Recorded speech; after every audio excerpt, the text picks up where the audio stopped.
that Republicans have less ability to get things done or Utah has less representation. I actually view it completely different. I think that when Utah is seen as a guaranteed vote with Republicans, then Utah has no say in the matter. And it seems to me like the more independent voices in the House and the Senate are the ones who have the say right now. They're the ones that you have to go to get their vote.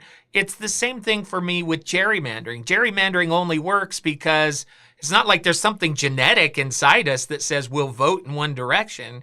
It's because we've already signaled to the parties, and this is madness, that regardless of who they present, they know who we're going to vote for, regardless of their experience and their background. And I'm just sitting here thinking, that's not representation. And so these kind of choices that we make blindly, I think they actually dilute Utah's power. They take away good leadership that we should be sending back. So I'd love your thoughts on that. Yeah. No, I couldn't agree more. I mean, let's talk about gerrymandering a little bit. This is, as your audience, knows well, this is when, our leaders decide they cut up the state into different districts in such a way that they and their party can never lose. And so they're going to tell us who's going to represent us rather than we telling them, right, or us telling them who is going to represent us. It's exactly backwards. And the way this actually works mechanically is that Washington sends the map to those who want to gerrymander the state. And then and in this case, in Utah, it was the Republican leaders in Washington send the map to Republican leaders here in Salt Lake City. And they pass it into law and gerrymander the state the way Washington wants Utah to be gerrymandered.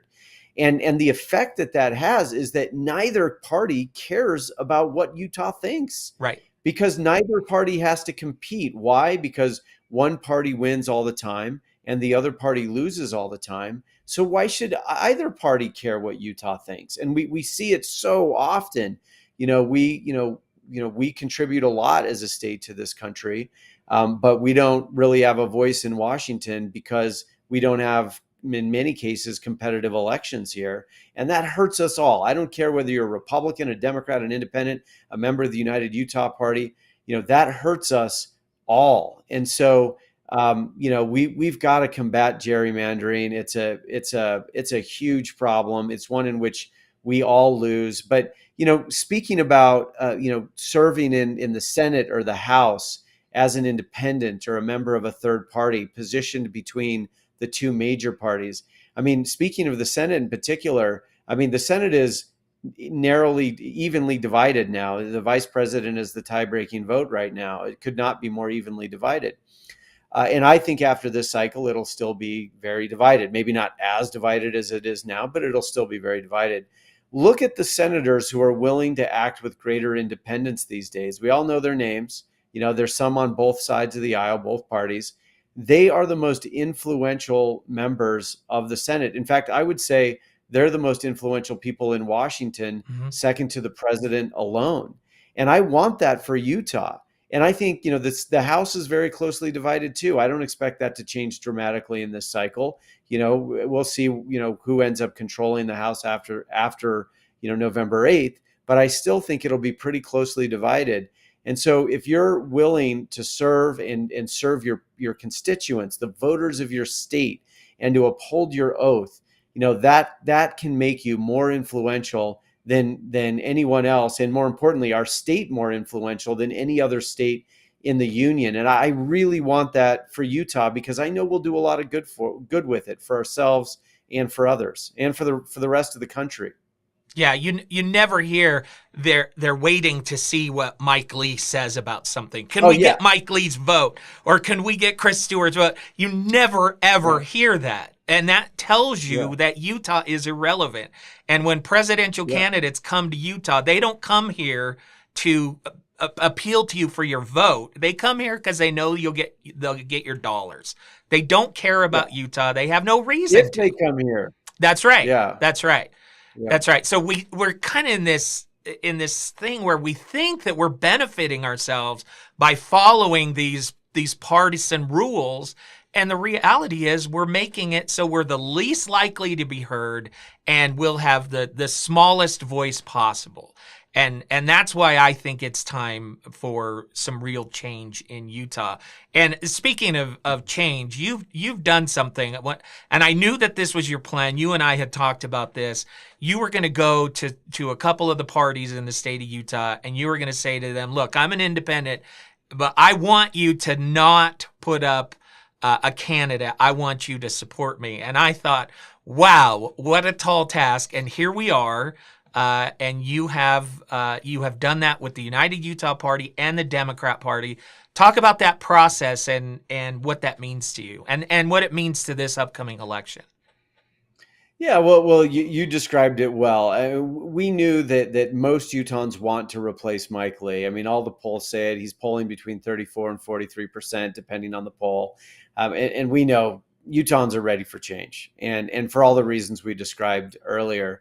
But the challenge is that majority is divided between different factions, right? You've got, principled Republicans. You've got Democrats, of course. You've got independents, members of the United Utah Party. They're all part of this majority that wants to see change, more positive change, and replace Mike Lee. But they're divided in these historical silos, these historical political tribes. And so we knew that in order to give Utahns a real choice, in order to have a chance to replace Mike Lee and send leadership to Washington that was actually going to represent people, not special interest groups and party bosses in Washington, D.C., but people here in Utah, we had to unite these factions. And, we were talking earlier about the importance of uniting people in leadership, that's what leadership is, in part, is finding ways to bring people together and move forward in a productive way, even when it's very, very hard. That's in my mind, that's the core of what is political leadership. But yeah, that's what we did. So, we met with leaders in both the Utah United Party and the Democratic Party. We met with delegates and had many, many conversations. I did over 100 events in the period of 2.5 months leading up to the conventions of the United Utah Party and the Democratic Party, all with the purpose of speaking with delegates of those parties about the need for us to come together and actually doing the heavy lifting of finding common ground on really tough issues. And we did it, and it doesn't mean we won everybody over by the time that those delegates voted. I mean, this is a campaign that will have to work until the very end to build this coalition, and we're committed to doing that. But thankfully, people understood what was on the line. The future of our country is truly on the line. We now know that more than ever before in the case of Mike Lee, that he has participated in trying to destroy our democratic republic, and we can't afford another 6 years of that. And for so many other reasons, not just that, but just, to overcome inflation, to bring down healthcare costs, to, strengthen our water infrastructure and make sure that we're living up to our responsibilities of stewardship for the environment. All of these things we need to do. We just can't afford another 6 years of Mike Lee. And I think people realize that we needed change, but we went even further in talking about difficult issues to show that, yes, indeed, we do have more in common than indifference, and we can form a new coalition. And I'll also say, Jay, that, it's, every generation or two, there is a political realignment. It's not like this is so new, this kind of thing. It happens. There are political realignments, as I say, once every generation or two. And I think it's time for that in America, actually. I think, the extremes have created a situation in which the rest of us have to come together to help the country move forward. Because if the extremes even are uniting, the both ends, the political spectrum is not linear, just straight like this. It kind of bends around, and they kind of meet each other somewhere far away in some destructive place. And the rest of us remain divided. And so we have almost no voice. And so that's what we're trying to change here in Utah, but also nationally is provide this model by which, the unrepresented majority of Americans and of Utahns can finally have a say, because I know that we can govern. The extremes cannot govern. They just bring chaos. and weakness in our country, we can govern.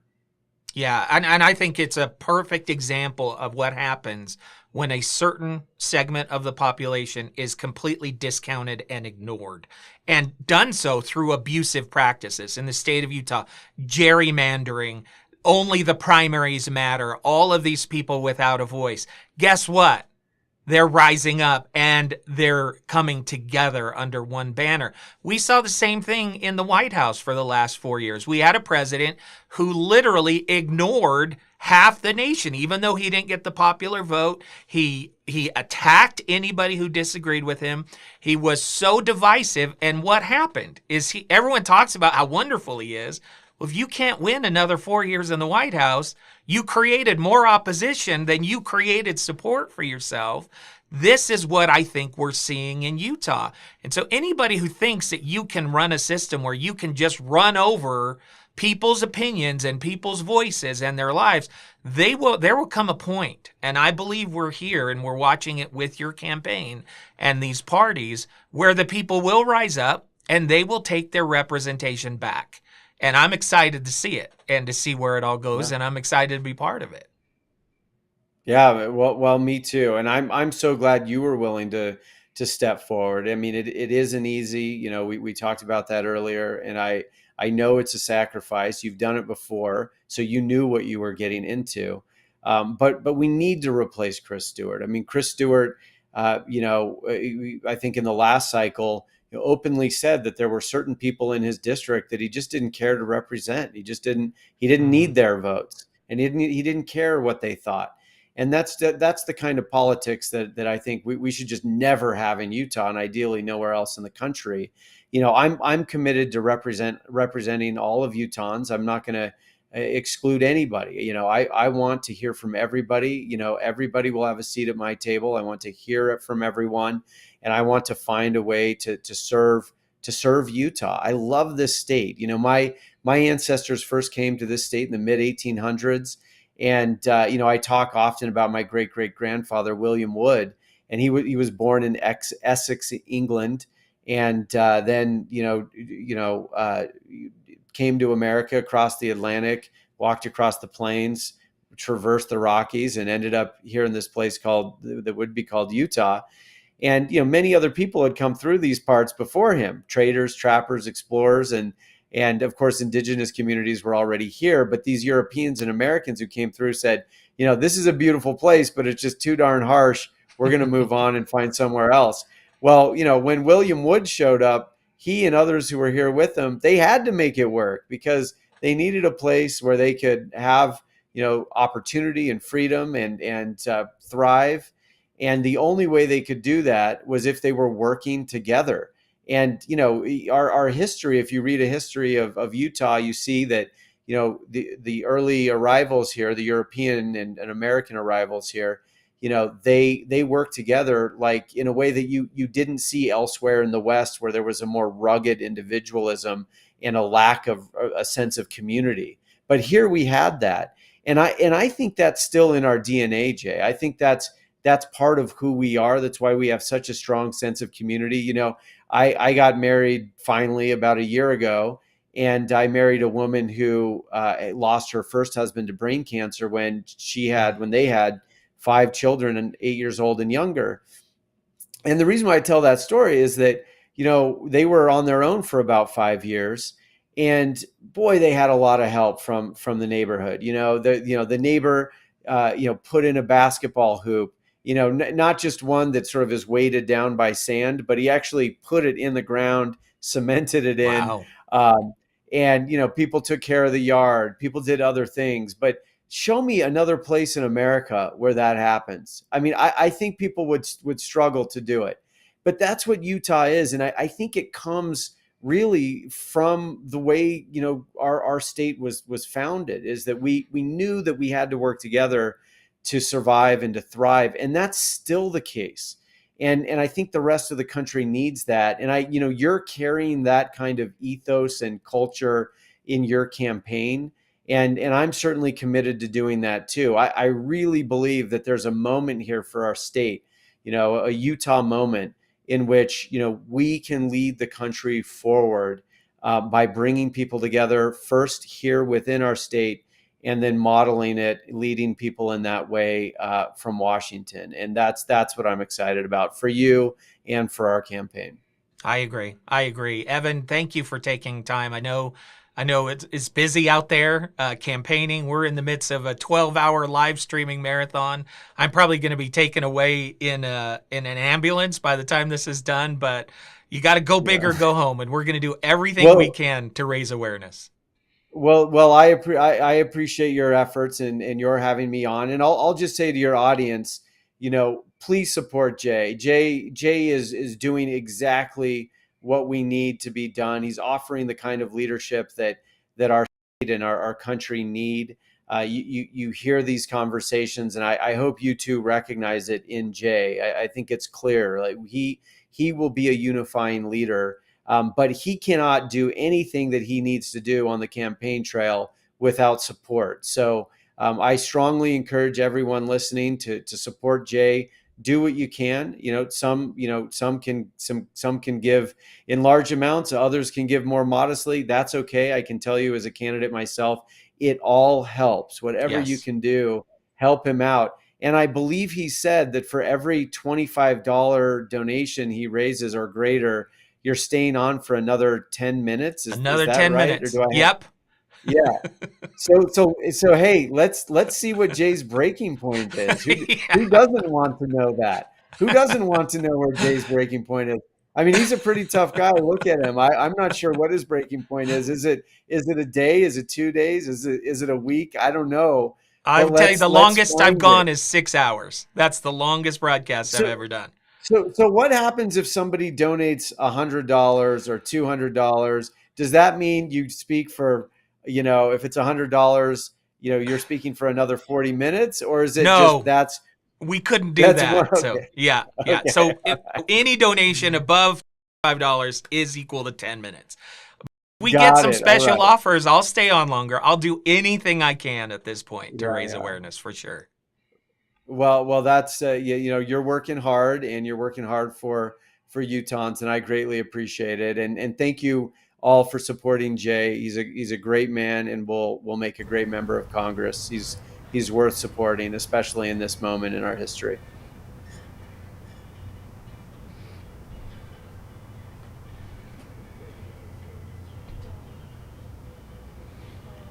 Okay.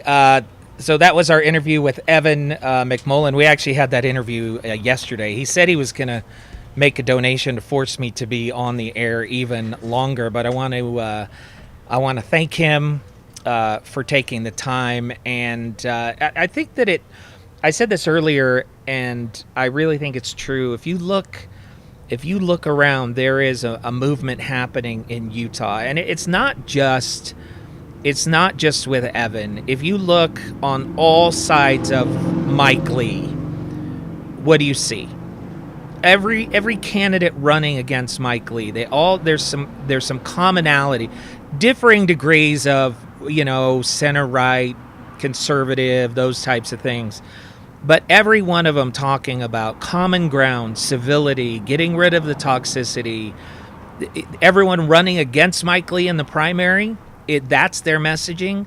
Evan McMullin on the other side, who'll be in the general election, that's his messaging.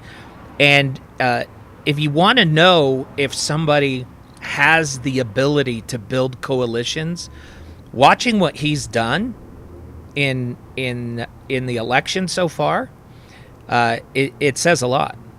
To get the Democrats to basically not put someone up against him, and to also do the same thing with the United Utah Party.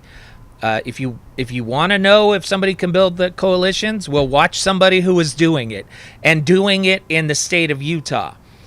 So definitely something to consider. I want to thank him for his support and his endorsement of me. I do apologize that right in the middle of the broadcast, my computer crashed. We had to reboot. So we'll go back and post the individual interview with Evan McMullin at the end of the show today. So you'll be able to have that and watch the full thing if you desire. If you are just joining us, you are experiencing the very first JayMacAthon.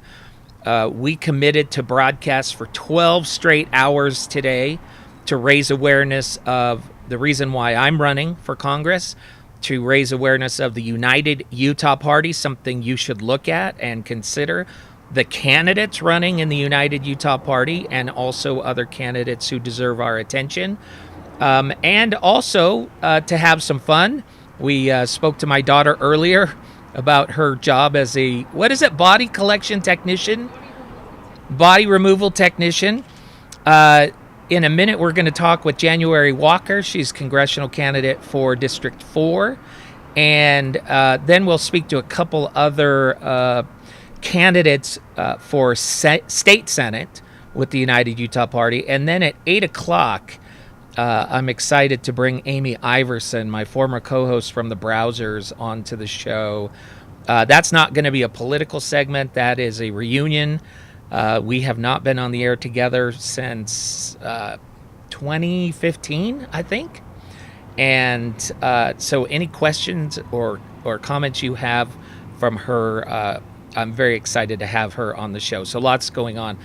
Also, please continue to watch the stream. If it drops out for some reason, just go back to Facebook or YouTube and you'll see it. Unfortunately, it starts a new stream. It doesn't pick up where the old stream left off. So if you can let us know how the quality is going, can you hear us okay? And is the quality all right? And if you want me to stay on the air longer, you heard Evan talking about this, any donation today of $25 or more will force me to be on the air for an additional 10 minutes. So far, we've added more than an extra hour to the show thanks to your very kind donations. Just go to that QR code that you see on the screen. You can Venmo, PayPal, whatever's easiest for you, or go to JayMacForUtah.com. Or you can also come out and see us. We are at 351 West, 400 South in Salt Lake City. You'll see the JayMac Mobile Command RV out front.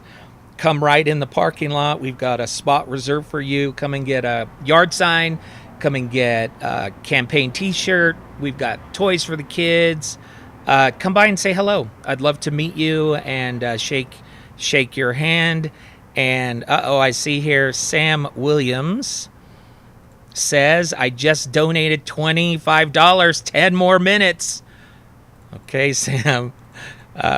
This is the longest I've ever been on the air in one shot, just so you know, is 6 hours. And that was before today. That changed today. New record, right? Before, and that was 6 hours with commercial breaks. Today, I've now been on the air for 7 hours, no commercial breaks, although Evan's interview was a break. So setting new record territory today. But thank you for that donation. So we're now up to 80 extra minutes on the air. Thank you to Sam Williams. Brad says video and audio are great. So come by and see us. The JayMacAthon, things have been so successful, we may have to do this again. I'm thinking of maybe we go out to Tooele and do this, and then maybe go down to southern Utah and do it again. If you want, if you guys like it, let me know, and we'll do. All right, with that in mind, let me bring up the cameras here and the microphone, and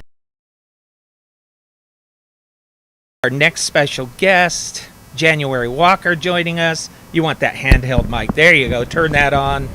January Walker running for Congress in the district I ran in last time. You're running against Burgess Owens in the 4th district. Welcome to the program. Yeah, thank you so much, Jay. You've got your constant companion, Epic, the dog. What kind of dog is it? He's a Bernese Mountain Dog. And just the gentlest, friendliest dog. Actually won't leave me alone and stole my fries earlier today. Yes, he did. He said they were delicious, and thank you. Yeah, absolutely not a problem. Well, so one of the things that we're trying to do today, January, is raise awareness for the United Utah Party and let people know that because I think there's a lot of people out there, you know this, I know this from the campaigning we're doing, there's a lot of people who feel like their party has left them. They feel homeless, like they don't have a place to go.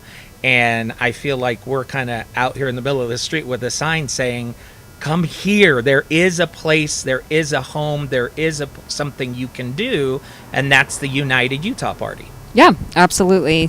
Certainly a place for the moderates or people that are concerned about where the future of the United States is heading and is looking for real leadership that's ready to serve them, not the people that fund them. Yeah, and not the extremes. I mean, you look at the numbers in Utah and across the country, the mainstream middle is the majority, but they're the ones who don't have any political power. And I think that is by design. The extremes are the ones who show up. They're the ones who get excited. And we're in a place where we have to convince the mainstream middle that you don't have to be disgruntled. You don't have to be disenfranchised. There are options out there to make a difference. Exactly. So I'm a data individual, right? So I love data. I think that data tells us a lot of things. And in Congressional District 4 especially, what the data says, it says a few interesting points. The first one is that there is a strong middle majority there, right? Yeah. So the Democratic Party is 9%. The Republican, they just gerrymandered it to 50%. And then within your moderate, so this is the unaffiliateds, the people that say that they're independent, that's 40% in that district, just straight according to the data and the voter records and people that are registered right now. And when we dig into that a little bit more and we actually start to look at the different age groups, we're finding that the older generations are definitely registered as Republican, but within the younger generations, the last 11 years, they out-register even the Republican Party in that district. So I would say at this point, it's a majority of the middle. They just need to recognize that their voices count, and if they voted, they would win. Yeah, and you talk about data. There's several studies out that show, in the past anyway, that those people in the middle, moderates, are the least likely to come out for a candidate. They're the least likely to post on social media. They're the least likely to donate. It is no small order to get them motivated. I think January 6th has changed that. I think the last 5 years in politics has changed that. So I do feel like there is an opportunity there, but that is really the challenge. I think what happens is they see the two parties and their extremes and they're like, I don't want to participate in that. And so they tend to pull into themselves and say, well, I guess politics isn't for me, and they don't get involved. I feel like if they felt like there was an opportunity to really win and to really take it back, that they would get motivated. And so that's part of the task that we have, to let them know there is a viable path. Exactly. There is a viable path. And out of curiosity, why do you think that they don't vote? Like, you've mentioned a few reasons that people suspect it to be, but why do you think they actually don't vote? I think that traditionally the people in the middle are not fired up by the same topics. They're not as energized. So many people on the extremes, they're one topic candidates. It's like abortion or it's something else, and they will come out for those things. The regular everyday American in the middle, they're working their job. They don't have time to join campaigns and rallies and those types of things. They care. I do believe they care. I don't think that they're indifferent, but they don't see a home in either side. And so I felt this recently before I joined the UUP. It's like, where could I go? What could I even do if I wanted to have an impact? I can't go join the Republicans and the extremes there. I can't go to the Democrats. So even if I had a place to go, where would I go? Yeah, I think that that's exactly correct, is that they haven't had a place to go in the past. And that's what I found when I've talked with them, because I asked them, and moderates frequently, people say, well, they just don't care, or they're not passionate about it issue. Yeah. And it's like, that's not it. It's that they're very complex, where they're solutions based off of whatever the solution is. And that's why they flip flop back and forth Right. between the two parties, is because they really want to create the best solution at the time. And then what's happening now is, because the two parties have moved so far to the right or the left, there's this gap where you do have the politically homeless. And so when we start dropping candidates like yourself, Evan, myself, and then all the candidates that we have within the United Utah Party, that is a place that not just the moderates can go, but the Republicans and the Democrats that don't quite fit into that area. Yeah, but they have to believe that they can win. It's like this kind of built-in thing. I don't want to waste my vote, right? Well, if your vote is just one in the crowd of Republican votes, I tend to think that was probably wasted. It's not going to change anything, not in the state of Utah. So I think you have to start thinking differently. And Democrats, as you pointed out, even with the numbers in District 4, there's not enough there. So I think it's ripe for a third-party option where real power and real change can happen. Yes, I'm very passionate about saying that just because you don't think somebody can win doesn't mean that they can't. If you say, yeah, I'm going to put my vote towards another candidate because I think that they may have a chance, that completely breaks the system in the way of saying this individual best serves me. And when we look at the people that best serve the constituent base, it's not with the major parties anymore. Mm-hmm. We know this. We have decades of laws passed and everything. We know that they no longer serve the major parties. So if they actually collaborated and got together, and by collaborated, it's just saying, hey, I'm going to vote for the person that I know will support me at the end of the day. If you just did that, you would win. Mm-hmm. And it's not about viability anymore. It's who will take care of me at the end of the day. And it's always going to be probably not the person in the major parties at this point. Yeah, probably not. Tell our listeners about your background and why in the world you decided to throw your hat in the crazy world of politics.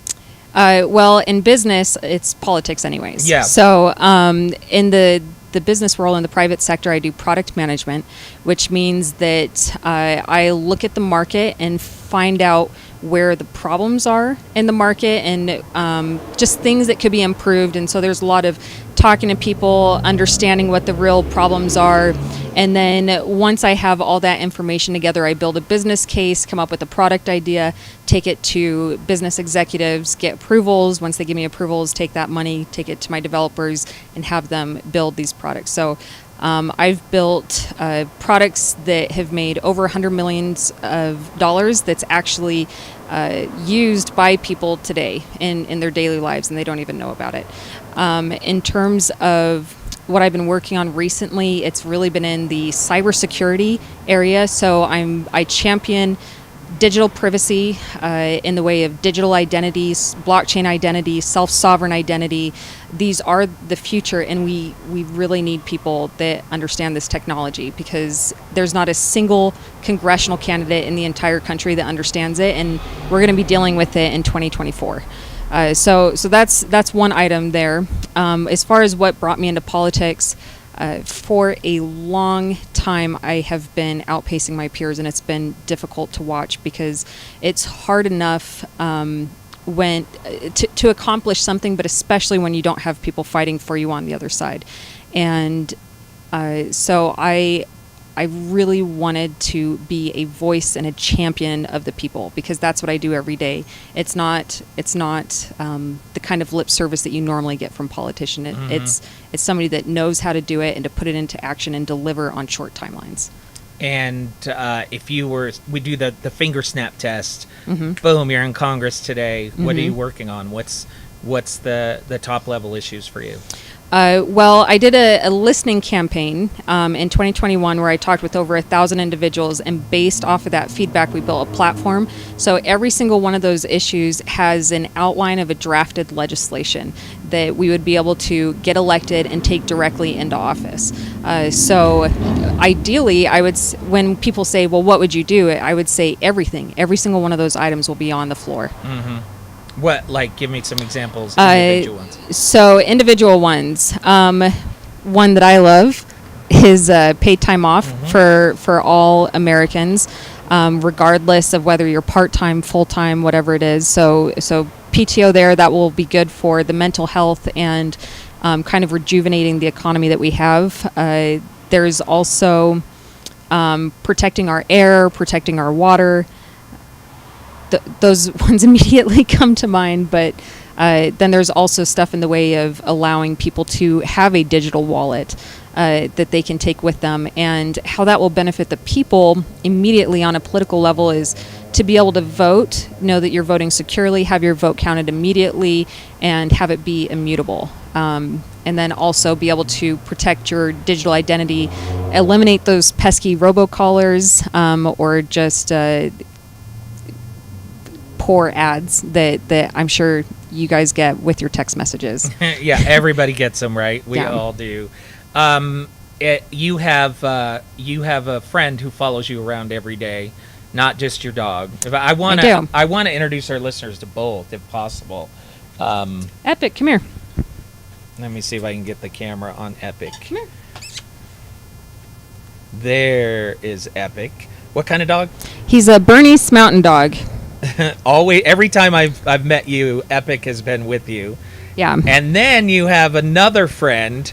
Have you named this little guy yet? We have not named the robot quite yet. Do you want me to give it a quick walkabout? I do. So this, if you ever are at an event with January, you will see her. I don't know what to call it. Your administrative assistant. Is that what you want to call it? I call it my campaign robot. She calls it her campaign robot. So you press the button on the front. Yeah. So it's booting up right now. Okay, so it's booting up right now. Right.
Okay, I think we got our audio back here. I'm not sure when we lost it, so if people were watching the video, you saw January's personal robot assistant who follows her around wherever she goes. And then I asked you the question, when people see your name on the ballot in November, what do you want them to think of? What should be top of mind when they see that? The thing that should really be top of mind is that there is a best in class when it comes to politics, and that it's completely possible for politicians to work for the people, but the party system has become corrupt, and it no longer works for the people. And that when we look at our political future, not just for us, but for ages to come, do we really want to be fighting about Republicans and Democrats for the next 5 decades? And the answer for myself is no. Right. I don't want to be fighting about that. And I want clean air, clean water, complete privacy, personal protection, respect for everybody across the spectrum. That shouldn't even be a question. And continuing to be world leaders and have best in class education for our children, and really make something from these ashes that we're experiencing, and make it so that when it comes to that pivotal point in the United States history where we had the opportunity to continue on the same downward spiral that we were following, or to become better and new and refreshed, and that's what you'll see with my name is January, a new beginning. A new beginning. And your website, in case people want to donate, support, get involved. Absolutely. It's january4utah.com.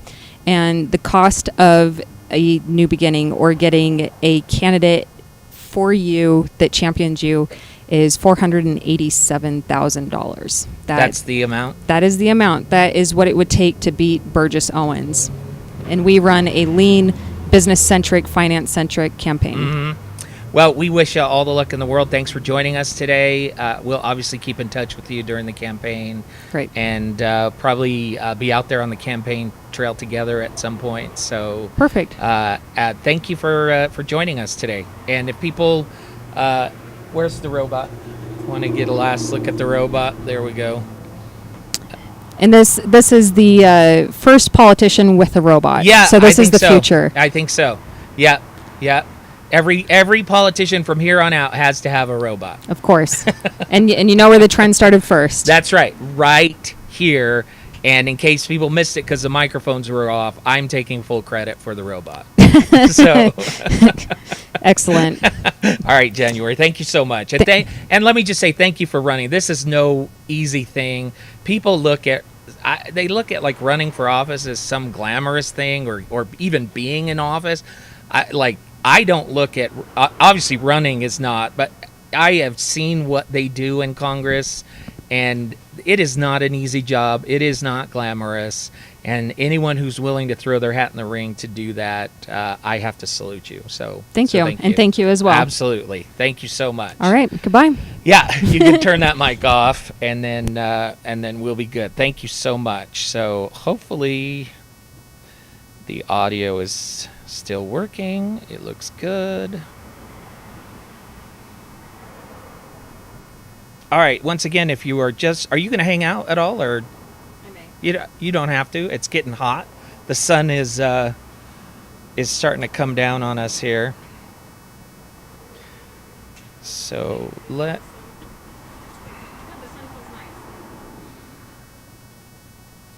All right, let me just change something here.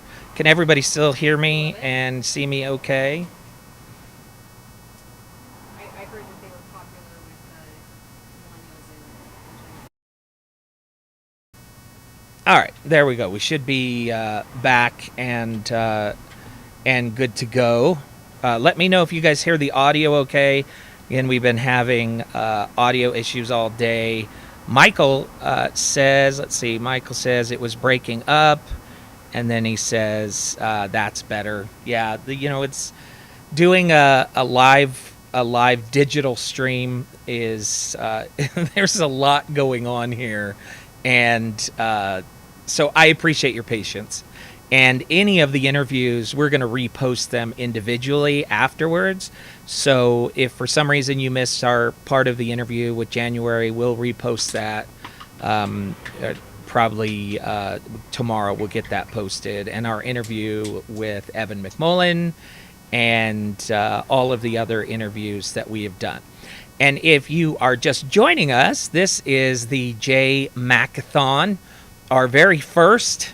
I don't think it will be our last because it is. I think it's been successful so far. I will definitely want to work out the technical issues. It's always the first one, right? So I think that I know what some of the issues are and why we've been having issues. But the idea is that we committed to dedicate the entire day to my campaign for Congress, to raising awareness for the United Utah Party, for candidates with the United Utah Party, for also other candidates that we feel will help resolve some of the core issues with our country right now, such as Evan McMullin. And we've also had some fun along the way. And speaking of that, Amy Iverson is going to join us at 8 p.m. We're going to reminisce a little bit about that show called The Browsers that we did so many years ago, if you are missing that. And the idea is that we've committed to be on the air till 10 p.m. That was the original commitment, which would be a straight 12 hours. But for every donation of $25 or more, we'll stay on the air for 10 more minutes. So you can see there down at the bottom, we've had 8 donations. We've actually had more than that, but these are the donations of above $25. So that means we are committing to 80 extra minutes on the air tonight, and we'll go till morning if we get enough donations to do that. I don't know how my daughter Rachel feels about that, but we can pull it off. Yeah. And you used to live around here. You're good. We'll have to order dinner or something. And also as far as guests, my lovely wife Tina, who you have heard a lot about, she will also join us on the air as well. And that sun is starting to creep in. We might want to move this table over here in a minute. You don't have to worry about it right this second. Let's see some of your comments. Peggy says, I know a spot you can broadcast from in Cedar City. Peggy, we will reach out to you because that's absolutely something we would love to do. Let's see. Peggy also says, can you speak how you will diversify the seats at the table? I'd like you to be more specific about that question. As far as what table you're talking about, and just elaborate a little bit more so that I can properly respond, if you will. Let's see, any other comments? No, that's where we're at. So coming up at 6 o'clock, we're going to speak with Tyler Peterson. He is running for State Senate, seat 19 in Sandy. Then we'll speak with Patricia Bradford. She's running for Senate, seat 28 in Iron County. And then again, after that, we will have Amy Iverson. I do have another interview, depending on, if we were going to have any issues as far as streaming or audio. I also have an interview that I did a while back with Sherry Swenson about ranked choice voting. And if you haven't seen that, or if you would like to hear it, let me know. I feel like it's kind of cheating because I'm playing a pre-recorded interview as opposed to doing a live broadcast. So just let me know if you'll allow me to cheat. And I'm going to take a quick drink here.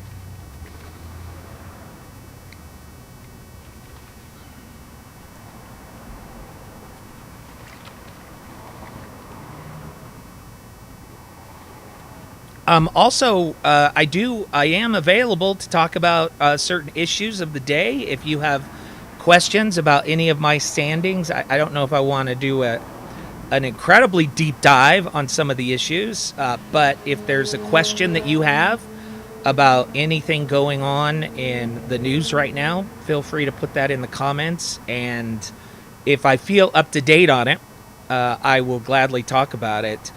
Those of you who have followed me for a long time, you know that I don't typically like to talk about something unless I'm fully researched on the issue. And I have no problem saying that I'm not. I really lament the fact that we have a knee-jerk society where everybody feels like they have to comment about every issue the minute that it happens before we know all of the facts. And then everybody, they take their political position that they've already formulated, and they try and cram whatever's happening into that before they even know what's going on. That drives me crazy. So I have no problem letting you know if it's something that I'm not prepared to talk about. If you asked me what some of the top issues are for me as a candidate, obviously right now I'm very frustrated with how inflation is being handled. Inflation is being used as a tool to manipulate people, to get people elected, and it's being misrepresented. And this really bothers me, because if you believe the lies about what is really causing the inflation, then odds are you're not going to choose somebody who knows how to fix the problems with inflation.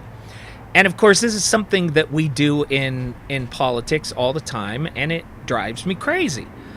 The people on the right now want you to believe that this is Joe Biden's inflation and that he caused it, right down to the baby formula problem. And it's just not true. And the same goes for energy prices. It's just not true. And there's so many areas of just blatant lies out there where people don't take the time to do the math. They don't take the time to do the research. And so what's going to happen is America will be asked to make another choice in 2.5 years as to who their president is going to be, or they're going to make a choice this election is who their congressman or senator is going to be. And if they're doing it thinking that choice will solve inflation, it's just ridiculous. It's just ridiculous. And if you just take any amount of time to think and reason it out, it becomes very obvious what's going on here. And it should tell you that those who represent us don't want to solve inflation. They love it, at least on the right now. They love it because it's their key to re-election. Again, go to my opponent's Twitter feed and watch the blame game for inflation. And then President Biden saying that if you want to stop inflation, then increase the corporate tax rate? Like, what is that? Inflation is literally businesses charging more, and so your solution is to increase costs to businesses? I just don't. Some of this stuff is just it just drives me crazy. Brandon says inflation is greed, and I hear this. I understand why people say this. Yes, there are those who are taking advantage of inflation, but there's a core misunderstanding as to why prices go up when you have supply chain issues. And one of the reasons is because your base costs do not go down. So I'll give you an example. You have a product and you sell that product for a certain price, and built into that price is your overhead, right? Your rent, your electricity, your labor, cost of goods sold, all of those things, right? Well, what happens when you have a supply chain issue and you can't sell as much product? Do your base costs go down? No, they don't. Your base costs do not go down. So now you have to cover your base costs with fewer sales. Inflation. So yes, there are people who are gouging. Yes, there are people who are taking advantage. But there is a clear path, a clear, visible, recognizable path to the inflation, why it was caused, why it continues. It has to do with supply and demand and what a pandemic does to supply and demand. And to anybody who thinks that it is caused by the man in the White House, then I would just ask you a question. Why is it that every nation on the earth is facing record inflation right now? Every nation. You want to take a look at the UK? Have you seen? I saw Turkey has got like 70% inflation right now. Is that Joe Biden's fault? No, it's because there was a global pandemic which affected the global supply and demand, and now the supply and demand right now is 20% higher right now than it was pre-pandemic. And the supply is not there. What do the rules of supply and demand dictate? This is not complicated. And those people who want you to believe that it is Joe Biden's fault somehow, they're lying to you. And they're manipulating you. Now, that doesn't mean that certain things can be done. I've been calling on Congress to do anything they can to resolve the issues at the ports. There's a lot of different things that can be done, and instead of getting together, I mean, I know this is maybe a crazy thought, but wouldn't it be amazing if Congress, the House and the Senate and the White House were having meetings right now together and all asking the question, what can we do for Americans right now to reduce inflation?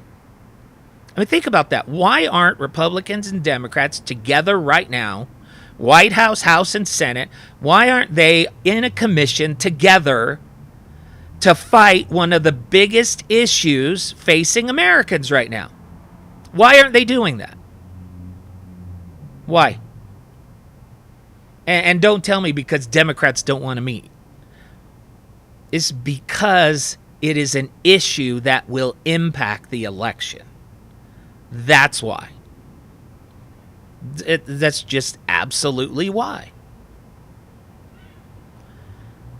And again, if you think Joe Biden caused the inflation, why is every single nation on the earth facing that inflation?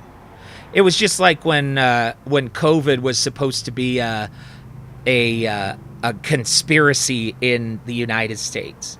And I'm like, well, why is it that every nation is seeing an increased death rate from COVID? It's just like, my goodness. So again, if you can be convinced that one man, and here's the pitfall, and here's why we end up in such a pendulum with politics and with presidents especially, is the Republicans are trying to convince you that this is Joe Biden's inflation, and so then you're going to get more Republicans voted into Congress and the Senate in this upcoming election. Are they going to solve inflation? Are they presenting? Do you see anything?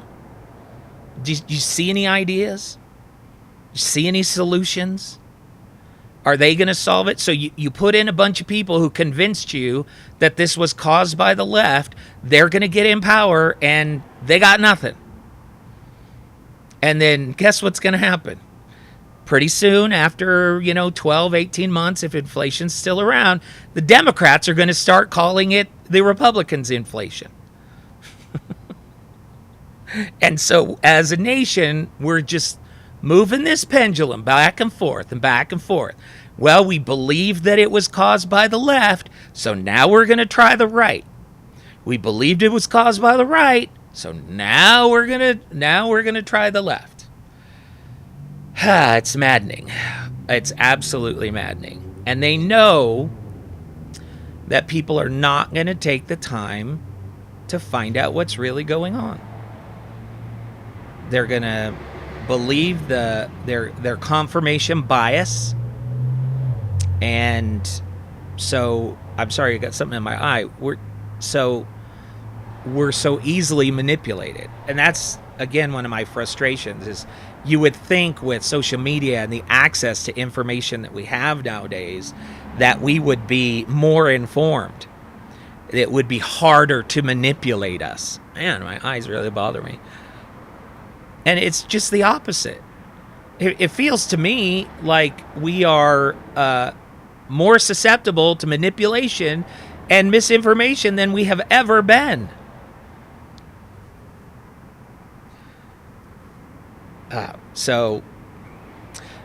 Brandon says record profits don't equate. Again, sweeping generalizations.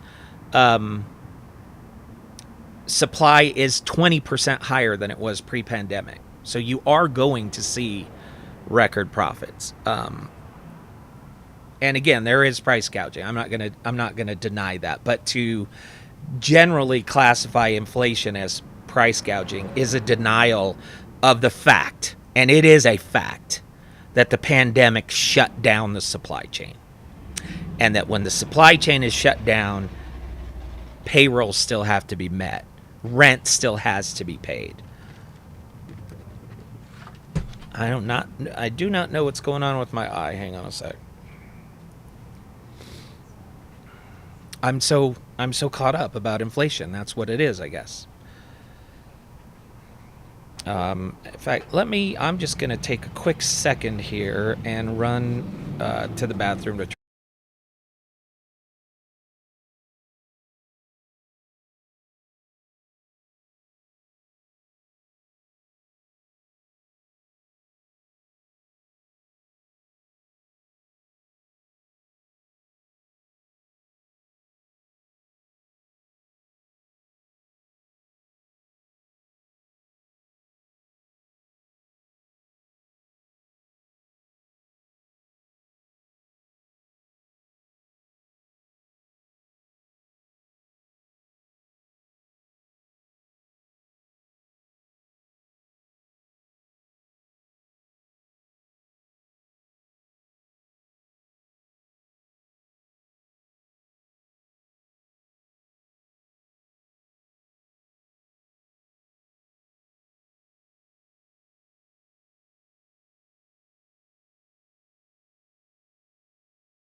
Is everything good? Audio quality still good? Everybody still happy?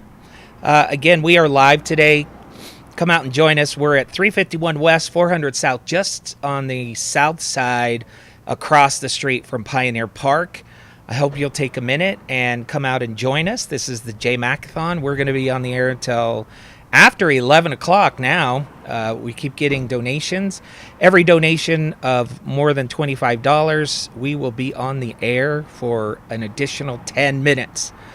And so you can see on the screen how that has added up. And I'm surviving. Still got the voice so far. Although that sun has gotten a little bit... No, I feel like the cloud cover is going to be all right. We'll see. We'll give it a minute. If it comes out again, then we will move it. Coming up in about 20 minutes, we will talk to a few more candidates with the United Utah Party. Any other topics? So we were talking about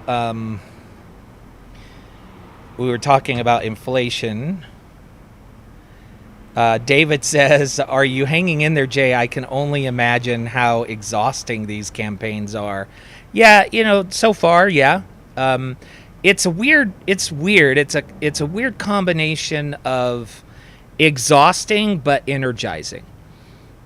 Because I have to campaign outside of my day job, so I spend my time with my day job, and then immediately after that work on the campaign. And so in that regard, it is exhausting. And I've got like all kinds of honeydews still that I have to do at the house. So I've been working on the sprinklers over the weekend, those types of things. So in that regard, yeah, it is exhausting, but it is energizing when you do events like this event today, or when you are, you run into people and they're like, "Thank you so much for running. Thank you so much for all you do." And that really, really energizes me. And I know it energizes other candidates. So when you guys comment on this stream, the donations we've gotten today, I mean, it's really kind of strange. It is strange for me to ask for money. It goes against every part of my nature, and it's something you have to do in a campaign. And every time it happens, every time somebody takes their own hard-earned money and they say, "I'm going to, instead of using it for me and for my family or for whatever else, I'm going to give it to this campaign because I believe in that person, or I believe in that cause." That is so remarkable to me. That is so, it's just unbelievable. And there is some pressure with that, Like, I'm like, am I doing enough? Am I worthy of the support? Am I worthy of the donations? And those types of things. So all of that goes through your mind. In general, it ebbs and flows. Some weeks I feel overwhelmed and exhausted. Other weeks I feel just fired up and ready to go. I didn't know how this would go today.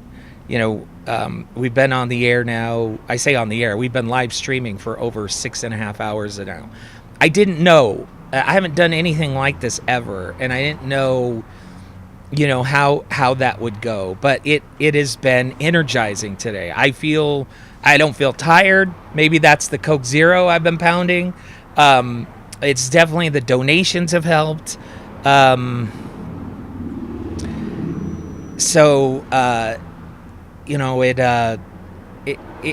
It's a mix. This week is a good week, though. Absolutely. Beth says you need to have somebody bring you a Benadryl. It's these Utah allergies. Yeah, could be. I do spend a lot of my time indoors nowadays because of my day job.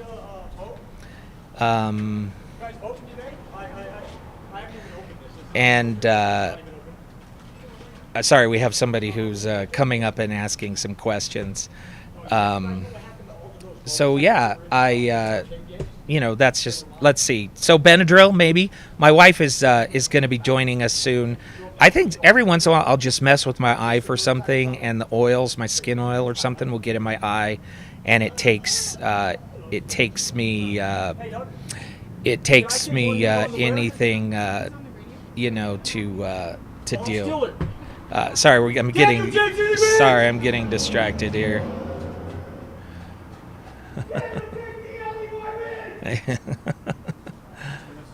Good job, Rachel. Rachel took him on.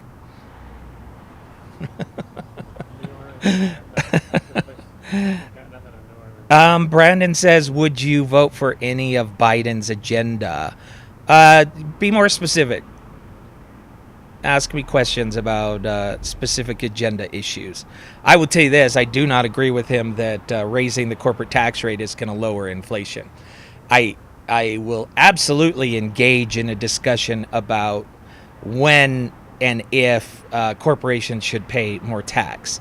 But there is a right time to do it, and there is a wrong time to do it. And we see this on both sides of the aisle, that that politicians will do it because they can, because they have a limited window, but it's in the worst possible time. I felt like the Affordable Care Act was passed at the worst possible time, in the middle of a recession when you need recovery.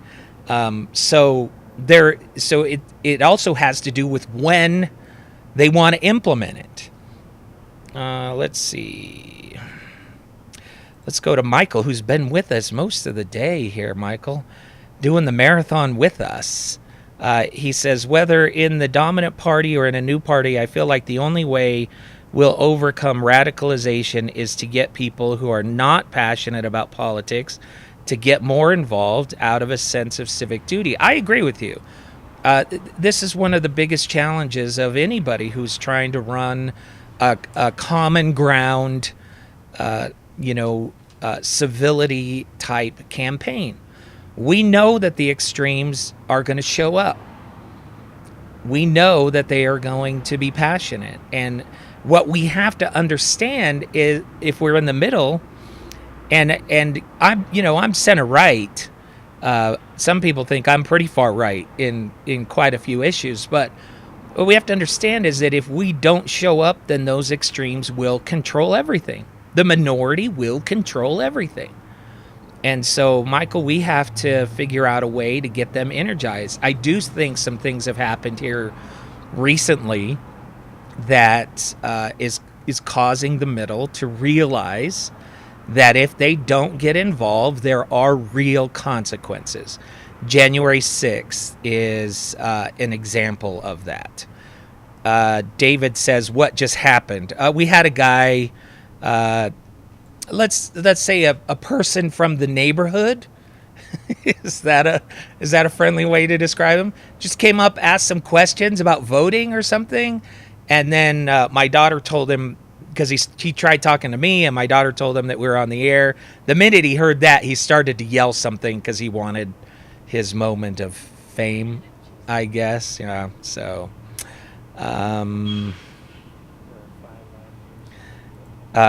David said, I missed what the dude yelled. I didn't understand what he yelled. It wasn't coherent. Oh wait.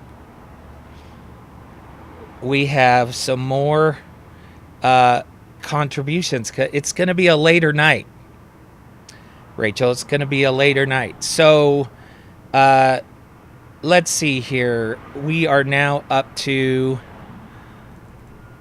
10 donations of $25 or more. So if I do my math right, that's 100 extra minutes. It's getting late. So that is from David. David on Venmo, $250. Thank you, David. Sam on PayPal, $25. Chris, credit card, $25. Jake, a credit card, $25. And again, if you're just joining us, for every donation of $25 or more, I am committing to stay on the air longer than my original commitment, which was 10 hours. So we started at 10 a.m. We're now going on 6. So we were going to wrap up at 10, but thanks to your donations, it's getting, oh wait, I had it wrong. So we're actually at 11. Whew. What did we get ourselves into? So 110 minutes now.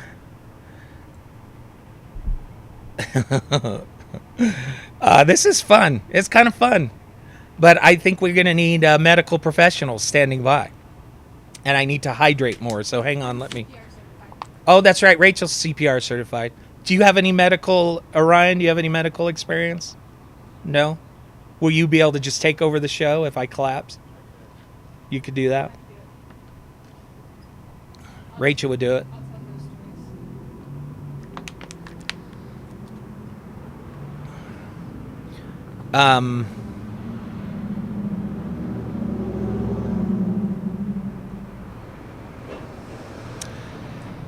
All right, and again, we'd love it if you'd come out and see us, not to yell at us, but if you'd like to come out and see us, we're at 351 West, 400 South in Salt Lake City. We've got yard signs, we've got T-shirts, we've got candy for the kids, we've got candy for Orion and Rachel. If you guys did you see it? It's big of, Dave Long's always got candy, so it's over there in that box if you're interested. Let's see. David says, now you know how a full-time Twitch streamer feels. David, if there's one thing I know better than most, it's what trolls are like. And yeah, and as far as full-time Twitch streamer, I know that on Twitch people would go for hours and hours. That was one of the reasons that we had this idea. As far as people coming up and getting involved in live broadcasts, as long as I've done radio, I've done live broadcasts. It's one of the job requirements that you have to do. So a company pays you to come out and do a live remote. I've done them from liquor stores. I've done them from barbecue stores. Do you guys remember Eddie Money? Do you know who Eddie Money is? Do you remember Orion? Eddie Money, the singer? No? Eddie Money? No? So Eddie Money was scheduled to be interviewed on our show, and we found out that we were going to be in a barbecue store. And so our producer called him up and said, do you mind doing the interview there? So he shows up. We're sitting there in the middle of all these barbecues, and Eddie Money, who was a very popular singer at the time, showed up and did the interview. I've had people try and assault me at live remotes before. I've definitely had people try and get involved. There was one time we were doing the show at an indoor flea market, and this was during a heated presidential election, and the indoor flea market wanted to stream the show over the intercom inside the store. And I told them, I don't really want to do that. It's not a very good idea. These are political issues. And he's like, no, it'll be fine. So there I am doing my political spiel inside an indoor flea market. And this guy comes out of nowhere, and I saw him out of the corner of my eye, and you could see his veins popping out of his face. And he came at me with intent. Fortunately, I had a couple producers on hand, and they got the guy and they wrestled him out the door. But that was the last time I let anybody broadcast it through the whole place. Let's see here. Where are we at? We're coming up on the top of the hour. So we're going to be doing some more interviews. I don't know if they're going to be online or in person. They'll probably be in person. I'm wondering if we should move this tent out that way a little bit. You think? Aren't you guys burning up, or you're fine? Oh, you are? Okay. Hang on, I'm gonna help. Hang on.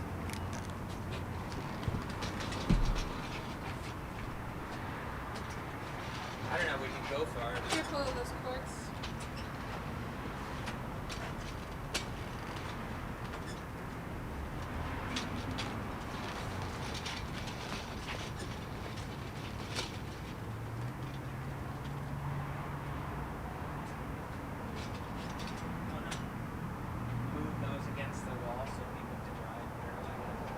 That's pretty far out.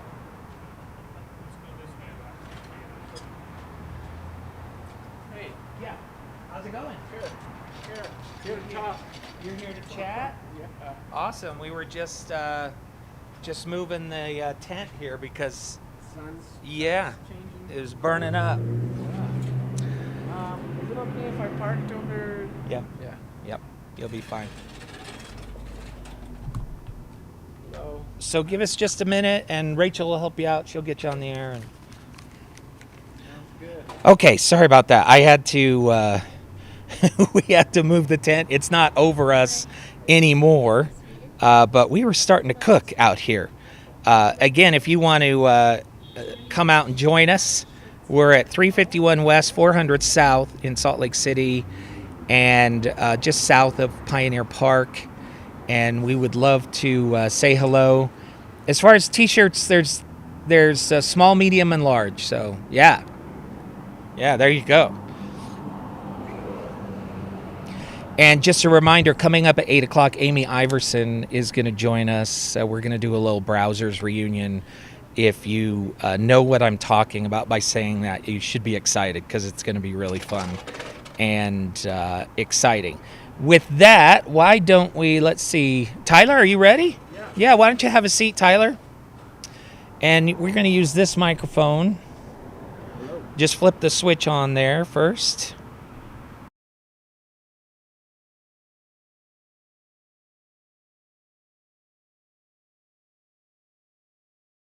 You? Good. It's been a good Saturday. Yeah. I'm trying to think. You've been at this for a while, right? We started at 10. Yeah. Yeah. So, and really haven't stopped. This is a record for me, for sure. Really? Yeah. I think before on the radio I had done about 6 hours straight in breaking news. Jeez. But you always get breaks, Yeah, for that, commercials and that kind of stuff. So this has been good. But I've really enjoyed it. I think it's been really good. And I don't know if you know, but for every donation we get of over $25, I have to stay on the air for 10 minutes longer. So we're up to 110 extra minutes so far. That's nice. Yeah. You can pay for some vocal cord repair. Yeah, exactly. So, in fact, as you say that, I'm taking a little drink. I was doing pretty well, and then, okay. People are very forgiving, fortunately. So That's good. That's fantastic. All right, so Tyler Peterson, you are running for State Senate 19? Correct. In yes. Sandy? Sandy, Draper, Alpine. There's maybe, I think I saw 2 addresses in Lehigh. Okay. So You never know with these districts. Yeah. Yeah, and you're running with the United Utah Party. Yes. Okay, and is this your first foray into politics? It is. I mean, in this as a candidate, yes. I have I've been interested in politics for a long time. I graduated with degree in psychology and communications. Okay. And was a journalist for a few years. Oh, okay. Actually wrote for the Tribune and the Oh, Provo really? Herald Okay. and the Deseret News, and I watched. I basically watched that paper do a nosedive because the industry has changed a lot. Completely. And so I feel for the journalists because it's a fun job and a needed job. Yeah. Well, the same's happening to live radio too. Yeah. So, that holding people accountable, getting the truth, having fair politics, fair politicians, and transparency, accountability. Those are all kind of things that real, I guess. Committed journalists stand for. You've got the whole other side now that are promoting disinformation and doing it for money and that's maybe just the word strong, journalist is a nasty word now. Yeah. And people are so trained to you're only credible if you're preaching to the choir, right? Otherwise, you're fake news. You're something else. In fact, I was listening this morning to a story out of the Pennsylvania governor's race, and there's a Republican candidate in the race that Trump just endorsed, but they were talking about how candidates aren't getting vetted now because of the lack of legitimate journalism. Yeah, and so and anybody who sees their vetting, Yeah. if they don't like what the journalists find out, they don't believe it, right? So now late in this primary, things are coming out, and people are like, well, why didn't you? And it's like, well, because we don't have legitimate journalism anymore. And if we did, people wouldn't listen to it anyway because they wouldn't agree with it. It's mind-boggling. It's a tough environment to operate in, which I think is part of the reason we see the parties seizing control.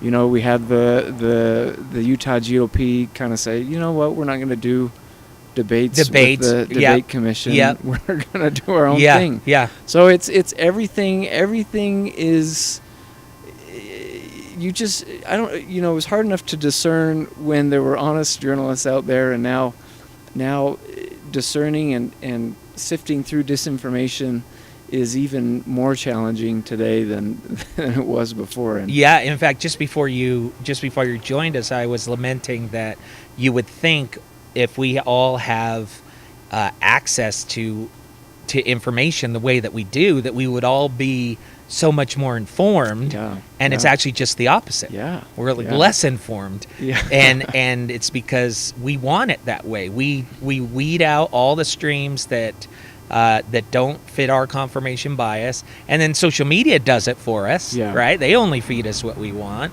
And so we're all running around not knowing the reality of anything. I mean, I consider myself a pretty discerning guy, but when I open the news app on my phone or Twitter or anything, I'm wondering what is I am not seeing. Yeah. What is it that am oblivious to? Yeah. And it's kind of scary, you know, because in order to make good decisions, you need good information. It's such a great point. And that's especially true in choosing who to vote for, and in politics and policy making in general. Yeah, yeah. So I'm curious, why did, knowing what you know, having covered it from that side, what made you decide that you wanted to be part of this, of making the sausage, so to speak? I just wasn't liking what I was seeing from my local representatives and even at the national level. Mm-hmm.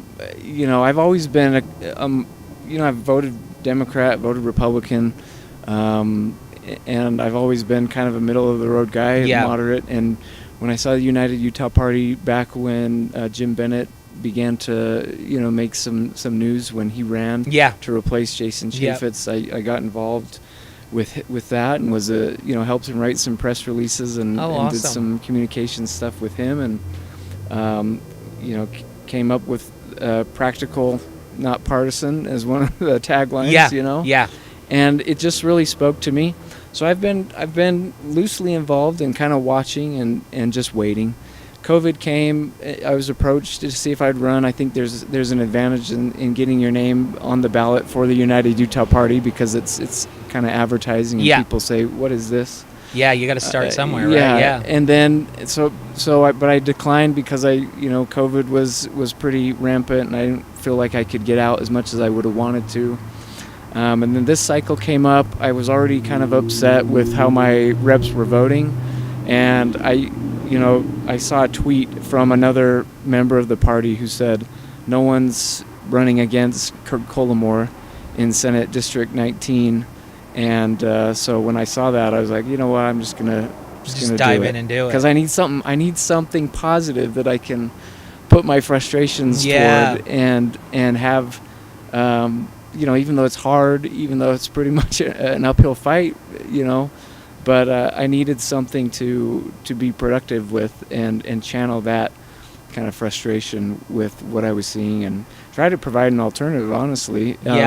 And anything that would get, I mean, you hear the statistics, right? There's 40% of Utahns that are independent, and there's a ton of unaffiliated voters in my district, in the Senate 19 district, right? And if I can help get the word out and provide an alternative to,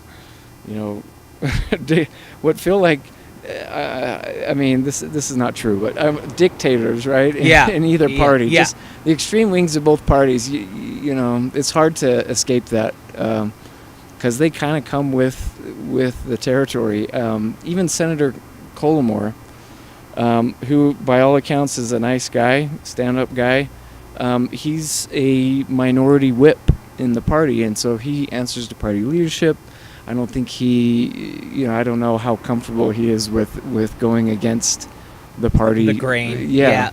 And to have someone from an independent or a United Utah Party that's not tied to, any dogma, that can speak their mind, can speak their conscience, can represent voters directly without outside influences or power structures, I think that would be amazing. And I think that's just what Utah needs, more of that, and less of the other where we Yeah, and I think there's a real desire for it. Yeah. I think the problem is that those people who are unaffiliated or in the middle, or even people who still identify as a Republican, I feel like if they knew there was a place where they could get involved and create some change and put some principles back in place, that they would do that. I think that part of the hesitation is they have to believe it's viable before they do it, and that's the conflict that we all have, is convincing people,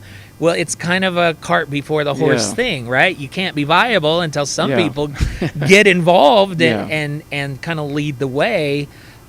So that's the task that we all have who are running for office with the United Utah Party. Yeah, absolutely. Yeah. Yeah. So what are some of the issues that you see that you would like to focus on?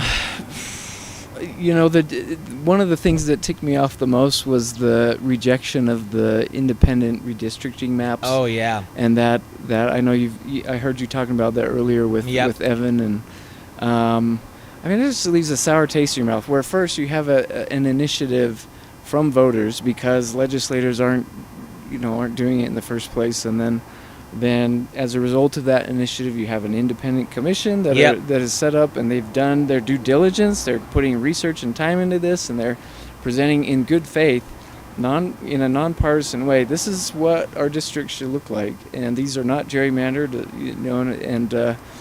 and then they get swept aside. Within I don't think Republican leadership was ever going to take those into consideration. No. And they didn't even, hey, Rachel, your mom just drove by, and they didn't even pretend. No. I mean, they didn't even give it lip service. It was like 51% of Utahns voted and said they want this, and they didn't even, what they did do, which just really killed me, is they set up these straw man arguments that nobody was making.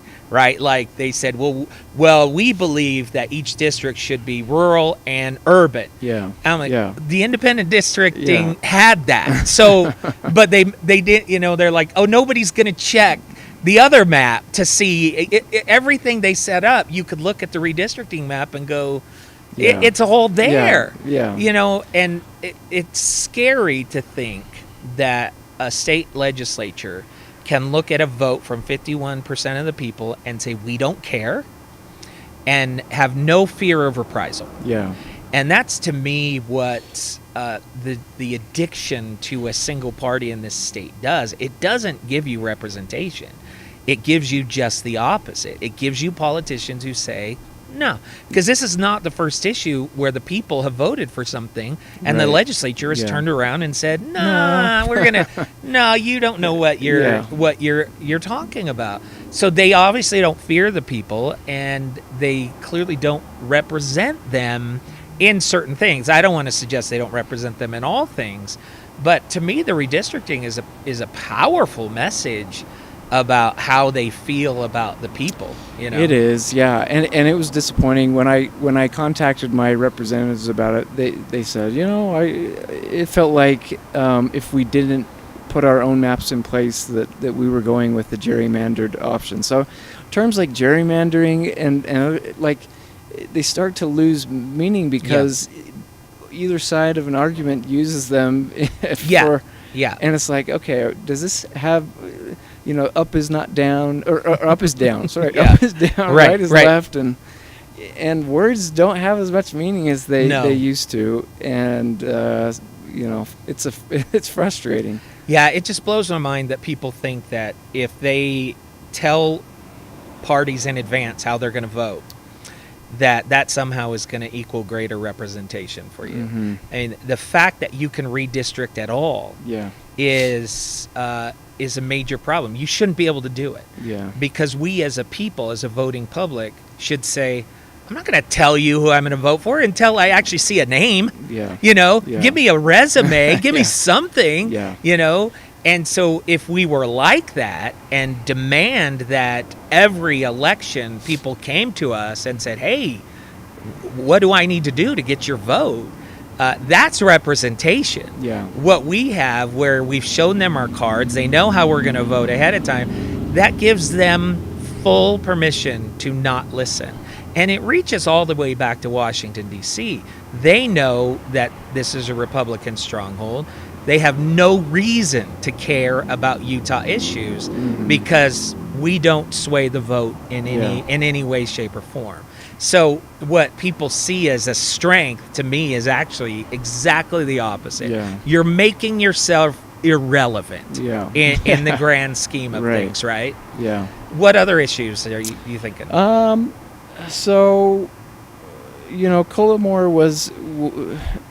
I need to do a little more research on this, but charter schools and the school voucher stuff, that's always been a hot topic, and I know Cullimore was trying to pass some or create some legislation that would have diverted funds from charter or from public education to charter schools. I believe, but I think for me, rather than just attack that directly, I would say as a principal, it feels weird to live in a state that funds education at the lowest level in the nation. And I know Utah has proud citizens, and we have great people, but we need to be able to keep and attract and retain those people in the schools that our kids are going to, right?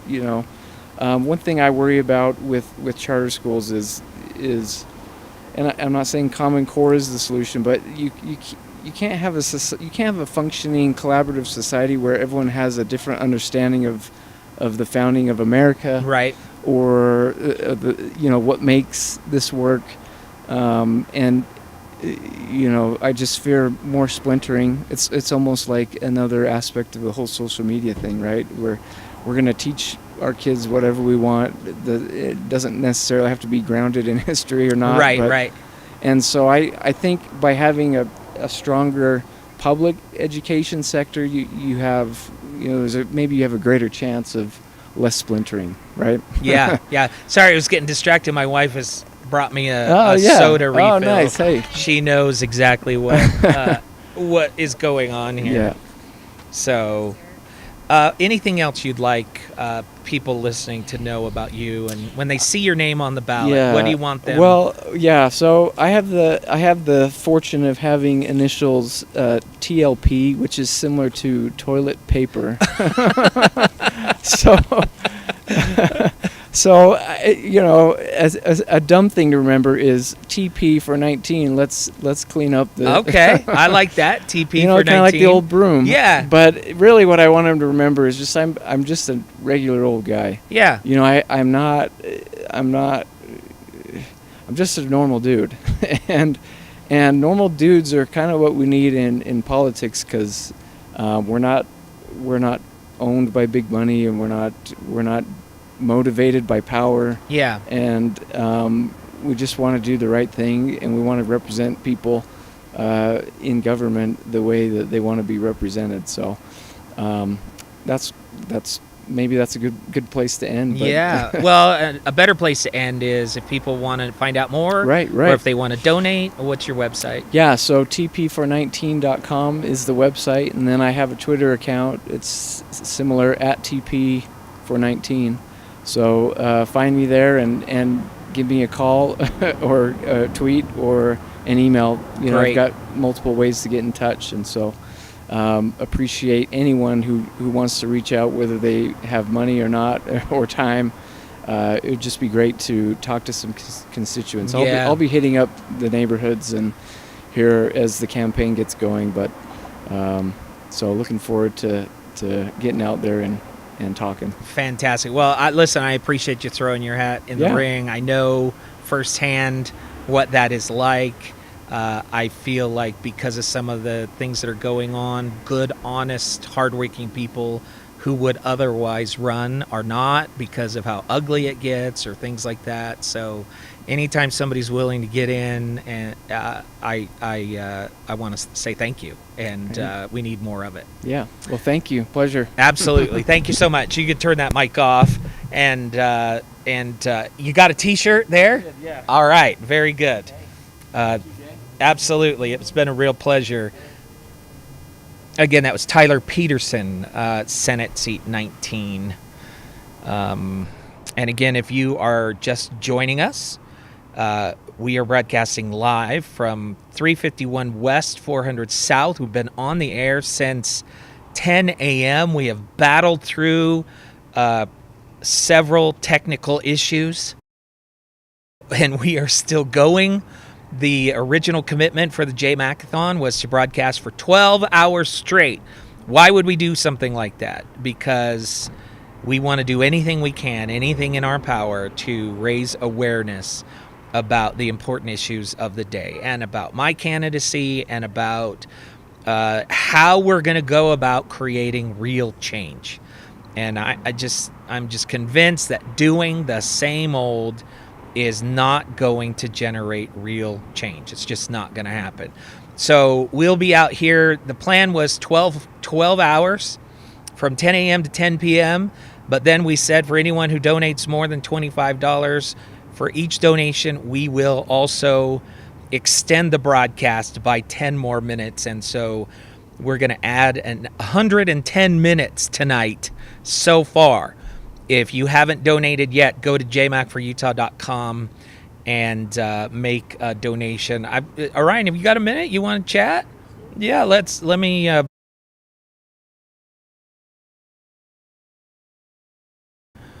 Everyone, I want to introduce you. Let me get the camera on there. There you go. Nice. This is Orion Thompson, and he is not just a good friend, he's a great friend of the campaign. And he helps us out every chance he gets. I think you put up more signs for our campaign last year or last election than anybody else. I think some of those signs you put up are still out there somewhere. Yes. Oh, wait, hang on. Turn that microphone on. It is on. Let me turn it on over here. Okay, go ahead. Hey, thanks for having me on the show, Jay. Yeah. So, I did work for your campaign 2 summers ago, and we must have put up some 500 signs. Yep. A lot of them are actually still out there. We tried to get most of them, but just being vinyl and the way they are, they can actually last forever. Yeah, it is pretty amazing. Pretty amazing. I want people to tell you, I want you to tell people how you got involved with my campaign, because I value this story. It's important to me. So for those who don't know, I used to listen to talk radio in my car during my lunch break, which was always during Jay's show, and I started messaging him on Facebook and found out that the platform was interactive because they would actually respond in real time, and I thought that was just neat. So I ended up marrying into politics with my wife, Abby Evans. She's a political consultant and very well known in the state, very sought after for campaigns. Yes, she does mostly like data strategy. Yeah. And when Jay announced he was running, I told Abby, we need to get on Jay's campaign because I want to help him out with this. So we reached out to the campaign, nothing, and we started getting like phone calls and emails from a Joey Smith, and we're like, I don't know who any Joey Smith is. Like, we totally missed that episode. So when I found out Jay's real name was Joey Smith, it just blew my mind. I'm like, everything like made like perfect sense after that. Yeah. Well, and what I love is that you're not my typical center right. You participate in our podcasts, and I wouldn't say, I don't know what percentage we agree with each other, but we've always had a great discourse about the different issues, and that's one of the things that I love about our relationship. You're not afraid to share, and we have great discussions along the way. No, I've been left leaning for many years. In fact, I was a registered Democrat before marrying Abby, and then I had to become a registered Republican if I wanted to play and go that was to the part parties. Of the marriage vows. If I wanted to go to the parties and everything like that, so it was part of the deal. Yeah. Before that, it was a hetero partisan relationship. That is awesome, and I love how active you are. You don't just donate. You are out there. You're putting in the hard work, and I know you have a day job and you have a life, but you're not just working for our campaign, you're working for January Walker's campaign as well. What do you why do you do it? What's your motivation? So something just strikes me with these middle candidates such as yourself or like January. It's because it's like I don't do this because I want to get paid. There's no money in this. Right. Like, I do this because there's a passion involved, and I believe that we are in a dire situation in this country right now where we all need to come to the middle, because if we fall too far to the left or right, things are going to be like really bad. Yeah. I think if and I've said this already a couple times today, if you just project forward the level of toxicity that we are seeing right now and the level of division, there's only one place, there's only one destination in our future right now, unless we choose differently, right? I mean, it's just, I hear more talk today about civil war and secession and all of these things, and I'm like, over what? Over tax policy, over, we act like we have these massive problems in our lives and that they're worth going to war for. And I'm just like, wow, I just wonder what the greatest generation would think of us today, or people back during the Civil War. I went to the pro-abortion protest up on Capitol Hill this morning, and there must have been 3,000 people out there. The crowd was like amazing, and these people are like willing to go to war for like one particular issue. Like one issue. It is absolutely insane that they are willing to die for this one cause. Yeah. Yet there are so many other things that we as Americans can agree on or find middle ground on. We just need to be able to find those things. Yeah, I totally agree with you. And I think a huge part of it is a product of legislators who refuse to try and work together and find common ground. I think on most of these issues that people are like willing to go to war for, there is common ground that can be found if there was somebody trying to find the common ground, but they're not. They're purposefully trying to find the differences and exaggerate those differences to such a degree that we will be so filled with anger and rage that we will do anything to stop them. And I think we're all getting played. We're all getting manipulated. We're all getting manipulated. Yeah. And one of the things that I see in the left right now, if they strike down Roe v. Wade, they're going to go for this, they're going to go for that. I truly believe that is a logical fallacy of the slippery slope. Yeah. And I don't necessarily think that's going to happen. Just like the right will tell you that. I think some of the things are obvious. I can totally see after how the Republicans handled the Supreme Court nominations, I can totally see Democrats, if they get back power, packing the court. It's just, I mean, they're so frustrated with what happened with Merrick Garland and those people. So then you have the Democrats packing the court, and then Republicans will get back in power, and then they'll add more. And it's like every single election will add 10 justices to the Supreme Court. I don't think that that's a slippery slope. I think that is the reality that we are heading towards if we continue to change, to choose these same people. Right. And one of the other things that attracts me to the middle of the road politics is we need to have a major paradigm shift in American politics. And right now, Americans, they think solely in black and white terms. Yeah. They think left or right, red or blue. Good versus evil. Good versus evil, Yeah. us versus them. Yep. Very tribal. They don't see anything in the middle as being a viable solution. And the reason is because they don't think the middle can win. Right. And we're here to change that. Yeah. And we got to start somewhere. That's why we're here.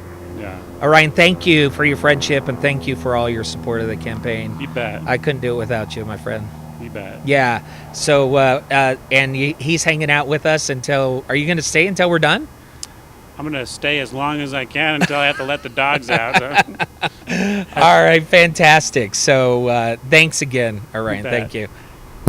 So, you can see one of the things that I always say, and it's very important that we bring into any campaign, you are going to find some amazing people.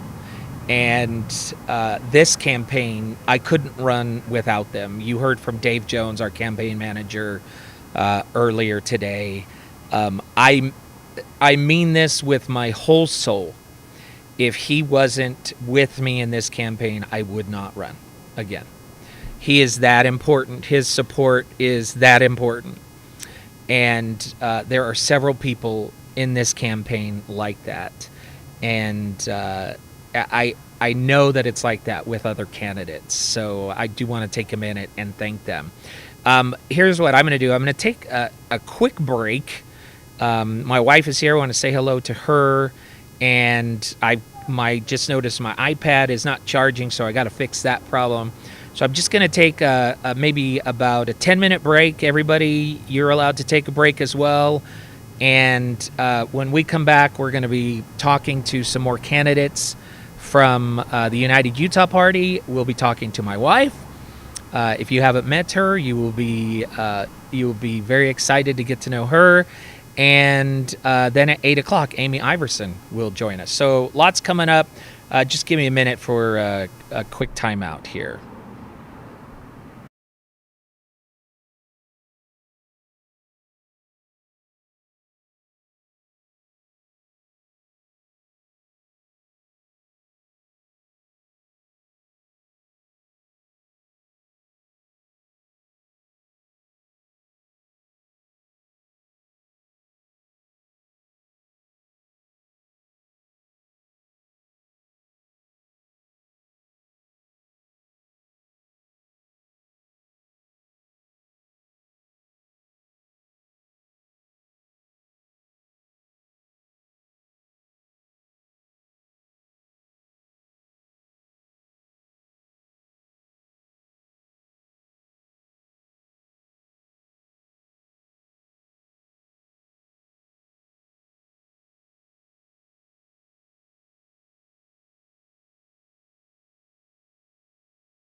All right, here we go.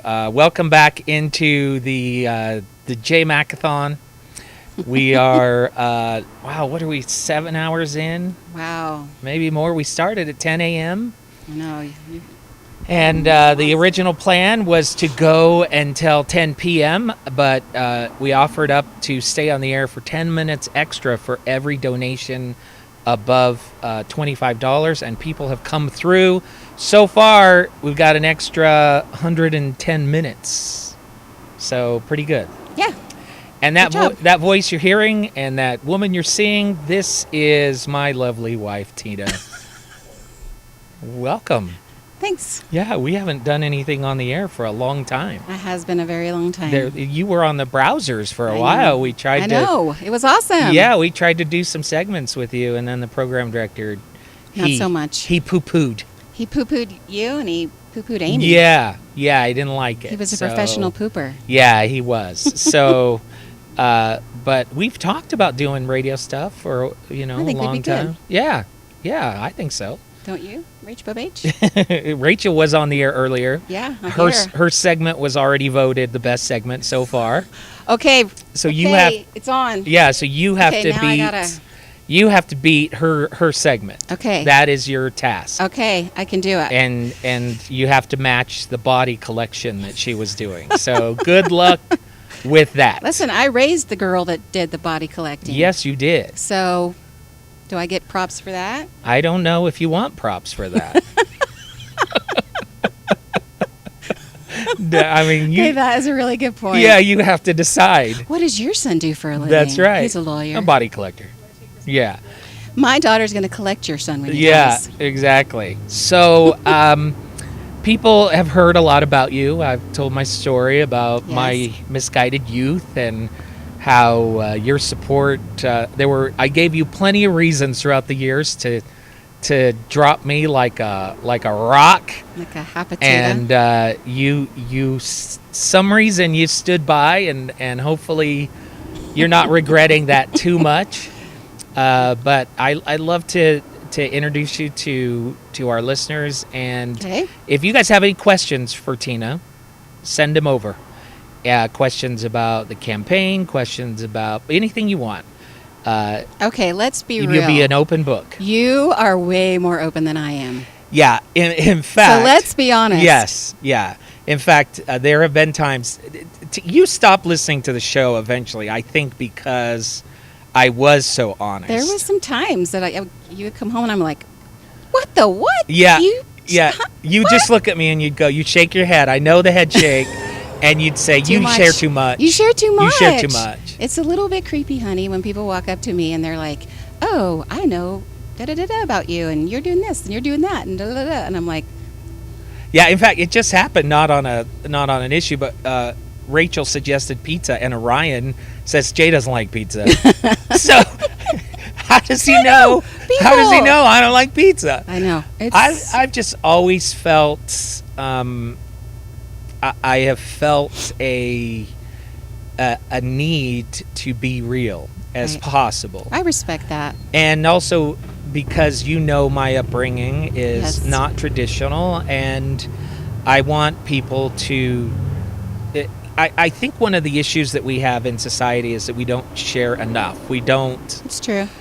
We don't share our trials. Like in this community, we go to church and everybody's putting on a smile and a Yes. face, Yes. and it leads us with the belief or the feeling that we're the only ones fighting the battles that we're fighting. Correct. And nothing could be further from the truth. Everybody's fighting these battles. And not only that, but probably worse than you. Yeah, exactly. And so you end up with no perspective on that. Mm-hmm. And so when you have a chance to listen to somebody on the radio and he tells a story and you're like, that's what I'm going through. Yeah, it's true. That's what I went through. And we've had some really powerful you have. experiences. You really from do. that. Honestly, you really have. Yeah. Some really precious. So- powerful things. Things that I cherish way more. People ask me, what do you love most about the show or whatever else? Mm-hmm. There have been a couple of times when I shared how close I came to a feeling that there was no point in going on. Right. And I would get a text message from somebody and they'd say, Jay, I feel that right now. Right. and I would text them back. Right. And we would actually call them after the show. I know, and they were always surprised. They're like, when what? you would answer. Yeah. And I didn't do much more than that. But the fact that somebody else who had been through what they were going through expressed an interest in their life changed their life. And many of them still stay in touch with me.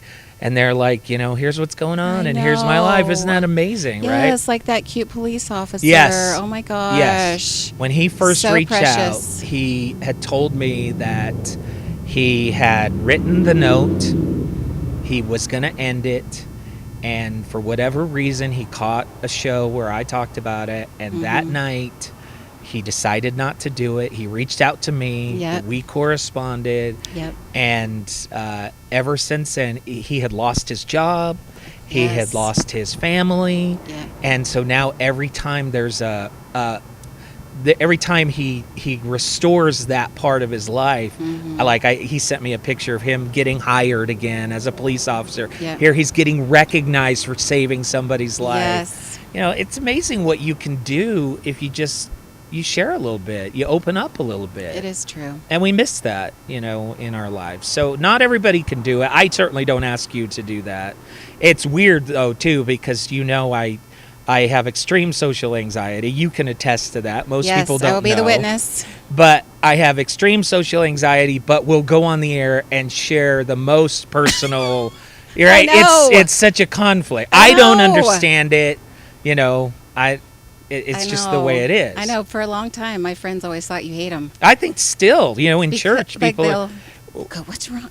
Yeah. Why doesn't your husband like me?" Yeah, like when I'm we like- moved into this ward we're in right now, and people found out who I was. They're like, "Oh my gosh!" And they like buddied up to me and stuff. And then I'm like cold. Yeah. But it's not because I don't like you. It's because I'm petrified around people. I know, and it comes off like you're a big old Yeah. a-hole. Well, because they hear me on the air, just dynamic and all this, yes, and they it's realize true. I'm in a box, and so and we didn't even know how bad it was until a few years ago. We finally started to diagnose what I face all the well, time. and if anything, it is a really good, again, thing to share. Yeah. That let people know that you can't judge a book by its Right. cover. You have no idea Yeah. what is going on. And if you are listening and you are in our ward, it's not personal. Oh, no, it's no. It never is. It never is. And I think there probably are people that are like, I say that because there is someone in our ward listening right now. oh, there is? Yeah, yeah. We love you. He says the power couple on set right now. So, oh, he's adorable. Yeah. So please spread the word. It's just one of these crazy things that I know, face.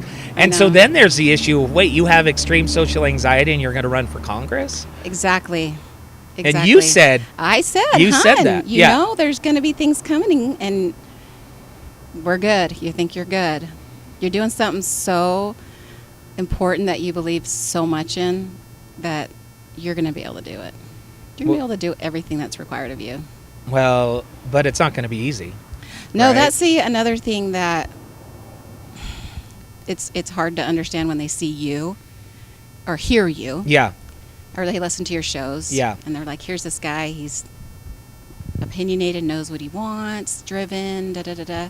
They have no idea how difficult this is. Yeah. Like on a personal level, it's really hard. I think for someone to understand like what it's like for even today, how hard this is. Mm-hmm. Because it's like, imagine if you were asked to give a presentation in front of a group of people for 12 hours.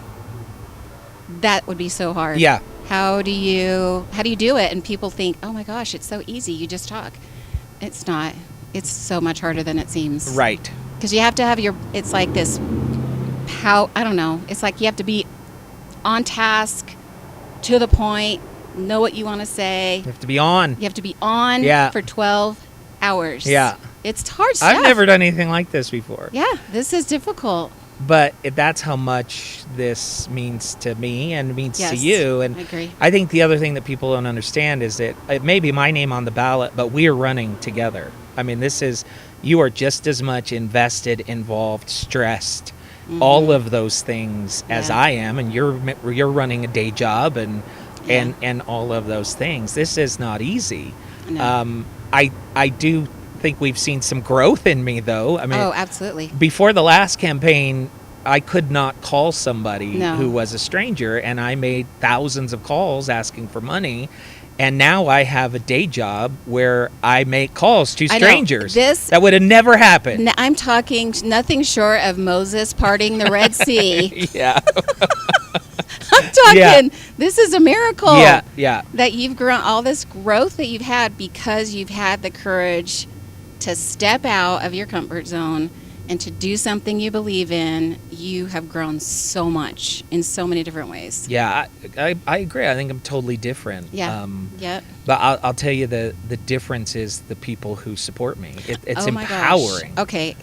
I'm glad you brought it up. I just wanted to take 1 second and say with heartfelt thank you to all the people that have been supporting you doing this. Like, I'm on the text chain, and I'm telling you, there's a great group of people behind this that has made this happen. Yep. Through all the technical difficulties, through everything you faced, they're back there and they celebrate everything, and they're with you when Yeah. I'm like, you have come into an amazing group of people, and I just want to thank you for being there to support my Yeah, and they're husband. not making any money. They're No. doing it because they want the same change we want. I know. And they're not in a position to run for office. Right. Not everybody is. And who would want to? That's right. That's Seriously, right. who at this time, who would want to? That's right. But they're donating their time and effort. Yes. Even behind this broadcast, we have Janelle right now. She's listening. She's posting to social I media. know, and she's so on top yeah, of things. Yeah. And doing it why? You know, Exactly why. love of country and Right. and a desire for change. And I was talking about that earlier. You know, we just see the name on the ballot and we Right. don't realize what's behind that name. Right. We have no idea. Yeah. So, and it's the one question that you constantly get: why? Mhm. Why would you do this? In fact, we were down in St. George and meeting with some councilmen, and that's one of the questions he said to you: why are you doing this? Why Yeah. don't you do this and this and this? And I'm like, so I went up to him after our conversation, and because you never really got answered. Yeah. So I went up to him and I'm like, you asked my husband why he's doing this. It's a question he gets all the time, but I want to answer it for him this time. And he goes, oh, yeah, sure. And I'm like, what did you do before your well, I ran a campaign for so-and-so. Okay, but before that. And he got real sheepish. Yeah. I was in construction. Construction, yeah. I was in construction. Yeah. And I'm like, exactly. Something somewhere inside of you said, today's the day. I'm going to do it. I'm going to move from my comfort zone of construction, and I'm going to run a campaign for somebody because I believe I can make a change.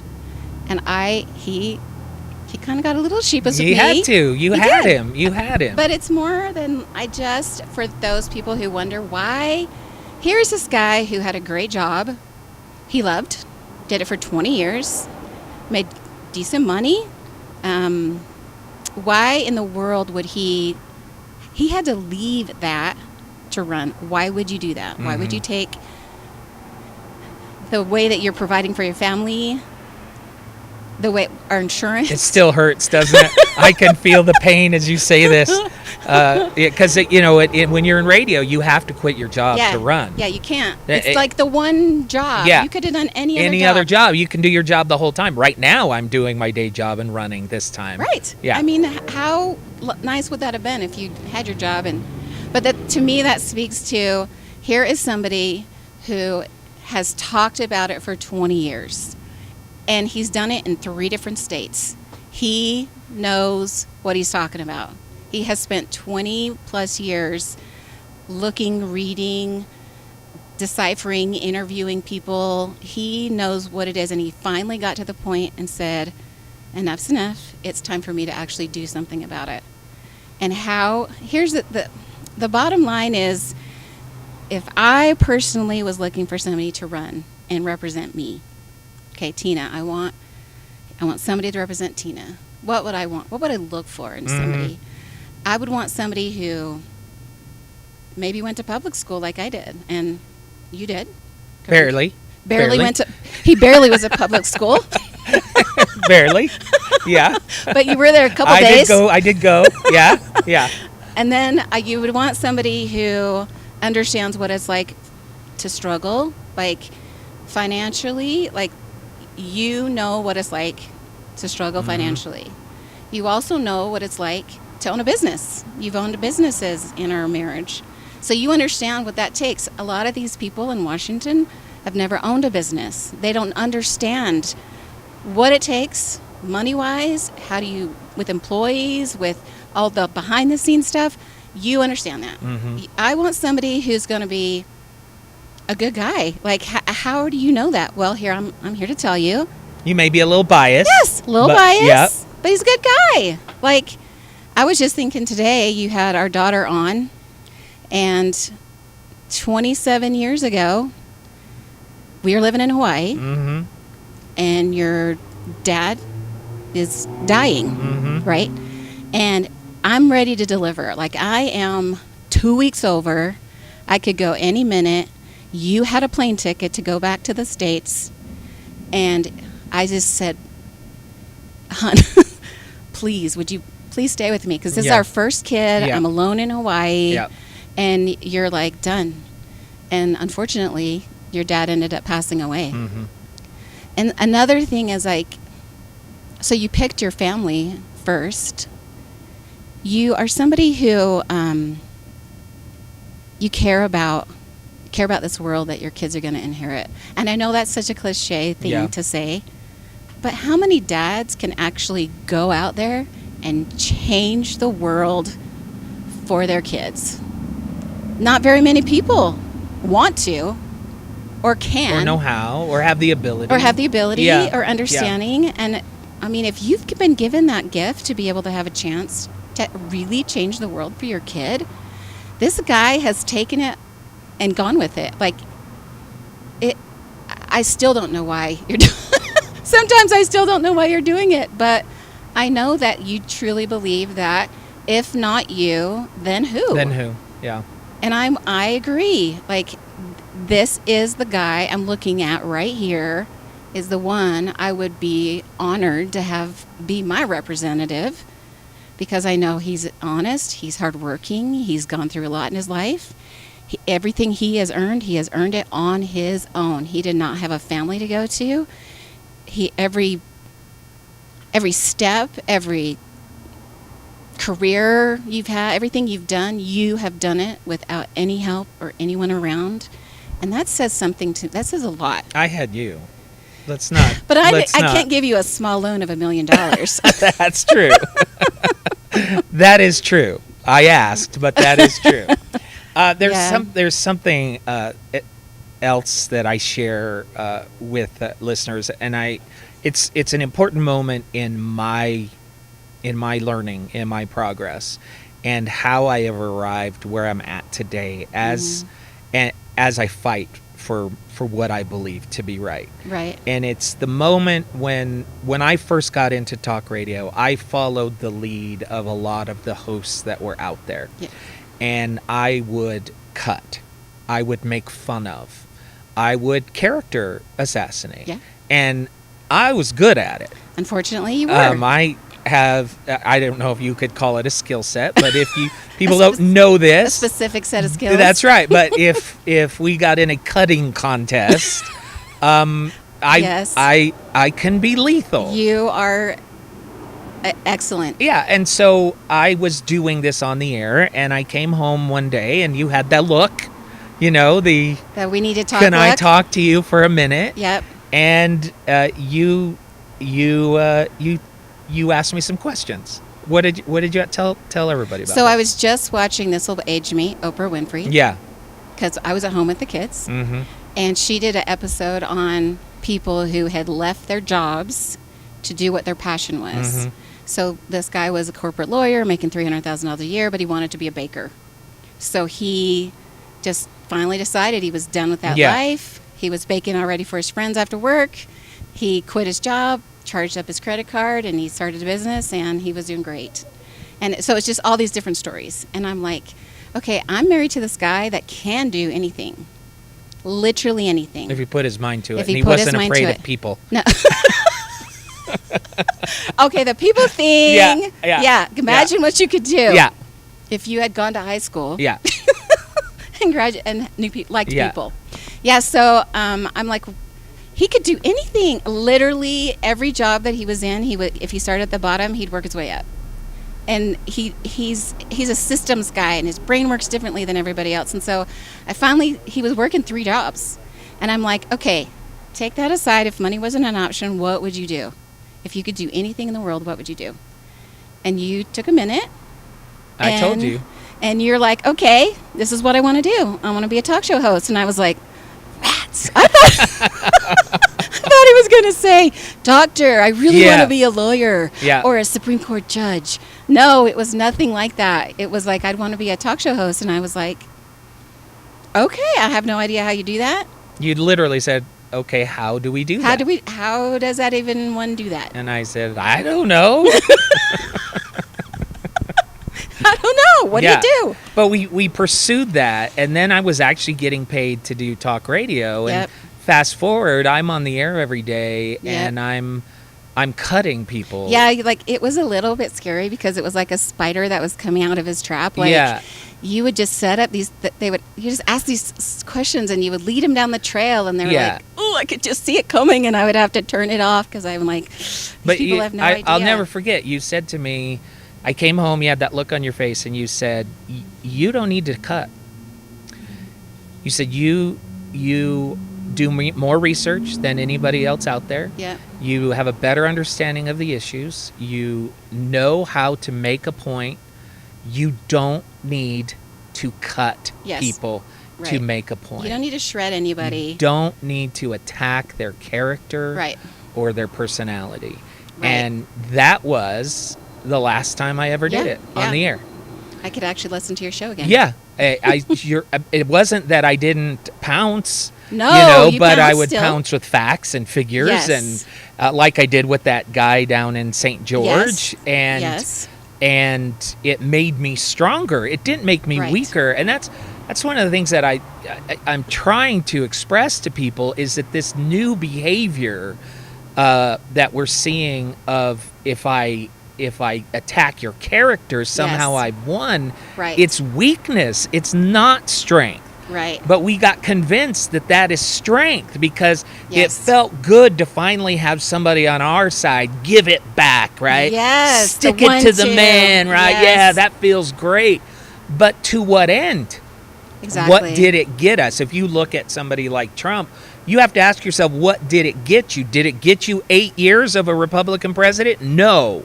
That very behavior is one of the reasons why he created more opposition than he created support. Right. Imagine if he could stick it to you, but with facts. Right. Like if he could say, "Oh yeah," and lay it all out. Right. Absolutely. That is strength. Absolutely. Weakness is the character assassination. We're completely backwards in our society. We are. And we would never let our kids treat each other that way. We'd never let coworkers treat us that way. But somehow in politics, that is the call of the day. Yeah, it has really flipped. That way. In fact, I don't remember if we were talking about this, about how Senator Kane, what he would do is when he was done with his piece in the Senate, he would sit down. He wouldn't sit down with his colleagues. He would go across the... And he'd sit with them. Yeah.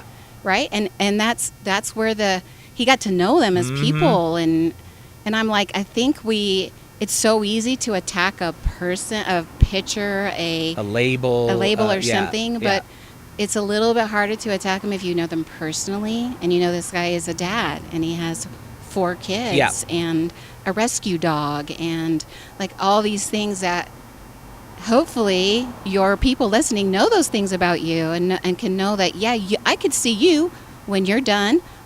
Go talk to somebody and get to know them. And where can we find common ground on this? Like, we all want the same thing. A lot of times we want the same thing. How do we get there? How can we get there? And we need to stop supporting people who don't want to get there. Yes. And if all they're doing is focusing on differences, if that's their only skill set, is telling you why the other side is bad, then they are weak. Well, and imagine if that was a marriage. Yeah. If you just spent the entire time yelling at each other because of all the differences you are, instead of sitting down and finding common ground. and going, okay, well, we both want this. Yeah, we well, both want marriage, this. any relationship, any work environment, Yep. you want to, you want to solve problems. The first thing you do is you get out the whiteboard and you say, okay, where can we all agree? Right, and I don't want people to misunderstand, or anyone that's heard you or hears you. I hope they don't hear, I will compromise everything. That's not what you're saying. What they're saying, what I want them to hear is, this is someone who is willing to listen, absolutely knows his own mind and what he wants and how he wants to represent the people. Mm-hmm. That doesn't mean that you can't be firm and, like you said, these are the facts. Yeah. How can we make this work? You can be fierce. You- I think you can be a fierce advocate. Absolutely. I think you could be even, like you were saying, even stronger. Right. Like you found out. Right. And when people hear compromise, I don't like to use the word compromise. I like to use the word common ground, because those are Yes. things, before we even enter the room, we can identify those things we agree on. And if all we did was work on common ground and never stretched in any direction, you would still make progress. Yes. And I think it's a skill set, like with the environment. We want to debate on whether or not global warming is man-made. There is common ground if we just got past that debate. Yeah. Can we all agree on clean water? Can we all agree on clean air? Yeah. There is common ground Oh, trust there. me, we can all agree on clean air. I have Yeah. a daughter who is asthmatic. That's exactly right. And man, there's days she had to wear her mask Yep. way before COVID ever Can happened. we all agree on energy independence? Mm-hmm. Can we all agree on renewable energy? There is common ground right there, but the two sides don't want us to see that. They want us to see that the other side's plan is terrible and Yes. evil. Yes. And so common ground is not weakness. Common ground is the start. And the other part that is really important to me is that I believe that everybody has a right to representation. Everybody, I cherish the Constitution, and what it does is it allows people who disagree with me to vote in their own representatives, and those representatives should be treated with respect. Yep. They are sent there in the same form and fashion that I will be sent there. Yep. There is a prevailing viewpoint now that those people do not have a right to representation. They are not patriots because they disagree with me. That, to me, goes against the very foundation of this country. Right. They have a right to representation. They have a right to be heard. Yes. I have a right to be heard. Let's be heard in the arena of ideas, and let's try and change hearts and minds and move the needle Right. in one I direction mean, or the imagine other. what you could get done. Imagine what Yeah. you could do. I know. If you could just honestly have an honest It's talk with it's one of the somebody things and- I said earlier today. Why inflation, one of the biggest issues facing our country, why isn't there a room somewhere in Washington right now where the president and the House and the Senate are sitting saying, how do we solve this? What can we do today? What they're doing is they're all going to Twitter and they're talking about how one side is causing the problem and we would solve the problem. They're not telling you how they would solve the problem. Yes, that they right? will, though. That's right, they will. So you get me fired up sometimes when we talk. I know Yeah. people want to hear more from you, Okay. but I want to talk to Patricia also. She's been holding. Okay. So what we'll do is we'll interview her. I've been wanting people to get to know other candidates from the United Yes. Utah Party. Yes. And Patricia is an amazing lady. Absolutely. We met her down in our southern swing. Yep. So I'm going to bring her on. You can turn that microphone off, and Okay. then we'll get you back. And then a reminder, coming up at 8 o'clock, Amy Iverson is going to Awesome. join us. So that's going to be be fun. very fun. Absolutely. Okay. All right. So let me flip some buttons here. Patricia, hang on a Let's get you out of the green room and into everybody's viewpoints. And I do have to change one thing here quick. Give me 1 second.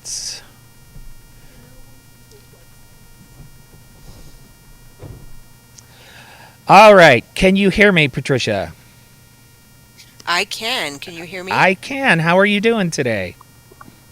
I am good. How are you? Good. Thanks for holding as I interviewed my wife, which is kind of rare, but lots of fun. I enjoyed listening to that, and I enjoyed meeting both of you when we went to dinner together Yeah, a few weeks ago. absolutely. Thank you for your hospitality. It was great getting to know the issues facing the southern part of this state. I know sometimes you guys can feel like orphans down there, and so it was good to hear firsthand the issues that you guys feel strongly about. So, in case people are wondering, this is Patricia Bradford. She is running for Senate seat 28 in Iron County. Patricia, tell us a little bit about your background and why in the world would you decide to throw yourself into the ring politically? I ask myself that same question all the time. Yeah.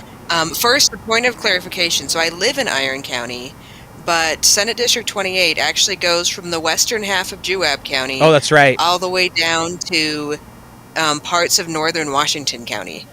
And so geographically, it's actually quite large and includes a lot of central and southern Utah. Yeah. Okay. So why am I running? Yeah. So I was raised in a politically active family. I remember having conversations around the dinner table as a kid. I started reading the newspaper probably by 4th grade. Wow. And I was just what's a newspaper? What is that? I know, right? I know. I've got to figure out how to get my kids into. Yeah. We had the newspaper, so I read the newspaper. Yeah. And I had always been interested in what was going on. I'd always wanted to be involved, but life gets in the way. And and I have always voted. I've always been involved that way. But then I went to college, graduated, had kids, and just life kind of got in the way. And but then a few years ago, I was just voting, and I think it was a midterm election, and I went to vote. It was long enough ago that I was standing in line in the high school instead of the mail-in vote, and I get to my ballot, and almost every single race is non-contested.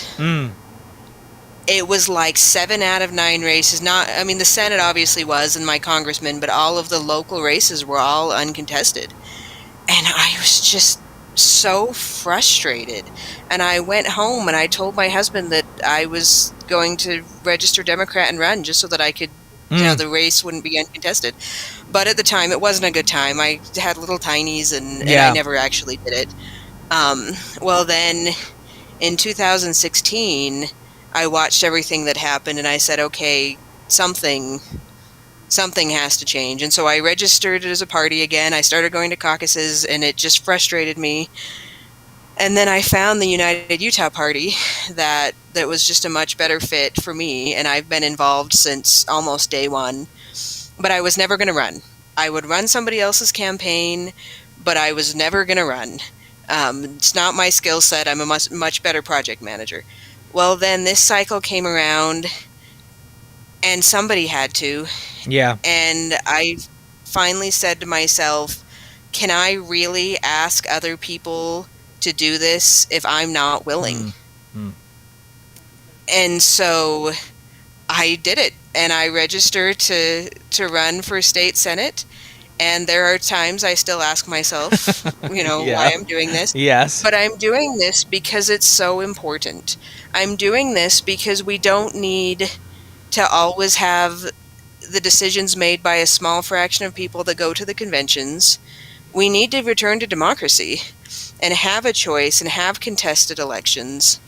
And because that's important, a healthy democracy requires choices. We can't just keep electing the same people and expect things to change. We need to hold them accountable, and the only way we can hold them accountable is if people are willing to run against them. Yeah, I totally agree with you. We've come to a place where we only support people who agree with us, and we're sacrificing a diversity of ideas. We're missing out on great stuff, and you would never do that, or you shouldn't do that, like in the business environment or something else. You want that diversity of ideas. That's where you're going to get the best ideas. Exactly. And even if I absolutely loved every elected official that was running uncontested, I would still have a problem with with that lack of choice, because we need those ideas. I mean, I've been in business conference rooms with businesses that you need the variety of voices, you need the different perspectives. Nobody has all the answers. I don't have all the answers, and I know that, and I'm willing to listen, and I'm willing to bring in people who feel like they've never had a voice because everything has always been done the same way. Yeah, I totally agree with you. So how has it been so far running for office? Have you run up against any major issues yet? I don't know who I'm running against yet because there's a primary. Oh, okay. And so I've kind of been hanging back that, I have a website and I met with some people when I met with you and I've done a few things, but I've kind of been hanging back waiting to find out who I'm running against. Because it could be Senator Vickers, who's the incumbent, or it could be, I believe his name is Patrick Larson, who is his primary opponent. I don't know. And so I'm kind of, and plus that's the focus right now. Nobody's worried about the general. Everybody's worried about the primary. So I'm laying groundwork, but I haven't had to jump in the deep end quite yet. Yeah. Well, very good. So what are some of the issues if we snapped your finger and you were in the state senate? What would be the things that fire you up? What would you focus on? A big thing for me is reforms. Things that bring the power back to the people. Abolishing gerrymandering. You talked a lot about that with Evan McMullin earlier, and the importance of getting rid of gerrymandering. Bringing in things like ranked choice voting or approval voting that allow us to have a better view of what the people really want, versus the strategic moves of, I don't vote for this person because what if this other person wins? We can really actually express ourselves through these alternates.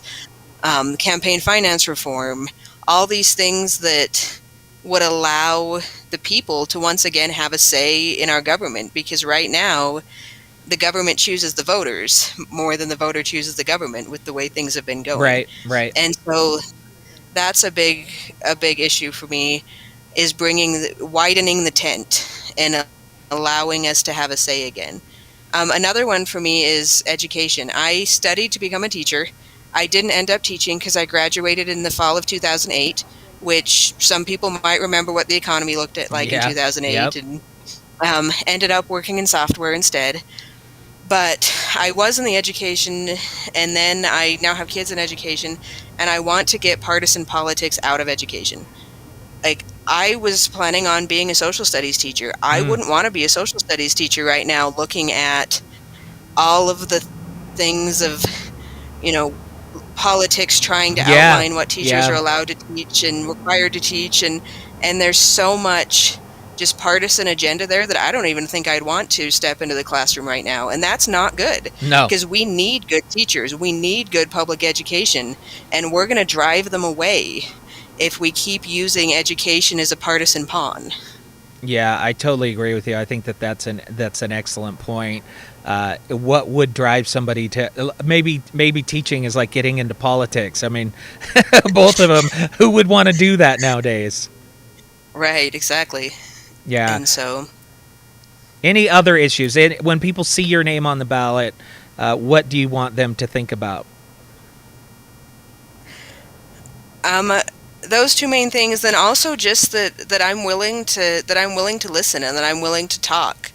And I have friends from all different political parties and religions and ideas, many of whom have ideas that are totally opposite of my ideas, but we can find things to get along because we're all human beings.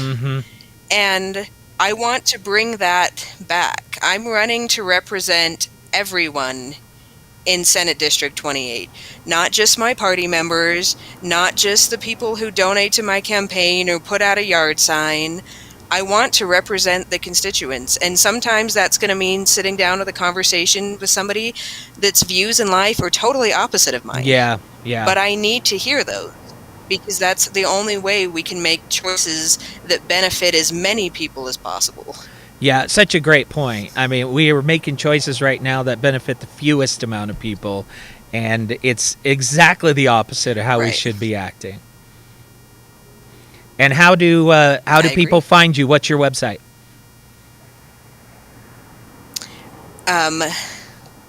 Now my mind went blank since you asked me. It's just it's just votepatriciabradford.com.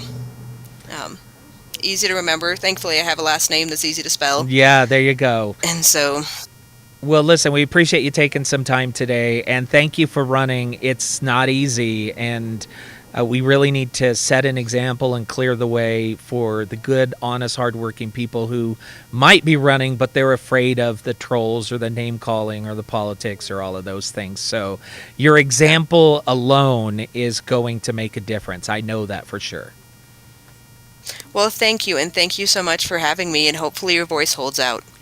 Yeah, we got a few more hours. I'm surprised it's still I know. it's still going. So who knew? Who knew? Listen, thank you so much, and we'll keep track of your campaign and talk later on. Well, thanks again for having me, and good luck on the rest of your stream. Absolutely, thank you, Patricia. So again, Patricia.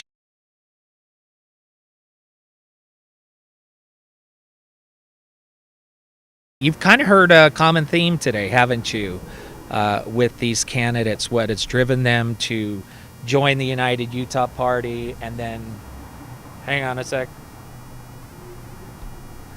and then what has driven them to run for office.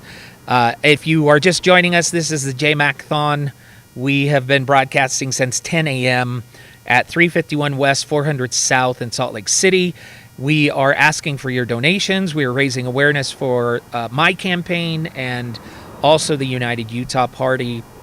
And for every donation that you make over $25, I'm going to stay on the air for 10 more minutes. And you can see we've had 11 donations over $25.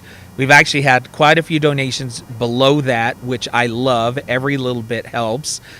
So we were supposed to wrap up at 10 o'clock. But we're actually going to be wrapping up at least, 110 minutes later. So whatever that is, I'm not going to do the math right now. But coming up at 8 o'clock, Amy Iverson is going to join us. This will not be a political discussion. This will be a reunion of sorts. So many of you still ask me about Amy Iverson and the show that we did together on KSL News Radio called The Browsers. This will be a reunion. If you have questions for Amy or for myself, please feel free to ask. I'm going to take another quick break for my voice, and I think we need to decide what's for dinner. Orion's already eaten pizza, so he didn't wait for us. So bear with me. I'll take about a 5-minute break here, and I'll be back in just a few minutes.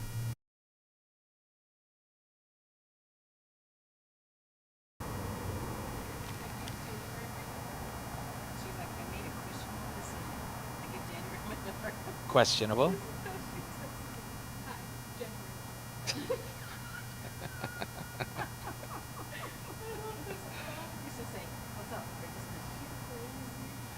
She's intense, man. Her and I got in a huge discussion about paid time off because she wants it, and I'm like, if you want it, then you provide it as a government service. Do not increase the cost of employees to employers. And we went at it for a little bit. It was fun. Yeah, right. Yeah, right. She is. It's just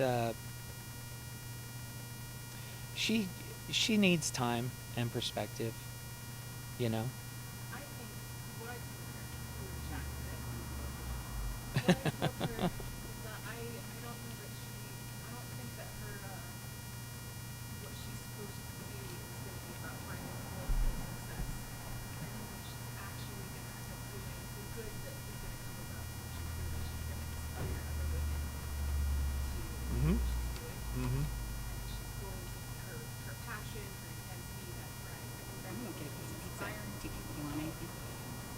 Is that, did he buy pizza for all of us, or? Yeah, I'll take it.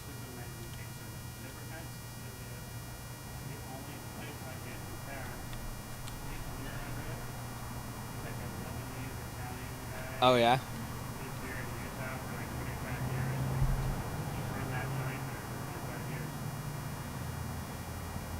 I'll have to check them out.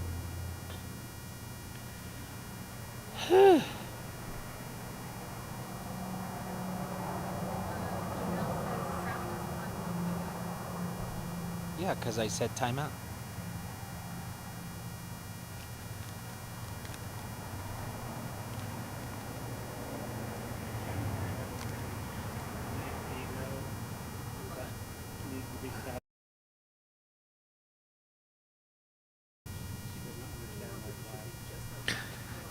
Sorry about that. The mic was left on. We were talking about lunch, no dinner, and some other things. So Tina just went to grab me a quick slice of pizza.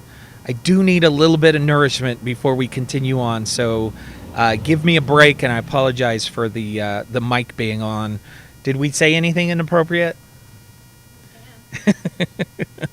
All right, so we'll be back in just a minute.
Okay, welcome back. I've got some pizza. Thank you, Orion. That was good pizza. Who is it? That's the Cecilia Pizza? Cecilia Pizza Kitchen. Cecilia Pizza Kitchen. That was good. Just enough sustenance to keep me going. If you're just joining us, this is we are in the waning hours of the JayMacAthon, this wild, harebrained idea that we came up with a few months ago. What if we went to a location and we broadcast for 12 straight hours? Why we came up with 12, I don't know. What were we thinking? But then we said, let's make it interesting. And for everyone who donates $25 or more, let's stay on the air for 10 more minutes. I don't know whose idea this was, but I don't think it was mine. I'm the one who has to do it. Actually, it was my idea. I just want to make it fun and also, raise awareness, do something different, go big or go home, that kind of stuff. And it's been great so far. We've received a bunch of donations. You can see on the screen 11 donations of $25 or more, but a couple donations of $200 or more. Many of you have been very generous, and I understand during this time of inflation and other things going on, it's hard. I feel bad asking for your donations. So obviously, please don't put your family in any financial risk or situation. If you do have $5, that makes a difference. One of our primary advertising ways to advertise is the RV.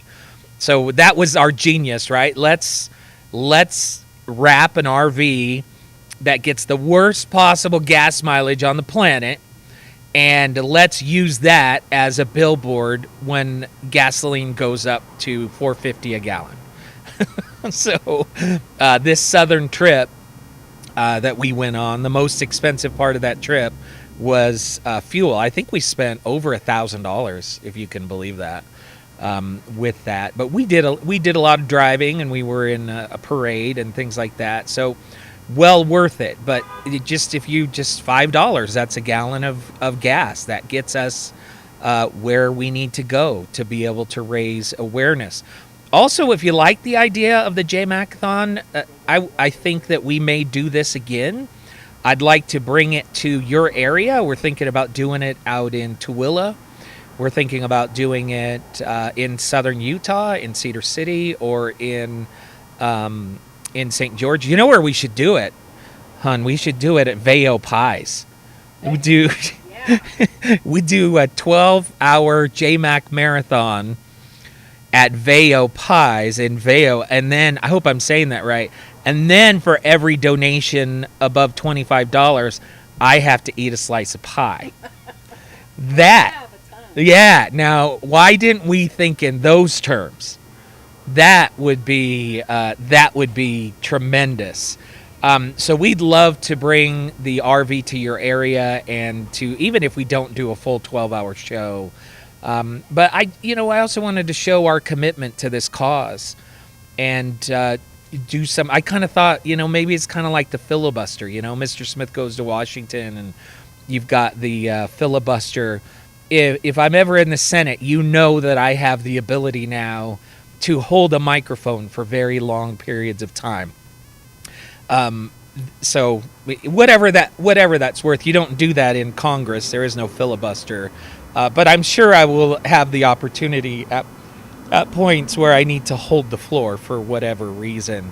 To those of you who have joined us so far, who have commented, who have expressed your support, I can't tell you how much that means to me. If you've missed what we've done today, we've had some great guests on the program. We spoke with Jim Bennett, one of the original founders of the United Utah Party. He shared with us the story of starting the party and all the difficulty and the lawsuits and why that started. Then we spoke with Hillary Sterling, who is the current chair of the United Utah Party, and she talked about the future of the party. And we're going to cut up these interviews, and we'll post them separately in case you missed them. Then we spoke with Ethan Millard earlier today. Ethan, former co-host of the Nightside Project. I'm sure many of you listened to that show on KSL News Radio. I had the opportunity to co-host with them on several occasions, and those are still cherished memories. And people don't know because it wasn't so much the nature of the show, but Ethan Millard is an incredible political mind. And it was interesting, while so many of us are getting panicked and frustrated by the toxicity of politics, he found kind of a way towards Zen, where he is not getting caught up in all of the extremes and just kind of quietly choosing who he's going to support. And he was actually very excited to see some of the incredible developments that we've seen in the state of Utah this election cycle, primarily with a candidate who is not a Democrat being supported by the Democratic Party, and then another party, the United Utah Party, supporting that individual. Of course, I'm talking about Evan McMullin. Who would have thought in the state of Utah that something like that would be possible? And it's of note, it's remarkable. And so then we had Evan McMullin on the show. He's been on the podcast before. He's been a great friend to the show. And I first got to know Evan when he decided to run for president, back when the two parties gave us an impossible choice, the choice between Hillary Clinton or Donald J. Trump. And Evan stepped forward and gave us an option that we could feel good about. And, now that he is running against Senator Mike Lee, and he has shown, if you ever want to know if the guy can build a coalition, take a look at what he's done already. So he joined us, and he was kind enough to express support for our campaign. And I hope that we're going to be able to get out and do some campaign events. We did get cut off right in the middle of his interview, and so that ended up being split into two different live streams. So I will post the whole interview all by itself. I'll probably do it tomorrow or Monday, because I'm probably going to be comatose all day tomorrow after today's event. So, but we'll get that up there so that you can see it. We talked about gerrymandering, and you'll notice that every single person that we've spoken to today has brought up gerrymandering in the state and how it's one of their top issues. And I want to put my same support behind that idea. Those of you who listen to me on KSL News Radio, that I came out aggressively against gerrymandering. I supported the independent commission. We talked about, in fact, I predicted, it was not hard to do. I was not the only one to do it. I predicted that the independent commission would draw districts that were much more representative of the state, and that the state legislature would ignore them outright. And that's exactly what happened, because unfortunately, the Constitution doesn't allow for the independent commission to have full force of law. And so we saw a state legislature look at 51% of the voters and say, I don't care what you think. I don't care about you, and I don't care that you voted for this independent commission. And this should be a screaming banner example of whether or not our state legislature represents the voters. When you see something like this passed and they ignore it outright and make up fake reasons, fake excuses as to why they couldn't accept the independent redistricting map, and they were fake excuses. In fact, I don't know that they ever even talked about the map. They would set up these straw man arguments. Like I kept hearing them say, we need a map where each district has urban and rural areas together, as if the map that the Independent Redistricting Commission came up with didn't have that in each of the areas. It did so more than the map that was passed. So they set up this straw man, and then they knock it down as a reason why you can't listen to the Independent Redistricting Commission, and why they looked and do not fear the fact that they went against the will of 51% of the voters in the state of Utah. And I would ask you, how can that be representation? It's not. if your elected officials do not fear the consequences of their actions, if they do not fear reprisal from the people they represent, you don't have representation. You could call it an aristocracy, call it something else, but it's not representation. And it's not healthy. It's not good for this country. One of the other things we talked about with Evan is, I'm getting, it's bad when your body hurts, but you didn't do anything to hurt it. It's called age. Yeah, right? We talked about this with Evan and several other people today. Why do people think that it gets you more representation when you are addicted to one party or you only participate with one party? It doesn't give you greater representation. It dilutes your representation. And this is something that I just am going to keep driving home on this campaign. When they know how you're going to vote before they present a candidate to you, then that candidate doesn't represent you. There's no reason for that candidate to come to you. And there's no reason for people in Washington to say, oh man, I wonder, we better listen to what Utah wants. We better pay attention to that, to the Utah delegation and see what they want. When do you hear that? You used to hear it when we had seniority out there, but now it's like, why would they listen?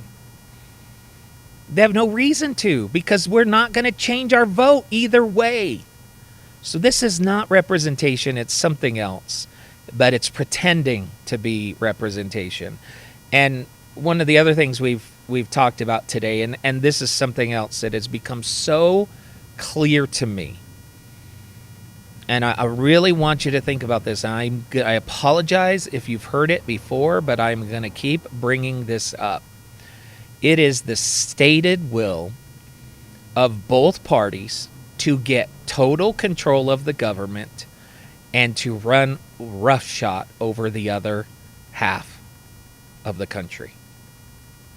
Think about that and ask yourself if that's the way it's supposed to be. They want to just run over the other side. And both parties want to do it. If we can just get control of the House and the Senate and the White House, we can do everything we want and we don't have to listen to the other side. And they want you to think that the other side is evil, but what they don't want us to remember is that the other side is voted in by Americans. By Americans, they are voted in using their constitutional rights. Those people who we villainize, Nancy Pelosi and all of those other people, they are voted in. They represent American citizens who have a right to choose who they vote for. And they have a right to send people to Congress to represent their viewpoint. And so when we adopt attitudes like, you're a great American if you agree with me, as opposed to you're a great American if you are fighting for what you want your country to become, to me, we're going against the very fabric of what makes the Constitution great. We act as though the Constitution prescribes only one way to run government. And it's a complete falsehood. The beauty of the Constitution is that it allows people to fight for the change that they want.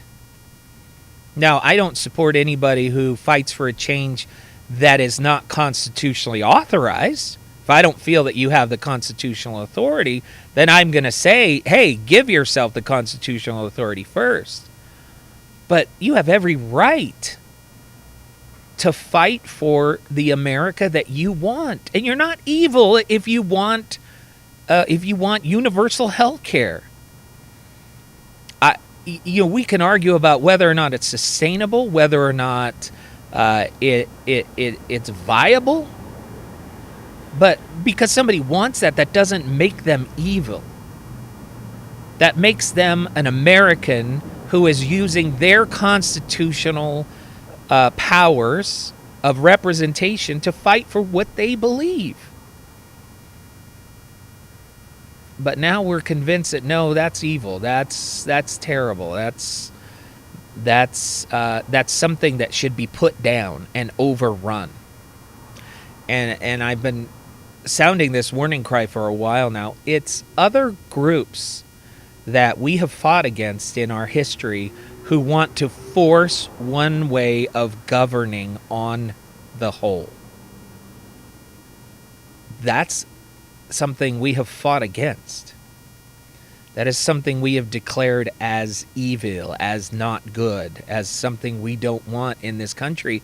Yet now we find people supporting it. It's remarkable. It was just remarkable. So I just have to think. We just have to rethink all of this. This is on Twitch. I'm not going to try and pronounce your name. Was January 6th an insurrection? You want to look up the word insurrection? Look it up. Look in the dictionary, and the answer is yes. 100%. 100% without a doubt. Matches the definition, and it was an insurrection. It was an attempt to thwart the constitutional process that was taking place that day. 100% an insurrection. And did every person that day who marched on the Capitol, was their intent insurrection? No. So I don't think it's fair to broad brush everybody. There was a lot of people in Washington, D.C. that day, and most of them, the vast majority of them, protested peacefully. And there were those who got caught up in it and ended up inside the Capitol. And their intent was not insurrection. But there is no doubt, when you look at the videos, when you listen to the audio recording, when you take it in as a whole, there was an attempted insurrection, an attempt to thwart and stop the constitutional process of a duly elected president in this country. No doubt. No doubt. At least in my mind. Let's see here. Michael, long comments are hard for me when I'm on the air. Let's see if I can read this. I won't put it on the screen. I believe gerrymandering is a concern, but I'm not convinced it's a big source of the trouble we have in Utah. What we hear from a few about what happened with the redistricting maps is not a good representation of what I got from the people who actually worked on the redistricting. It was not a matter of choosing between one recommended map and one map from a few members of government.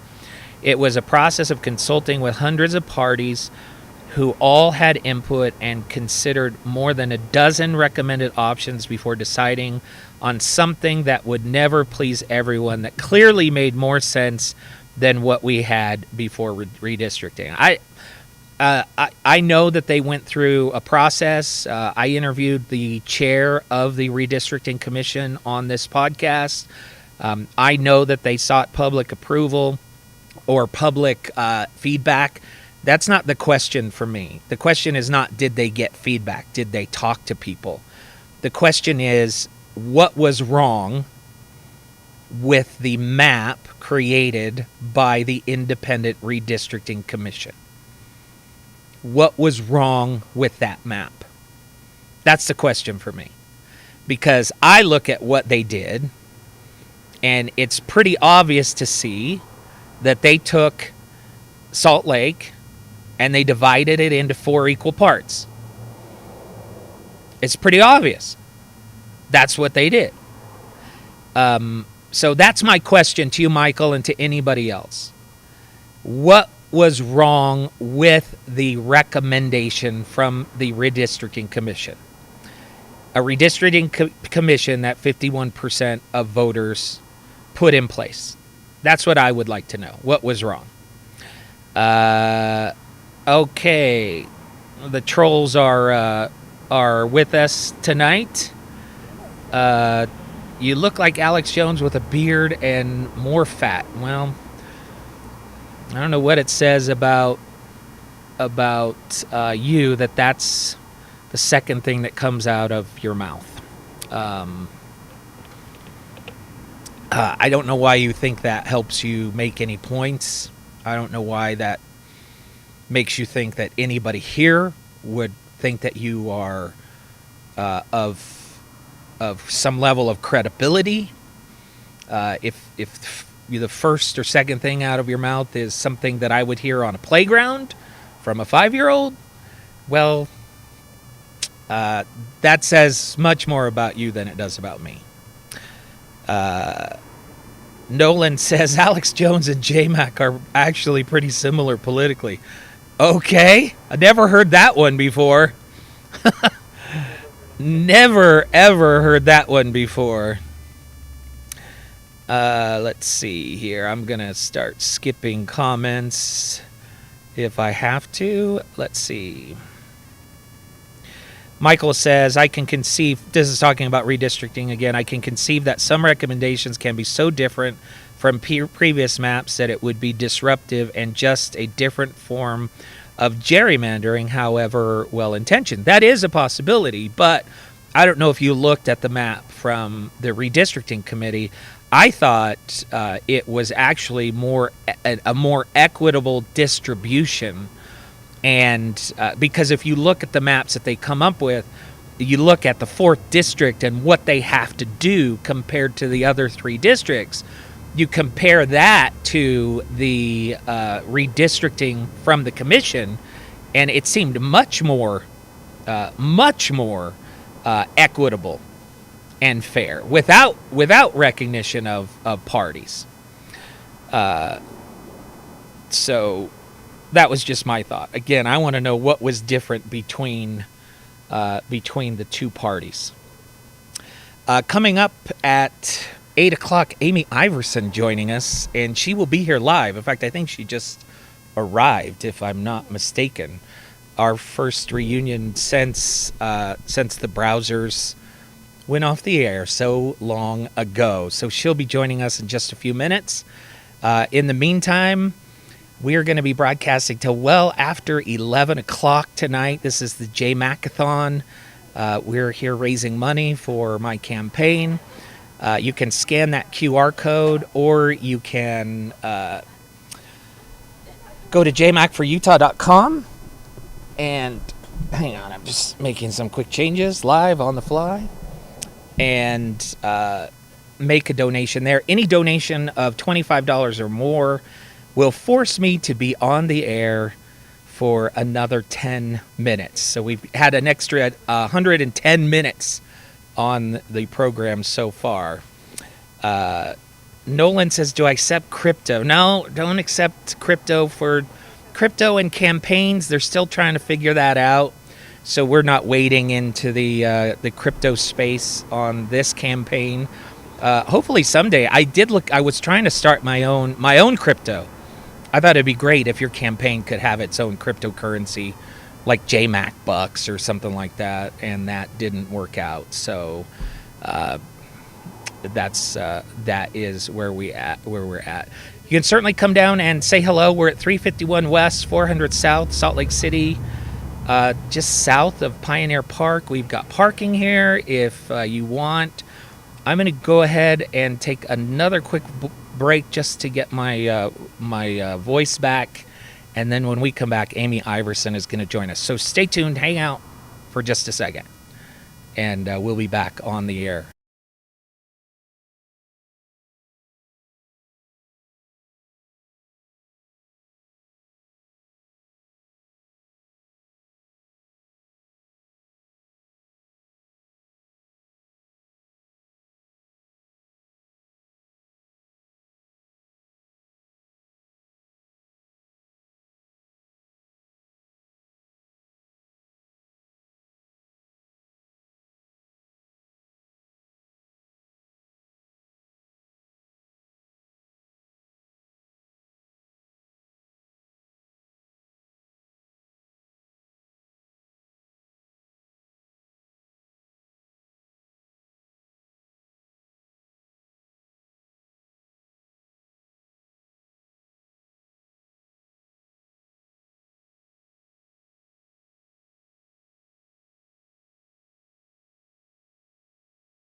Okay, welcome back to the JayMacAthon. Again, this is Jay McFarland. I feel like it's old times because I have an old friend and an old coworker, Amy Iverson, joining us on the show. Hey, Amy, how's it going? Man, I'm just coming in on the tail end of this crazy day. I can't believe you still have a voice. I know. I saw that Coke Zero. It must be. I haven't talked this long because I don't do a daily show anymore. Yeah. And so I do a podcast twice a week, and that helps a little bit, but I'm still going, so who knew? Yeah, because you have all this content build up. That's right. You've needed 10 hours or 12 hours or whatever. It's cathartic, but tomorrow I'm going to be a zombie. Tomorrow for you sure. just stay home. Yeah. Just stay home. Absolutely. Drink tea. Absolutely. So those of you who don't know, Amy Iverson and I co-hosted a show on KSL News Radio for 5 years called The Browsers. The Browsers. A name I still we all hated stand. it. Never No one liked it. We don't know why we had it. That's right. Ridiculous. I told the story earlier in the day about how I got into talk radio. Okay.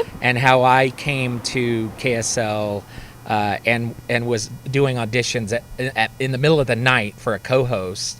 And the only thing I said about you is about that time you were you weren't looking for full time, right? You were just looking to I had a 3-year-old, Yeah. 4-year-old, and so I just was like, I got to do something though, So I had just moved back to the States from Europe, and so I just said, what do you have that I could do? And then they pounced. Yeah, and he's like, well, do you want to help produce this new show And I called said The Browsers? no. Yeah. I said, no, I feel like I've been there, done that. Yeah. He's like, this is different. Because you had produced for Doug Wright way back. I mean, back in the day, Yeah. people might remember Bob Lee and Doug Wright both had talk shows in the late 90s. This ages us. But, Yes.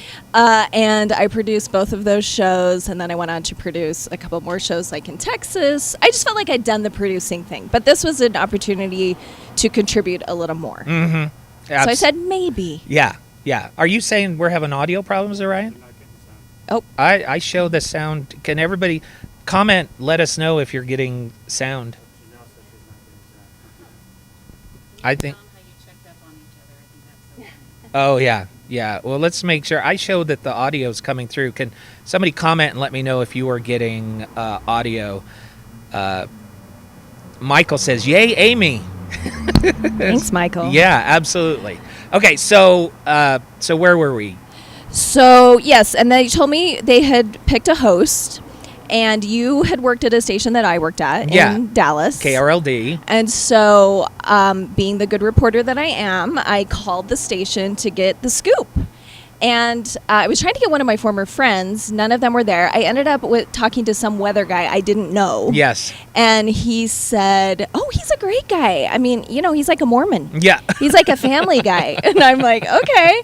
So he didn't give me a ton of info, but I did end up talking to some of my former colleagues. Yes. And it was pretty good. I mean, they were honest. You said you had talked to one of my producers, and she kind of gave me a bad report card. I'm having a hard time remembering that, but I do remember someone in the news department said you had a healthy ego, which we all know Where does that come from? is required if you're going to be a talk show host. I mean, Yeah. it just does. And so that was no surprise. And, yes, that's what it was. One of your former producers said that you were not open to taking other Yes. people's ideas. Yes. Yeah. But what that said to me was she probably didn't have very good ideas. Yeah. I mean, Well, if you have a good idea, people are going to take Well, it. so her history, she had been an NPR producer. And so she came to talk radio thinking that she was going to produce NPR type programming. So everything she pitched to me. There's not good crossover there. No, there's not. Because, I have to come out with an opinion every day and I have to do those things. And so she ended up in tears a couple of times. Ooh. And I tried to help her. You're scary. Yeah, exactly. Yeah, and so it's funny that you ended up talking to her. Yeah. But at the same time, I called back to that station, and I called my former co-host Ernie Brown. And I had produced for him. You had produced for him, and so I'm like, Ernie, tell me about Amy Iverson. So we're both secretly researching each other, which is hilarious to me. And he said, if you don't hire her, don't do the show. Oh, he's a little sweetie. He is. I still talk to Ernie all the Those time. were good times. That was during like the 9/11 times. Yes. Yeah. Yeah.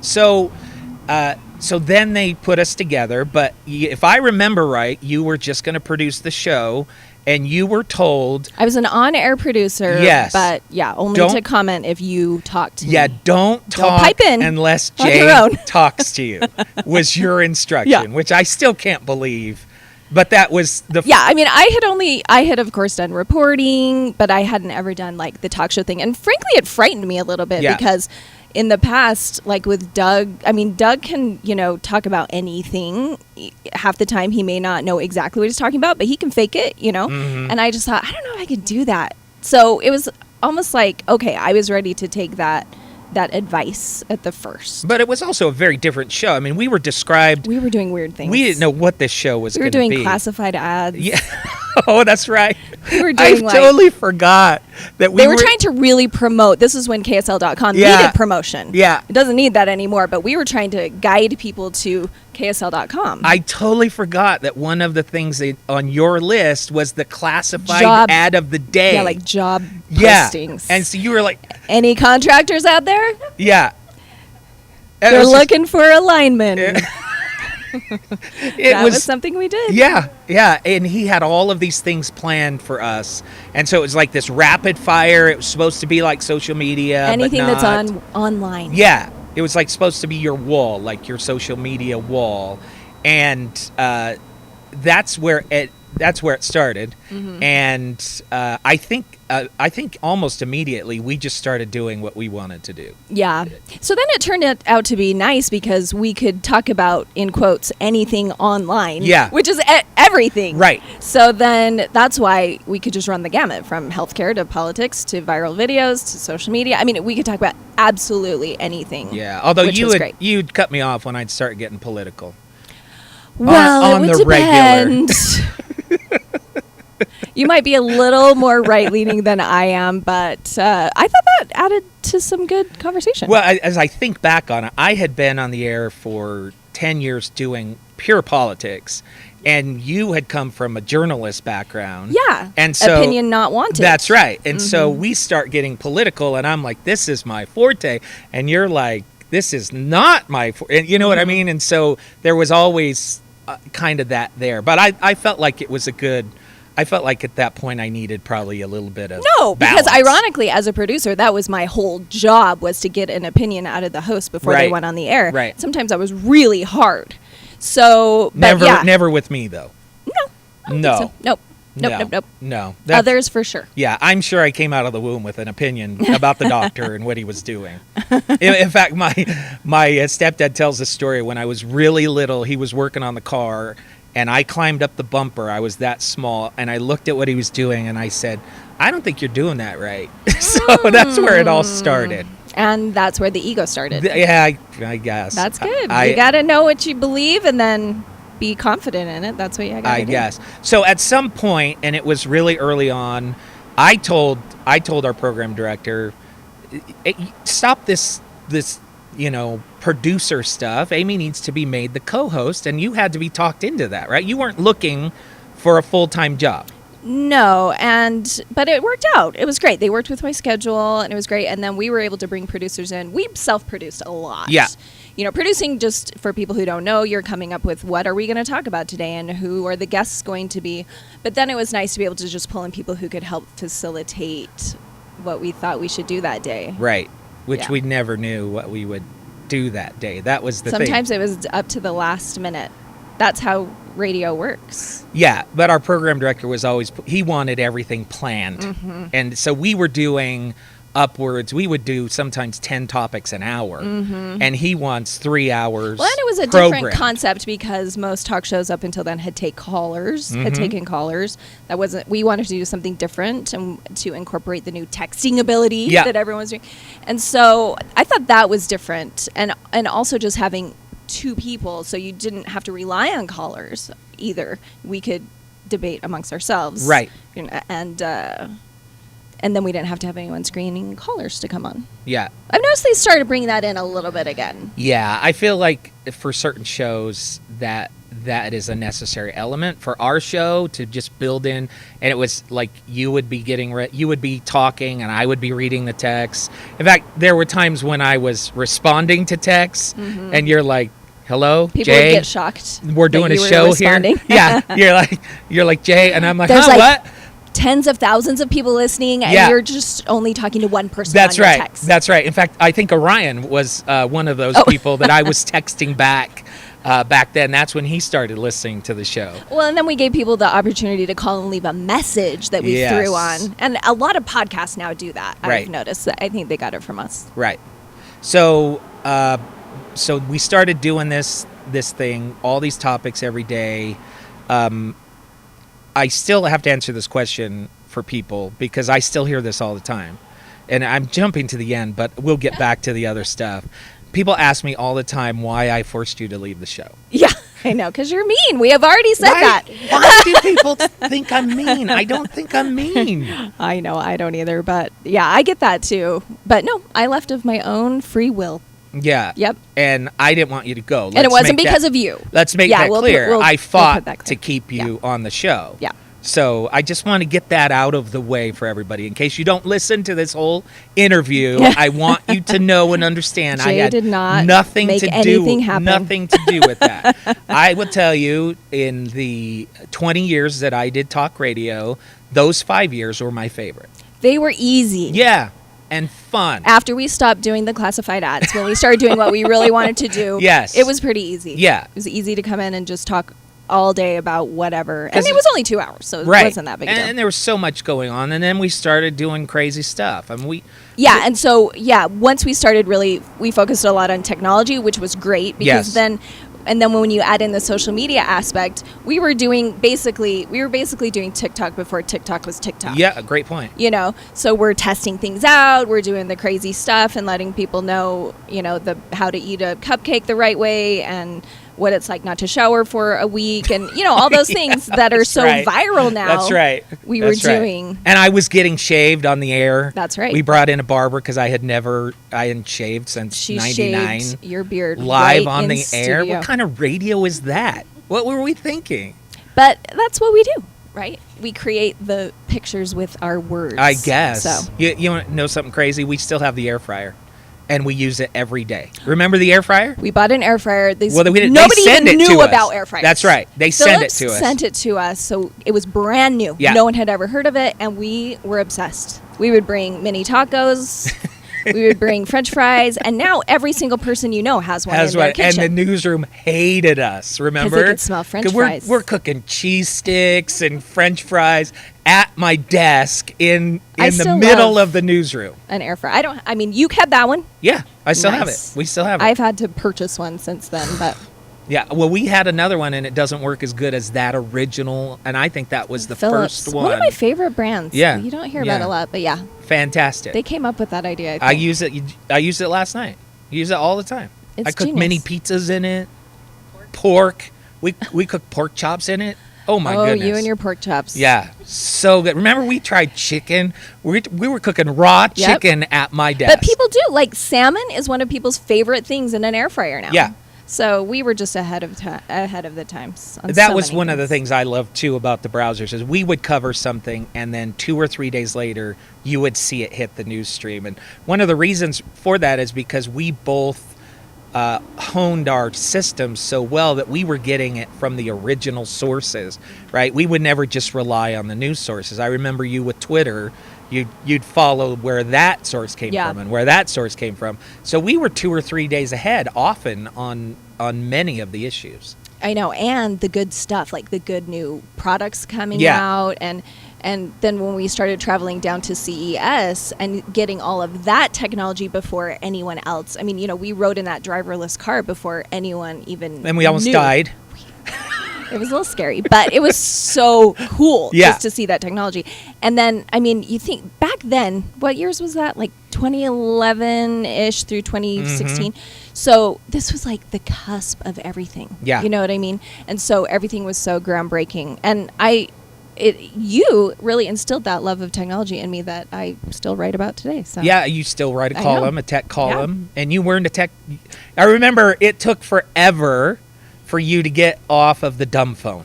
Well, I loved that slide up. Yes. Oh, I loved that. I still wouldn't hate that Yeah. keyboard, but Yeah, we had been living in Europe for 4 years, so I wasn't up on any of this technology, and yeah, it took me a while, but now I'm an early We adopter did a for song sure. about you Buying and the an dumb iPhone. phone. Yeah, yeah. And I finally did. That's how bad it was. And I then know, and I'm then you hooked. were off to the tech races. I think you passed me up. I think. Yeah, I'm still testing out all those new products. I'm testing out robotic mowers this week. Oh man. Hello, I know. Well, I'm obsessed with the robotic vacuum, so I'm like, Yeah. why not just move this out into Oh, the yard? I totally agree. Coming up Father's Day, I save totally your agree. pennies though; they're not cheap. Well, that was the other thing is we were getting all of this stuff to test, and then our overprotective program director said we're going to have to be taxed on all that stuff. Remember? And so then we had to like donate it to charity or That's why you remember that? have the air fryer. Yeah, that's exactly why. That air fryer was pre the tax, which was different because at KRLD in Dallas, I could do trade for anything. We got grills. I had a whole back patio installed on my house, and I only did 3 commercials for it. And then I come here, and they were just so hypersensitive about that. Yeah, I forgot about that. Yeah. Yeah, but there's nothing like, I mean, companies are ready and willing and able to send you their products. I mean, Yeah. they want you to test them out. And so I do a lot of that now. I've done it with electric toothbrushes. And I mean, I think it's fascinating to just look at all the different options of tech and see what's so great about this one. Or We still so have I that do Philips electric toothbrush. It died? Oh. I loved it. That Yeah, lasted you for loved it. 10 years, probably. But Yeah. honestly, at this point, it's like everything is smart and everything has AI. So it's almost like you kind of wonder what innovation there is left. But Right. It keeps coming. Yeah, it's getting to the point where it's scary because it knows everything about you. But I remember when we were at CES, the fridge that you would know what you needed to order, and remember the Amazon tags for a while where you just push that little button and it would order your detergent. And we had like 3 or 4 buttons just for each thing. Yeah, they got rid of those. Yeah, because it's the dumb But now idea. now they have a shelf. You can still buy this on Yeah. Amazon, and it's just like this little shelf you put in your pantry. So you decide you're putting like graham crackers and wheat thins on there, whatever. So it knows when that's getting low and automatically reorders your graham crackers. I want that for Costco in my fridge. That's all I want. Costco in Yeah. your fridge? Yeah, so my fridge orders Costco when it needs. No, they're not there yet. Why Costco's not? there The- because the tech is Amazon's there. doing it all. I know. Well, and we talked about back then a shopping cart. You just put the stuff in the shopping cart and it knows what's in there. We're finally there, but we were talking about that way back on the browsers. Yeah, but even that, not a lot of supermarkets I know. have taken that in. I mean, there are those Amazon stores Yeah. where that happens, which is also freaky, but it hasn't taken large adoption yet. You still have to scan all those things yourself Yeah. at the checkout, Yeah. which you think you should get paid for. Hey, I noticed, Domino's is doing that. Did you see Yes, their Domino's commercial? is paying you when you Yes! pick up. That's what you think should happen. I've with always said self-checkout. if I'm going to do self-checkout, I should get a discount. You're not paying any labor. And see, not me. I would pay them for me to do self-checkout because I don't control. understand. It's all about you get to control it. Why do you want to control it? Because you can put everything in your cart, so all the little tags are up, right? Now, do you do this? And then you're just like, boop, boop, boop, boop, boop. You're done. You're done in like 2 seconds. I am very particular about the grocery cart and how the food goes in and comes out. Tina will tell you that. So when it hits the conveyor belt, it's hitting in a certain order and those types of things. But Or Sam's Club. Are you a Sam's Club people? no, No, okay. Costco. Sam's and Walmart does this, but you have to pay for it. But, well, I guess you have to pay for Sam's Club with your membership. But you just go in and you scan stuff as you put it in your cart with your phone. Right. And you walk out the door. Yeah. Yeah. Why is everyone not doing this? Costco. I'd You're like sending you a message to yes. Costco? Yes. Because I prefer Costco probably, but Yeah. for a while I would hit Sam's just because I could do it Just myself. for that reason. Scan and no, go. No other reason. Mhm. Yeah. I was thinking about some of my favorite memories of things that we did. And one of the things that jumps to mind is the like contest for balloons. Oh. Do you remember this? Yes. So we were trying to get likes on, what was it Facebook. on? Facebook but on our likes. individual pages? On the browser's page. Oh, Facebook so it likes. wasn't you and I competing. No. It was like us competing against Doug, right? No, I don't think we were competing. We told everybody for every Every like, a we'll put a balloon balloon goes in our cubicle. And they put like the big shrink wrap. Yes, around we the had to cubicle. shrink wrap, build supports, side supports, and then I made a cardboard entrance for mine on the floor because we insisted on still working inside. Who came up with these ideas? I don't know. Like, what's so great about that? Just filling your cubicle with balloons. But it was kind of the early ages of like, but we're going to video it Yes. and put it online. Yeah, and that so was you could watch. pre-challenges, like all of the challenges, the ice bucket challenge and all those things. Well, I thought of this just the other day because of that Lizzo song that everyone's doing the dance on TikTok. Yes. And I'm like, our most watched YouTube video ever was me teaching people how to do Gangnam Style. Yes. And again, we were just TikTok before TikTok was TikTok. Because that's all TikTok is now, is Right. these dance tutorials. Right. And what was the other one we got the whole newsroom to do? Remember? It was What does the fox say? with the con la terrorista, remember? Mm-hmm.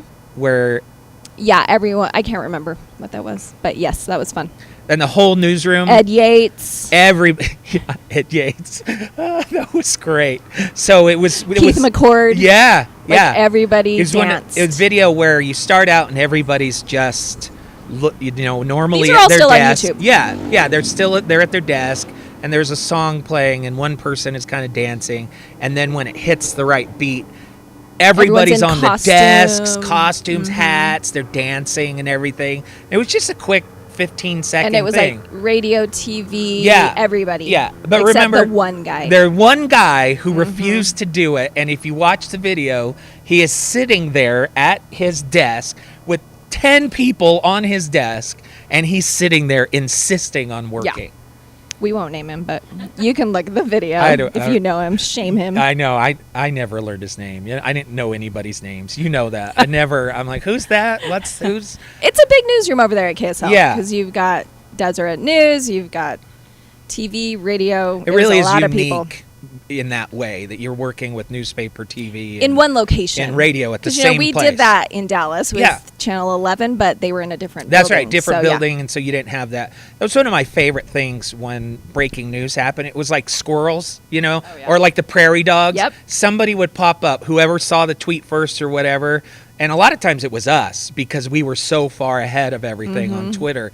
And so somebody would pop up and say something, and then you would just see the whole department come to life. It was just amazing One to of the watch. funnest things about breaking news, and really that's unique to radio because it's on 24/7. I mean, we have cable channels, but Yeah. our news TV station wasn't that way.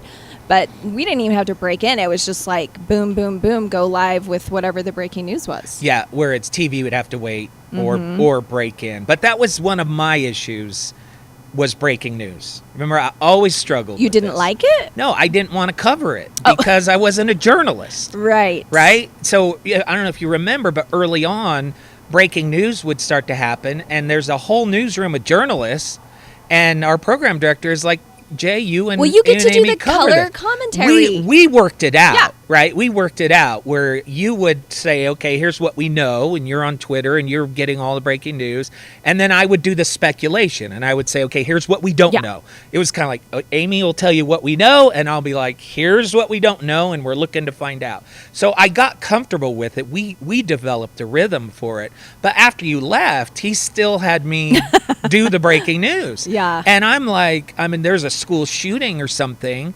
I'm not a trained journalist. I'm a guy who bought his way into talk radio. I just tell you what I think about things. And we battled about it for quite a while, but I eventually got used to it and started to love it to the point where I would be on for 3-4 hours straight. And that was probably great training for today, right? Yeah. But I would just do the same thing. I filled your role. I would just say, okay, here's what we know. And then I'd say, now I'm going to speculate. Here's what we don't know. Well, that's so good I played too. I both think roles. delineate that because that is what I hear from people like non-stop about how journalists are not objective Yep. anymore, right? And I'm telling people you have to understand there's different roles. Yeah. There are journalists who are trying to be objective. No one can be completely objective, but that's their goal. And then there are opinion people. And so when you're telling me that this guy on Fox, he's not objective, and I'm like, well, he's a talk show host. Like, Yeah. there's difference. But there's not. It is blurring, though. That's the problem, is they don't delineate it anymore. When you and I both started, it was clear when you were getting opinion and when you were getting news. There were trailers put on shows. The following program does not, whatever. And you would know watching Fox if it was an opinion show or if it was a news show. And then one day it just all blurred together. And so you never know what you're watching. I think that's cable news. Yeah, for sure. That's Cable who knows. did it. Yeah, but we also saw it like when I first started in radio, journalists would never do endorsements. No. Right? That was taboo. That was like, you're showing a bias towards a product. Well, I think it depends on station. Yeah. Because yeah. that was the policy at that Texas station you and I were both at. But when I left KRLD, Were they all the switching? journalists were doing It's where the money endorsements. is. That's right. But see, at KSL TV people are not allowed to do it No, still. but in So- radio they are. Oh, yeah. Yeah. So You can double your salary. Oh, well, not really.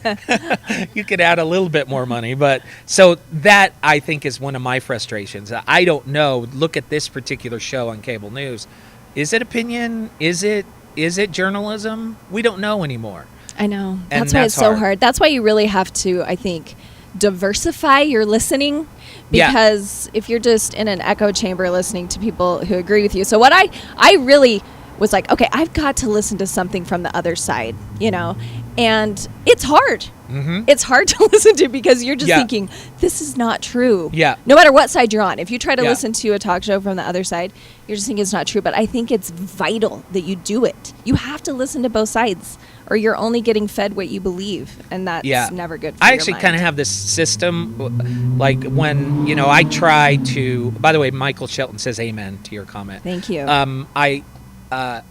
I try to do my own research. I don't like to listen to other opinion makers before I form my own conclusion. I like to research. But if it's something where I need to make a quick snap judgment, I will turn on Fox and I will turn on CNN.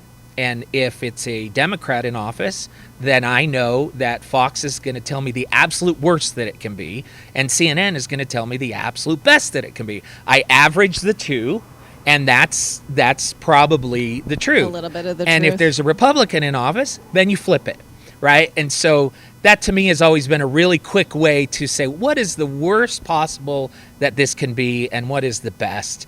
Balance them both out. If you can do it that way, you'll at least get challenged. And that's what you're talking about. When we grew up, you got a newspaper at the front door, and our parents would read it from beginning to end. And you got this diversity of knowledge, and it was your only source of information. Now you only, my children only get information about one topic maybe, and nothing else. It all gets screened out, and they're never challenged, and they're never even face opposing viewpoints. And then social media, they add to that. I was going to say, I think that's the only place my older kids get news. Yeah. Is, right? TikTok. Yeah. Right. From TikTok. So But I try TikTok- to look at that too, because I'm like, what are they seeing? It's a lot of BuzzFeed, which was one of Yes. our main go-tos back in Yes. the day.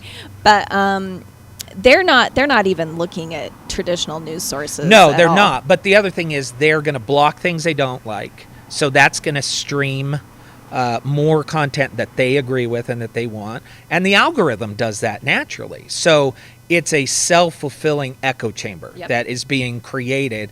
And it's something that I feel like we all want. None of us want to see. It happens to all of us. That's right. That's right. And so in a world where we're supposed to be more informed because information is at our fingertips, we all end up in these echo chambers. Yeah, where so we're if less you're happy informed. with that, sad, don't be. Yeah. Because you actively have to seek out the other side. Right. Because, like you said, those algorithms are feeding you what you've paused on and watched Mm-hmm. and what you've liked and all of those things. I mean, but I'm sure people know, but it's not even, you don't have to like it. If you pause on it, they know That's they it. got you. On so they're TikTok, going to that's feed it. you more of Yeah, that. yeah. So you have to actively go out and seek out the other side. And so that takes you doing that on TikTok, following people who aren't in line with you, Mm-hmm. because you have to see it, or else you're completely ill-informed. Most people are just ill-informed. That's Come what I on, think. don't be lazy. And that's the other thing. I will tell you, those 5 years on the browser, I felt more informed about every single issue than I ever have since, even doing talk radio before and after, because we literally covered everything. There was nothing off limits. Well, and frankly, before shows I had done before, we didn't have Twitter. Twitter was a game changer for journalists, and I think still is. Still is. Because then you can just follow so many people, get it right from the source. You're not relying on a third party, and yeah, again, just so much information. Yeah. It's really hard actually to keep up on it all. Yeah, I still have a grudge with you, just so you know. What's that? Because we were supposed to do a dance off, and you backed out. Really? Yeah. I feel like we danced a lot. No, we did dance a lot, but we had decided we were gonna both go into Studio A, and we were gonna show our moves. Oh. And I still have the video. The video is still out there. Like of when you did it and I didn't? I did it. You were gonna do it. What's the grudge? Oh, Yeah, I and never you did backed it. out. You backed out. And I still I don't know coach why. a dance team. I you know. I don't know why. But the girls do chuckle when I try to show stuff, and I'm like, listen. It's not fair. Yeah, you backed out on me. Huh. You know, I embarrassed myself a lot on that show. So Well, I mean, I can't imagine why Look, I we didn't both do it. did. You had me singing songs. We sang, like I mentioned, I didn't shower for a full week. Yeah.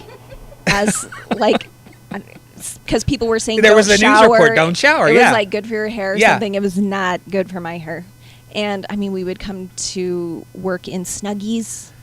I did anyway. You didn't never, but I think I don't think I did. I did TV in a Snuggie. I mean, I embarrassed myself a lot. So I don't know why I wouldn't dance. I get made You fun didn't. of all the time. You backed out. Well, I mean, You still owe me. I've danced. It's on YouTube. Gangnam Style. No, that did count. It had to be like from the day. It was like back in the day kind of thing. Oh, like 90s. Yeah, Okay. yeah, that was the thing. Because that's all that I ever danced to. I mean, I'm not gonna do anything. You're not doing it I'm now? not doing TikTok dances Why? or anything like that. You're not teaching him TikTok dances? No, Rachel is our TikTok star. You haven't taught him that Lizzo song I was talking but about? she doesn't dance in her TikToks either. I know the Lizzo song. I know exactly what Yeah. you're talking about. Yeah. Because I am on TikTok for the same reason that you are. There is a level of information that comes on TikTok that you're not getting on other platforms with such ease of use. You get sucked down. Yeah, a hole it on is. there like no other social media. Absolutely. I'll start scrolling and I'm like, what am I doing? Like hours later. Mostly it's not information any of us need to know. No, I'd say 95% of it is just junk. It's just junk. But it gets you. It gets you. Well, and I think it's just for me, I started doing it because I wanted to see what my kids were looking at. Yeah. You know, and so then you're like, what are they? And then because also FOMO, like I don't want to not know the dance that everyone knows. Yeah, I don't have that kind of FOMO. Oh, you don't have that? No. It's because you're not involved in a high school setting still. Yeah. I still have a high schooler, so there's a lot of that happening around me. And I'm like, I want to be cool too. Yeah. Yeah. So that's why I try to The other thing, I loved CES. I miss CES I every know, single year. me We went too. down 5 years straight or 4 years straight. It was so fun. And every time I see the Consumer Electronics Show, I miss that. But I think back about it now, I had to be hard to work with because of my social anxiety that I didn't realize that I had. Because you'd go off and you'd get all these interviews, Right. and I'm like, I couldn't You go were up to shy. one booth and talk to somebody and get the information. So you were always the one. Yeah, you weren't used to that. No, That's fine. no, but I was on that show or shortly after. Remember, I did I hosted the movie Angst for teenagers. Maybe this was after No, you I don't left. recall I was on a board talking about suicide, and it was at Harriman High School, and there was a show called Angst, and Okay. it was about social anxiety. And it wasn't until I watched that movie that I realized that I suffer from extreme social anxiety and have my whole life. It's why I dropped out of high school. It's why. And so suddenly I realized I'm down at CES and you're just talking to everybody. And I'm like, if you sent me off to get information, I was coming back with nothing. Yeah. You know, I just wasn't. And so we were so different in that regard. Yeah, I'm not afraid to go up to people, ask questions, but that comes from having that background as a producer, because Yeah. that's what a producer does, right? So especially with Doug, because he had a lot going on, And so I would have to completely prepare his show. And that's a producer also screens all those calls that come in. Right. We don't let just anybody on the No, air. you screened me out a couple of times. I remember in the 90s. I'm And sure of it. You have to be ruthless. Yeah. And you have to not be afraid to question people, get down to what they really want to talk about. And CES, it was easy because those people wanted to talk to you. They were begging. Yes, that's talk the to you, whole so that was reason that easy. they were there. The whole reason, right? They wanted to show you the latest Mercedes or their brand new phone. I mean, so many innovations that came out of there that we saw long before they ever came. I mean, I saw a foldable cell phone probably 5 years Oh, before yeah. it ever came Oh, out. yeah. And it was in this secret room. Yeah, they had to take we us had to back. go in the back, Yeah. and then we couldn't touch it. That's right. They only showed us, and That was Samsung. Yeah. but that was probably 5 years before it ever Yeah, came out. absolutely. I still don't think those have taken off. No, I like think I don't want one. they don't hold up from what I've seen. We'll I see don't if want to Apple say that. ever comes out with one. Yeah. Maybe it'll be better. I but- could still stir things up and say, iPhone's better than Android, and we'll get, 10 calls. You know how I used to love to twist people on that. People get feisty. I know. That's kind of gone away, though, I think. Well, my thing is, I mean, for Studio 5, people get angry sometimes because I will focus a lot more on iOS stuff than Android. But I looked at the numbers, and actually in Utah specifically, 70% of people are using iPhones. Well, they're smart, So it's just a bigger majority. I'm just like playing to the majority, Is that an Android, Orion? Oh, boy. Okay, that's all right. iPhone. Good. Yeah, my dad, of course, right? Everyone's dad uses Android and a PC, and I'm his tech support. And I honestly don't know how to do a lot of the stuff. I'm like, I have not used a PC in so long. I know. Like, I have to look it up on my iPhone Yeah. to figure out how to fix his Android. And Well, and it's the whole ecosphere, or whatever you want to call it, right? you had to have chosen in Yeah. the beginning. Yeah. You had to choose in the beginning what sphere are you going to Yeah. live in, because you can't change now. I mean, it's just like, I'm sure, are you on AT&T? Because we got like Yeah. a deal through KSL, Yeah. right? So Verizon. I'm still getting that discount. Oh, by me the too. way. Yeah. Verizon has better coverage up where I live, Yeah. by Park City, and so I'm like, okay, I've got to switch. Yeah. Because I had so many dead zones. So I go into Verizon. I mean, I would have had to pay like $30 more per line. Yep. To switch to Verizon. So I'm like, it's just the same thing. I chose in the beginning, and you can't change. No, and You can't for switch me, halfway every through. device has all the same information. Now you can use universal control on Mac, so you can use your mouse across iPad or whatever. I couldn't get off this boat if I wanted to. I couldn't get off this No, ride. and remember when the station bought us, like, it was like the new iPad and the Microsoft Surface came out. Yeah. So I wanted the Surface because it was new, it was brand new. So I started trying to declutter my electronics, and like Apple has a buyback program, whatever. I'm trying to kind of sell some of my old tech. Guess how much that Surface is worth? Nothing. $5. Yeah. $5. Yeah. Yeah. It still totally works, Yeah.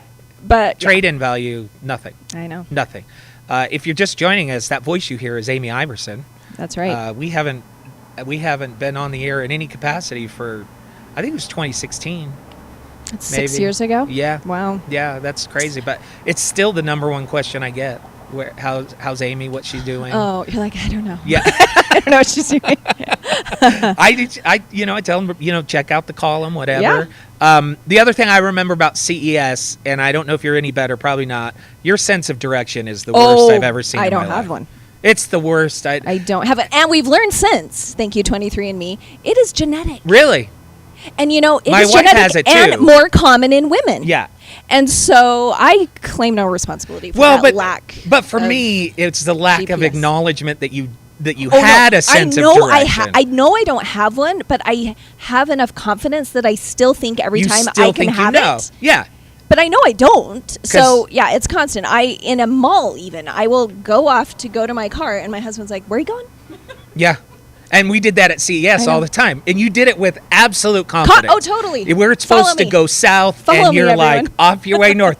And I just stand there, and I'm like, I have no clue. Because I have the most incredible sense of direction So does to the my point husband. where I know where things, like if we're in a mall and my wife goes, I have to go to the bathroom. If I've never been in that mall, I will walk you right to the bathroom. I just have a sense of how things are built. Thank goodness for these mountains in our valley. Yeah. Because that is the only way I know. And I do know because of the mountains. But like when I moved to Dallas. That must have been, Oh. yeah.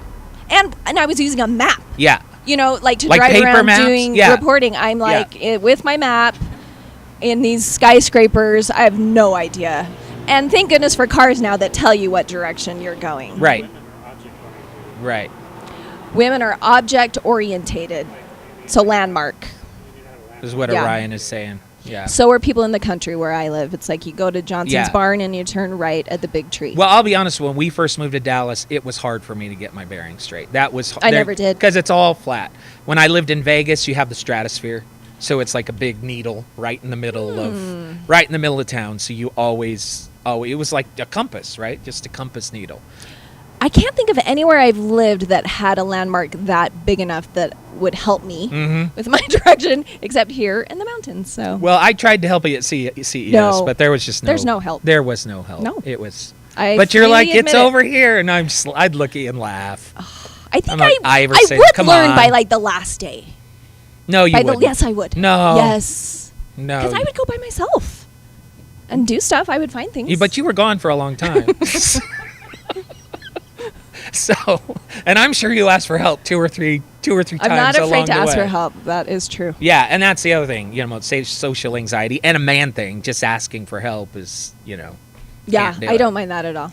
I don't mind that. But I do not get lost around here. And just thank goodness for GPS these days. It's amazing. I mean, I just turn it on every time I go anywhere just for the traffic issue. But it tells you when they use when they shut down our electronics, when they attack us, whoever they are, we're done. I was in Denver maybe like 2 months ago. And I mean, Denver's not a hard place to navigate, but I only go there once every few months. So I'm like planning out this day for me and my kids. Google Maps. It's not working. It's not working. It's not working. I'm like, what is happening? Does this hotel have bad Wi-Fi? I finally get on Twitter. Everyone is screaming down. about it. It's Yeah, down. everyone's like, are we seriously going to use Apple Maps? Or like, are we going back to TomTom? Like, what is happening? And I was lost. I mean, I'm like, what am I supposed to do? I was trying to do like a multi-route thing, which Google is the best at. I'm just going to be honest. That is one place. Yeah. And we talked about it back in the day. We did. Apple Maps has never caught up with Google Maps. I still use Apple Maps. Oh, but, I don't. I mean, I I use don't know if Google. you remember, Alex Curie and I were on our way to a remote, and we were using Apple Maps, and we ended up In a swamp. almost in the middle of the Great Salt Lake. I mean, it was absolutely horrible. It just doesn't have as good of capability. So yeah, I struggled that whole day. It was down for a long time, but yeah, Twitter was agog. Yeah. We couldn't believe Google Maps was down. I didn't know what to do. Well, and what will our kids do? I mean, Rachel, could you read a map if you were forced to read a map? She could because she uses Google Maps. That's what people were saying. Oh. I have to print out MapQuest. Yeah. Oh, yeah. Yeah. Would she learn to drive? I guess you're a little bit older, so she's 27. You used Apple Maps in Italy. You had 0 problems? Oh, that's pretty good. No, you couldn't go off of a real map. See, I upset somebody. David says, proud minority Android user here. That's okay, as long as you realize you're the minority, so you Yeah. don't get mad if we exclude you. in Yeah, something. and that you're inferior in some ways. Did you say and mom? Oh, and wrong. Yeah. Well, when we moved, we live in Summit County. Our school system was all Mac. All the kids were using Macs, and my husband's office was all Mac. I mean, you don't have a choice when it comes to that. Because if your kid's using a Mac at school, you're not going to be on a different universe. Right. I still can't believe you drove down every day from Summit County. Oh, it was lovely because you lived in Lehigh. I mean, but you took front runner. I took front runner as much But if as you I were could. driving, Yeah. your commute would be just as long as mine, but I had 0 More traffic. frustrating. I guess when I lived in Hawaii, I had to commute from Punaluu to Kaneohe, and that's it's beach on one side and gorgeous mountains on the Yeah. other. So I understand what you're saying. Yeah, and I just listened to audiobooks. I listened to KSL on my way down, and I never hit a traffic light until I hit 6 South. And it was a 50-minute commute.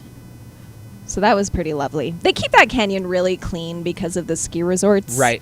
So there were only a couple days when it was scary. But if there's ever, and lately there has been one about once a week, a semi-rollover, and it's just shut down.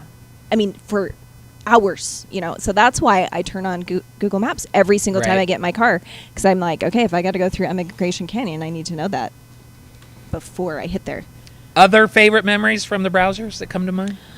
Oh my goodness. My wife appreciates some things that you forced upon me. Do you remember what they are?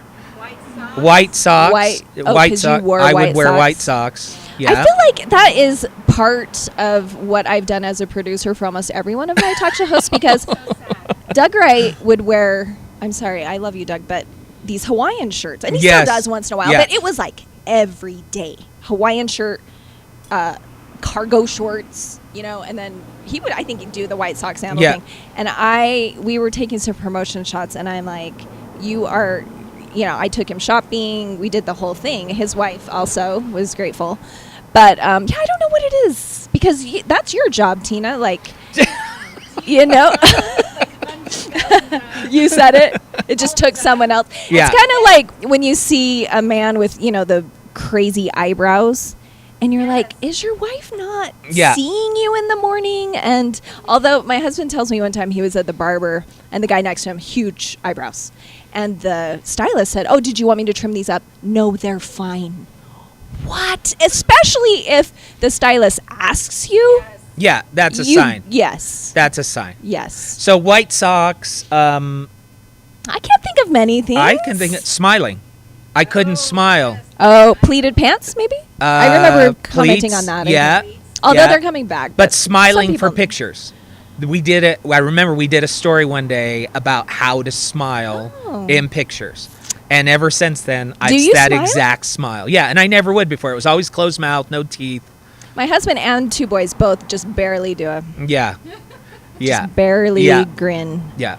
I don't know what that is about. You don't want to seem too happy? I mean... It just, it's like, I feel like I should have a reason to smile. Do you know what I mean? It's like... I think it starts in high school when every guy does like a wrestler pose, trying to make their neck as big as possible. And then it just carries on from there. But I feel like if I needed to smile, I would already be smiling. And if you see what and now that's how I trained my kids. I would say if I was taking their picture, I would say, look at me like you love me. Just look at me like you love me. And you smile at, because that's what they need to be. Yeah, they need to be thinking about something happy. Right. But you're taking a picture of me, which is making me unhappy. See, you're not alone. I think I have men to are stop. I have to pose. I have to. But it's helped in the campaign because nobody has ever told me in the campaign, hey, put on a smile. And these days, someone is taking your picture every second of the day. That's right. So I learned how to fake smile. And just so everybody knows, it's fake when you see it. It's fake. I think, everyone's is fake. If everybody's is fake, why are we doing it? Because you're like, this is what I look like when I'm happy. Oh. That's what we want to see. Oh. Yes, so scary. I think a lot of my favorite things on the browsers, I should have come better prepared. But that's all right. I think they were like when we would do those tests of things. Like, I recall we were trying to figure out, because I still think my phone is ripping me off, but how it counts your steps. Oh, I was going to bring this up. And we went over to West High School and walked the track. And I have a superpower. And his phone showed way more steps than I do. And his legs are much longer than mine, so really he should have had fewer steps. And we would count the steps. Yeah. So we knew exactly how many steps. And we tried it with multiple devices. And it was like, is it where it is in your pocket? What's the deal? We never figured it out. I just called it swagger. That's what I thought it was. This just happened again. My kids and I went to the zoo. And after, my kid, who had an Apple Watch, way more steps. I just think it's more accurate, maybe. I don't know. I think we just determined that my skill in life is getting more credit than I deserve. Yeah. Standard. Yeah. And then, or like when we tested out, if you push the close doors button in the elevator, does it make a difference? Yeah. And it didn't. No. So everyone out there doing that, quit. It's totally fake. There's no reason to push those buttons. Yeah. For ADA, for people who want to push a button. But there's always those people in the elevator like pushing. Well, me, because somebody's coming and I don't want to be in an awkward situation with someone in the elevator, so I'm literally trying to close the door in your face. And one of my favorites was when we would involve other people from the station. So I remember there was one study that came out that said you could identify someone's age by how many of their limbs basically it would take for them to stand up. So you would sit cross-legged on the floor and say, okay, get up. If they could just stand right up, That's like the youngest, right? If they had to push with one arm, you're older. Yeah. Push with two arms and even maybe take a knee. So we made Doug do it. We made all these people do it just to make him feel bad. We didn't tell him what we were testing. Right. And now I think my number's 12 when you add it all You up. push your shoulders. Yes. The whole You have to roll over. It's just this. And then, of course, just all the food. Testing out the best burger or the newest. And I'm still that way. If there is a new flavor of anything, candy bar, potato chip, I buy it. Yeah. Because I'm like, I could be missing out on my favorite thing I've ever eaten. And if I don't try it, I'll never know. Well, and we totally could just call them and say, send us your chips. Send us your flavors. And there we were trying them. Yeah, so I love trying those novel things. I guess that just runs across the board. Technology, food, anything. Yeah. I want the latest because it could be the best thing you've ever done in your life. Yeah, I'm not worried about that. You don't? No. I'm confident that I will miss a lot of things that I would have enjoyed. I mean, like those robot vacuums. Yeah. That changed my life. Yeah. Like, it changed my life because I would scream at my children, for getting my floor dirty or whatever. It changed my life that I didn't even have to worry about that anymore. I think same thing with researching those electric toothbrushes because let me tell you something. I was not brushing my teeth for a full 2 minutes every time. You guys time So now you need yourselves. the timer? It has the timer. Yeah. It gives you prompts. I mean, maybe I'm just becoming mindless. I'm just letting technology do everything for me, but it just frees you up to do more important things. Gives you more bandwidth? Who wants to be is vacuuming? Is that what it is? I think it's more bandwidth. Yeah. Yeah. So you have more space, more It's just something. like having a whole, it's like being on Downton Abbey, but instead of having all the maids and butlers, you have robots doing those things for you. You just reminded me of one of my favorite things to do on the show, and I did it constantly. Mispronounce things on purpose. Remember, it was always Downtown Abbey. Oh, yeah. Always. And Sometimes it was on purpose, sometimes. Yeah, but like quinoa. Yeah. Yeah, I mispronounced it the first time. Quinoa. And I was corrected, and so then I knew. But from then on, I always said quinoa. I think it was me. Yeah. I think I said quinoa. Yeah, one of us. I don't know. But for the rest of time, I purposely said quinoa, Downtown Abbey. Well, and it's good radio because then the texters like to chime in and feel smart. Right. To let us know we're not pronouncing something That's right. incorrect. And then we drive it home even there are more. still things that texters sent in that I still remember and I'm grateful for, like knowing when to say casket versus coffin. Oh, yeah. And Because that, coffins are for vampires. And that happened from live coverage. We were covering a police officer's burial. And I still remember that, and I'm grateful to know it. Yeah, one of us, I think it was me. Did I say? One of us said I think coffin. I said coffin. Yeah, and then texters are like, that's for vampires. Yeah. There were all kinds of things that I used to Venomous say. versus poisonous. I learned that from a texter. Yeah. So it's just, my neighbor said this to me one time. Your job has to be hard because any topic you are talking about, there is someone listening who knows more about it than you. And I'm like, thanks. Thanks for that. But it's true. And they're not afraid to share it. And we want them to. Yeah, and that was the We're just thing, doing our best. Is if we had that attitude, right? It's like I remember, what was it? Something I used to say that everybody says. It's one of those. It's completely incorrect, and you're not saying it right. I'll remember it before we're Further and farther. Further and farther. That I've is the always one had. you knew. I knew that's the only one I know. Yeah. Still to this day, because that one's obvious. Distance is far. A lot of people Fur say it is not incorrectly. distant. I still have journalists say it wrong all the time. Me too. And I'm like, that one is easy. It's the other ones I don't even try. I mean, what is it? Say it again. Electrocution versus shocked. That's one journalist get wrong. Oh. I don't know if I know the difference. Yeah. Electrocution Oh. means you are dead after. Oh, if you're electrocuted, Shocked. you die. So you can't say someone was electrocuted if they live? Yes. You don't get their shots. You can only say they're shocked. See, thank you. So Who I just knew? learned something new. Who knew? At this age. Thank you. I appreciate that. It is a crazy thing to have a job where there is instant feedback to everything that you are saying and doing. Well, it reminds me of that. I think it was, I don't know if it was a Super Bowl commercial or what, but, it was at Tom Brady, and he's like, basically, what would happen if he came to your job and made commentary on every single thing you did? And that's what happened with us. We got commentary on every single thing we were doing. Do you mind if I shine this light? You're on giving you? me a ring light Yeah, for the there camera. you go. Thank you. I don't care about me, but for you, yes. And that's what it's like. But I struggled with that. That was probably my biggest struggle, is gaining that thicker skin. Yeah, I remember that with because you. people are mean. Yes, and they are worse to women. Yes. And online and on the radio. And there were several times when I would be like your big brother, and somebody would say something to you highly inappropriate. Yeah. Usually good or bad. Yeah, usually sexual in Yes. nature. I mean, you're just going to fire off this text, and I would turn big brother, and I forget I'm doing a show. I'm just, how can you? Yeah, so when you're in a public environment or job, like one of the first tips everyone will give you is don't ever read the comments. So if you write something, Debbie Dujanovic told me this when I started writing for Deseret News, don't ever read the comments. Yeah. Which is like, of course, what people tell you, even don't look at your comments on an Instagram post or whatever. Most people do it. Yeah. But with our job being on the radio, you had to read the comments. Yeah. And so, yeah, it can be hard. It can be really hard. And I'm a pretty confident person, but yeah, once they slam you and slam you and slam you. Yeah, I had 10 tough. years of it, so I'm like, bounce anything off of me. But for you at first, and part of it's so instantaneous, I remember that was absolutely a struggle for you, for sure. Yes, and people think our job is easy. Mm-hmm.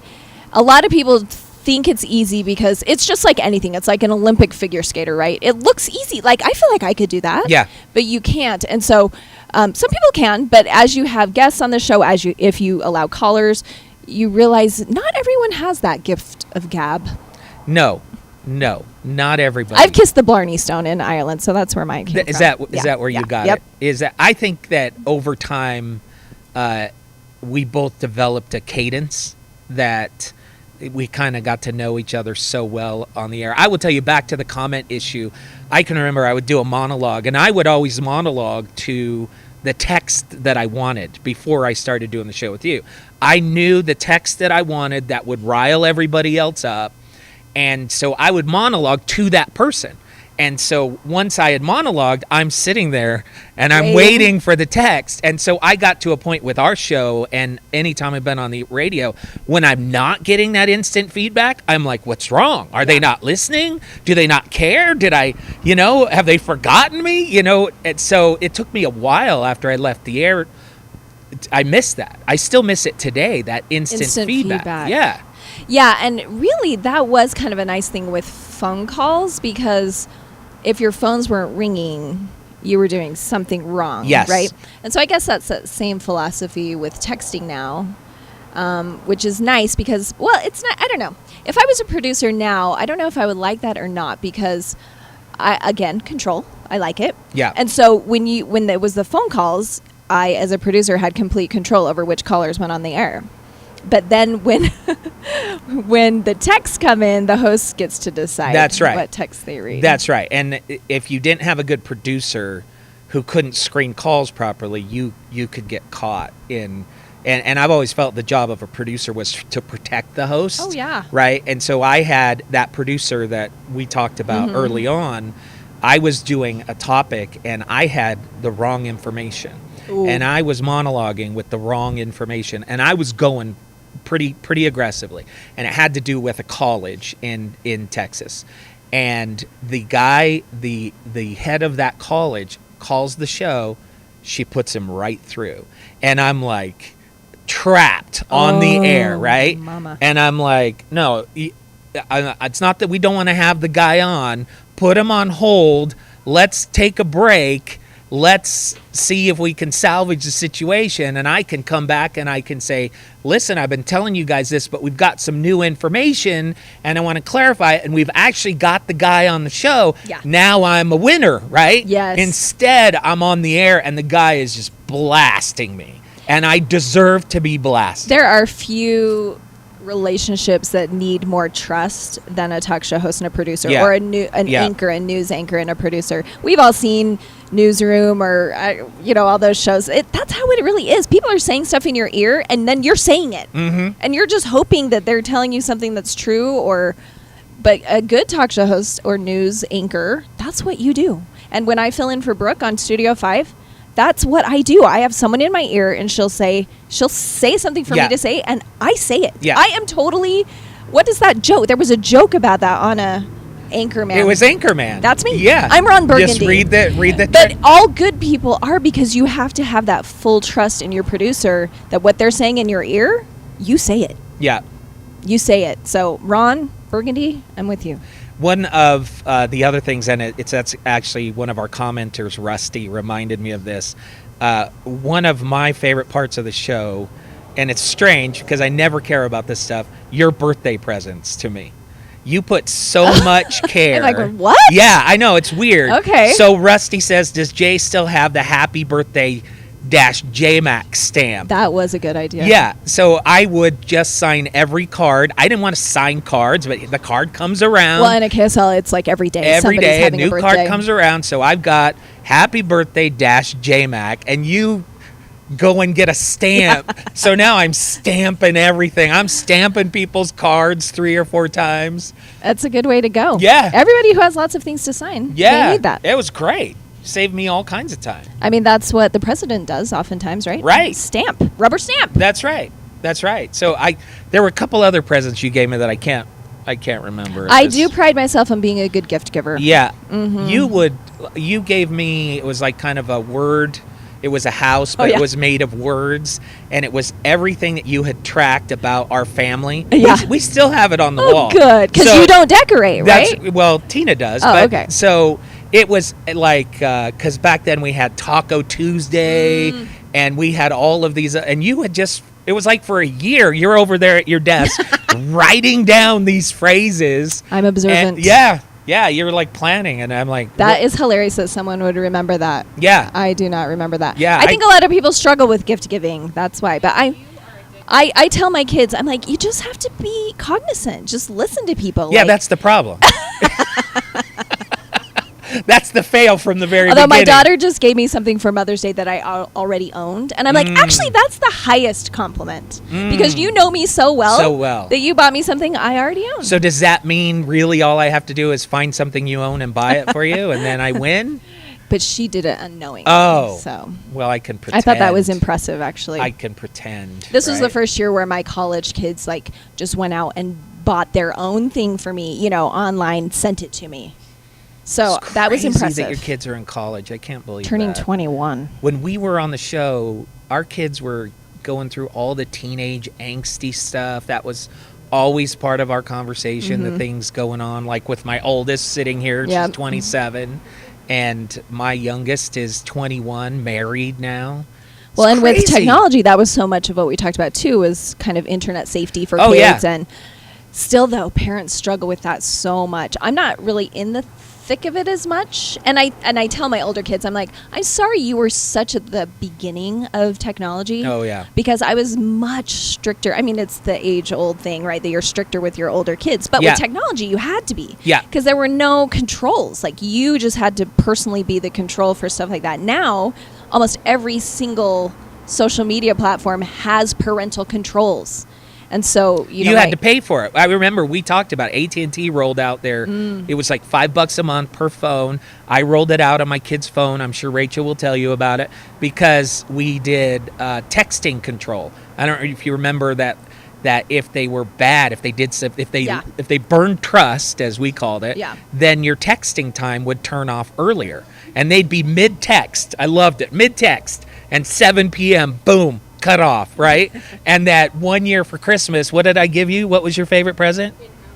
I just look at her; she's giving me attitude right now. I gave her an extra hour for texting, and it was the best present she ever got. Well, and now it's just white bread and cereal. Yeah. Oh, man. Oh, my kids do. So my older kids say, I can't believe you have all this sugar cereal in here. And I'm like, it's like you give up with the last one. But yeah. But also now with screen time and what is it called on Android? It's similar to screen time, where they make it so easy for you to help your kids stay safe. Yeah. I'm like, thank you, finally. And finally, Snapchat comes out with some controls. Finally, TikTok. It's like, they could just make parents' lives so much easier if they would do that from the get-go. Yeah, Michael Shelton is commenting. He says, I remember Jay's love of parental controls. We used to go around and give presentations. I'm doing one this fall for our high school because parents are clueless for the most part. Well, here's the thing. It's a full-time job. It still is a full-time job to help your kids stay safe on social media, and you have to talk with them about it. Yeah, you actually have to talk with your kids all the time.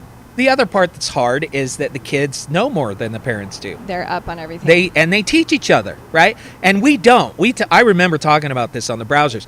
As parents, we don't get together and say, here's how you do this and here's how you control that. A little more now. Maybe more, but with our kids, that's exactly what they're doing. And I remember, and I don't know if you want to talk about it, but you had a very creative child who you would put in all of these measures, like you had to put your phone in the basket at night, and he was overpowering all of your controls. He figured out how to do like the secret app. He figured, and then my daughter got a Finsta before I knew what that was. And didn't you take the power cord to his gaming console at one point, and he pulled one off of an old TV, and he MacGyvered it. Yeah. He took a European plug that we had, which we were obviously not using anymore, stripped it down to the wires, and somehow did that. And he is going into automotive tech now. Thank goodness. Puts cars together and takes them apart. So it's like eventually I think these things work out for good. Yeah. But I just am so grateful that technology companies now are recognizing this is like our biggest issue as parents. Yeah. We want them to use your technology. We want them to use your apps, but we need some help. But there's real danger out there. I mean, with sextortion, those things existed back then. They exist now. It happens all the time in every Utah high school. Absolutely, and I'm still convinced that if you're going to hand a child a phone, it's like handing them the keys to a car. You better do something. Well, and these parents who, I'm sure you get this when you do presentations, but I'll have parents who say, well, that's why my kids will just never have a cell phone. Yes. And I'm like, you are crippling them for the rest of their lives. I mean, they have to know how to use technology. It's not just something you can say, oh, they're never going to use it. They're using it right now in school. Yeah, and everything that you think you're protecting them from, there's going to come a point where the floodgates open. And you haven't prepared them for those floodgates. I remember when we took Rachel, we dropped her off at Snow College when she, for her first year in college. And I was talking to one of the counselors down there, and he said their biggest problem was parents who would not let their children have any technology. And all of a sudden they're at college and the gates are wide open and they spin out of control. They have no ability to control it. I don't feel like it's, and I hate to go after parents, you parent your own child, but I feel like our job is to prepare them to use today's world and technology in adulthood. Everything we do is, okay, when you're on your own, will you be responsible? Will you make the right choices? And they're going to mess up. Of course. Every single one of them does. And that's part so when of that it. happens, that's why that line of communication has to be open so you can go, okay, how can we help you so that this isn't a temptation, or, how can we help you with this? Yeah, and you let them make small choices with small consequences. Make sure the consequences aren't life-threatening like, what's available out there. And you can't protect them from that stuff. It drives me crazy. Yeah, it's all about education and communication. So one of the other things I hear constantly still, and people ask me to do it on my podcast, is Aloha Friday. Oh, yeah. Yeah. That was helpful. Yeah. That was nice, a little song to remind us we were out for the weekend. And we were probably violating copyright, but every Friday, and it was from when I had lived in Hawaii, there's a song called Aloha Friday, and we would start out the last segment of the show playing Aloha Friday, and we would sing along. And sometimes we would forget it, or there was breaking news, and we'd get like 50 texts. Well, because it probably just let everybody let their hair down. Yeah. If they were lucky enough to get the weekend off. Yeah. And we would sing I remember if it was a 3-day weekend, we'd say no work till Tuesday. Mm-hmm. And so I hear about that all the time. That was a good way to end the week every time. Yeah. But now Dave and Debbie do our show. They don't even have a show on Friday. I know. And I still begrudge that. 4-day work week? Yeah, I know. When that first started, I'm like, how does that? Yeah, see, you're bringing up stuff I forgot. Yeah. We still, when I do my podcast, somebody's like, Aloha Friday. And I'm like, it's Thursday. Oh, so you're still doing it on your podcast? Yeah, sometimes. Okay. But I do Tuesday and Thursday nights. No. You don't sing? No. Oh, you should. I can't sing. I know, That's but not what. you never stopped you before. Yeah, but those are things that you literally forced me to do. I did not sing on the browsers willingly. That was not. I think I recall you had a fine voice. No. Yeah, as long as it was in your range, which is the same for everyone. It's part of that anxiety thing. My vocal cords would tighten up. It's my breathing. It's the whole thing. I think it's a confidence thing more than anything ability. Yeah, sure. We'll call it that. Okay. We'll call it that. Yeah, that was always fun, and I'm just trying to think what other fun things we did that were like had an impact. It's hard to remember. There were so many. Yeah. I mean, 5 years of 5 days a week. That's a lot of shows. Yep. I guess I should have written down some of my faves. It'll, it's all good. We're old now. It's all going to fade away. I know we're getting old. Yeah. I am still so amazed, though, at the impact the show had. Yeah, That's awesome. I think that it was the right thing at the right time, right? I mean, we replaced Sean Hannity. Yes. And we didn't get a lot of complaints about that. No, we didn't, which was really interesting. But the station had decided that he was getting too shrill.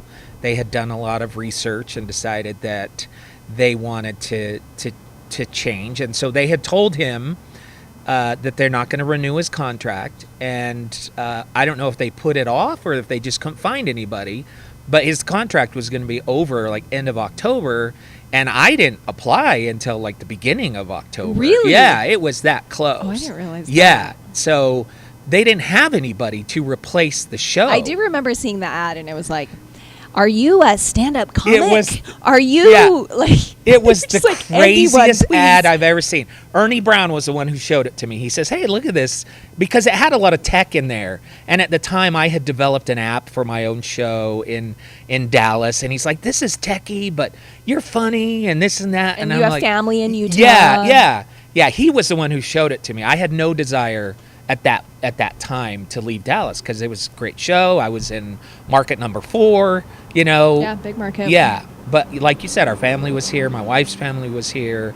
And I think I knew ultimately that I would end up back here. And I don't know if you remember, but I had applied for a show. I had auditioned for a show on KSL's talk station designed for women. Do you remember this experiment?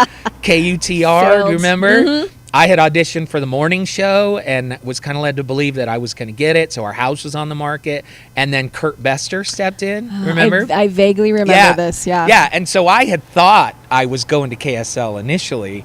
And it actually worked out really well that I went to Dallas first, because then I was... You weren't on a failed station. That's right. I wasn't a weekend talk show host. I had... Oh, that was just a weekend thing. That's right. I was on 9 to noon in Dallas, so they actually had to pay up to get me to come out. So it worked out great, but... Well, what I would say is the difference, so working in Dallas, big market, big people would come through, which was nice. Yeah. But you just don't have the same cachet as you have at KSL, because KSL's it here. Oh, yeah. That's it.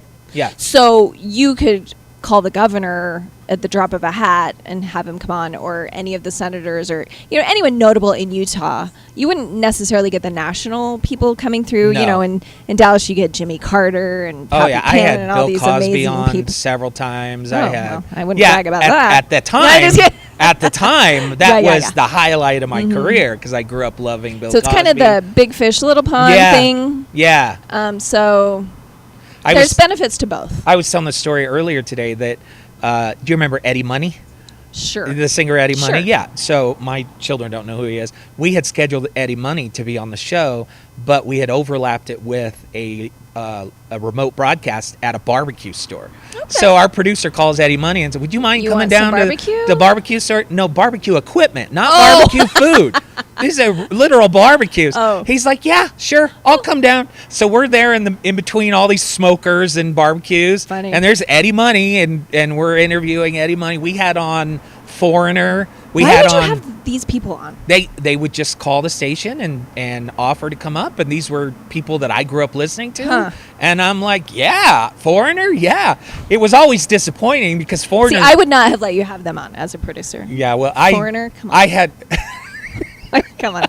I had more control, but also Ernie was my co-host at the time Right. too, and he was interested in. And Ernie could interview anybody Yeah. and make it sound amazing. He was the best interviewer I've ever seen in my life. And so I would just sit there and listen to him interview people. But it was also disappointing because you grew up with Foreigner, and then they show up and they have their walkers. They're so old, right? And they're these old men who still have the rock hairdos, and they're still wearing the clothes and doing the things. And it's like, I'd rather remember you from back in the day. Yeah, Foreigner. Okay, I don't really know Foreigner. Do you remember Foreigner? I know. I mean, kind of. Foreigner 4 was the first cassette I ever owned on my Sony Walkman. See, and my first cassette was U2. Oh, and So, but you're not even that much older than I am, so I don't know. Did you just No. have old man music taste? do you remember that I used to go after U2 on the show constantly? Do you remember? You would make fun, but I don't Because of recall the why. one guitar sound. Oh, yeah. Na. I'm like, Amy, every song Well, I has think na they na knew na a na little na bit na more na. than you because Every song. Na. I'm I like, love them so much. we used to do this bit where I'm like, hey, we need a guitar player. Do you play guitar? And he's like, well, I can do this. Na. You're hired. Eventually they got past it, but their first 3 or 4 albums, that is the same thing on every song. So good though. I mean, Is why it? mess with Is it? perfection? Why mess with perfection? Because songs should sound different, I think. But they have like a signature sound. They have a signature sound. You know when a U2 song comes on. Yeah, because it sounds like the last one that was on. It's all good. It's all good. I've wasted a lot of money and time seeing them in concert. I love them so much. Well, it's so good to catch up. What are you doing now? So you're still... Okay, so yes, I write a weekly column for the Deseret News, which is fun, and I just get to write whatever I want. Yeah, and you get sent all the cool tech I get and sent toys. a lot of cool tech. Yeah. Which is nice. And then I go on Studio 5 every week and talk about it, and I love that because Brooke Walker is a pro, and Yes, she's she is. fascinated by whatever I'm talking about. Yes. And then I just fill in for Brooke sometimes too, and that's fun for me because I am a hard news chick. Yeah. But I also love the fluffy stuff. Yeah. I love crafting and cooking and fashion and beauty and all of that stuff that isn't necessarily stuff I research all the time, but I love learning about it. And to be honest, I go home anytime I host Studio 5 and I will cook whatever they showed me how to cook on the show that that's day. fun. And helps me keep up on fashion and all of that stuff. You see, Rusty says, oh, Jay poking fun at you two was always so satisfying. Wow, these are like diehards. I know. It's just crazy to me that 6 years later, people are still remember these moments. My wife and I were talking about this earlier, how much people get to know you, and we've run into them in public, and they know, like Orion, who was just here. We were going to get some food, and Rachel was like, do you want to get pizza? And Orion goes, oh, Jay hates pizza. Oh. And I'm like, how does he know? Well, because he listened to the browsers. He knows that I worked at You're still pretending Little Caesars to have and- lactose intolerance? No, Or- no. okay, I what just I worked at Little Caesars for so long, I and, freaking love Little and Caesars. it doesn't do well for my stomach. So Lots of people have that issue. Yeah, I know. Not me. It- I can eat yeah. all the pizza I want. another memory just popped into my head: the 7-Eleven Smell test. That was I'm a great still show. bitter. Still bitter. Jay claimed he could identify the smell of a 7-Eleven. Yes, So he versus blindfolded you versus and took other you in convenience several stores. convenience stores. Yes, I 'cause don't I had- recall the outcome. I do, because I had worked at 7-Eleven graveyards, and there's a unique smell to 7-Elevens, and so we're like, let's put it to the test. So we went into 3 different places, and I said 2 of them were 7-Eleven, and the last one wasn't. But Ryan, our producer, only took us to 7-Elevens. Ooh, And so he gamed tricky. me. Yeah, and I was ticked off at him. I held it Well, that's against good. him. You got 2 out of 3 though. Yeah.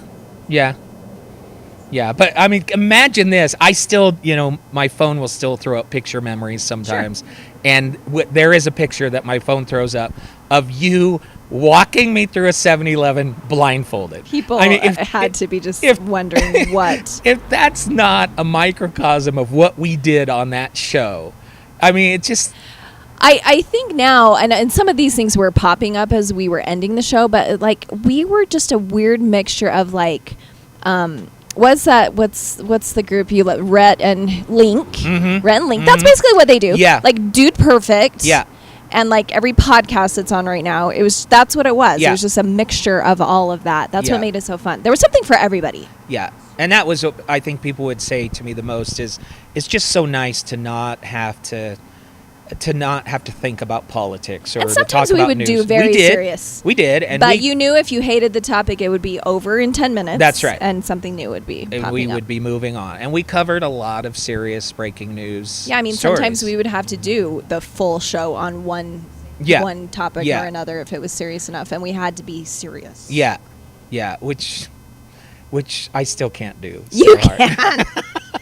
If you want to be a congressman, I mean. Well, I'm kind of forced into it. I don't feel like there's another choice for me right now.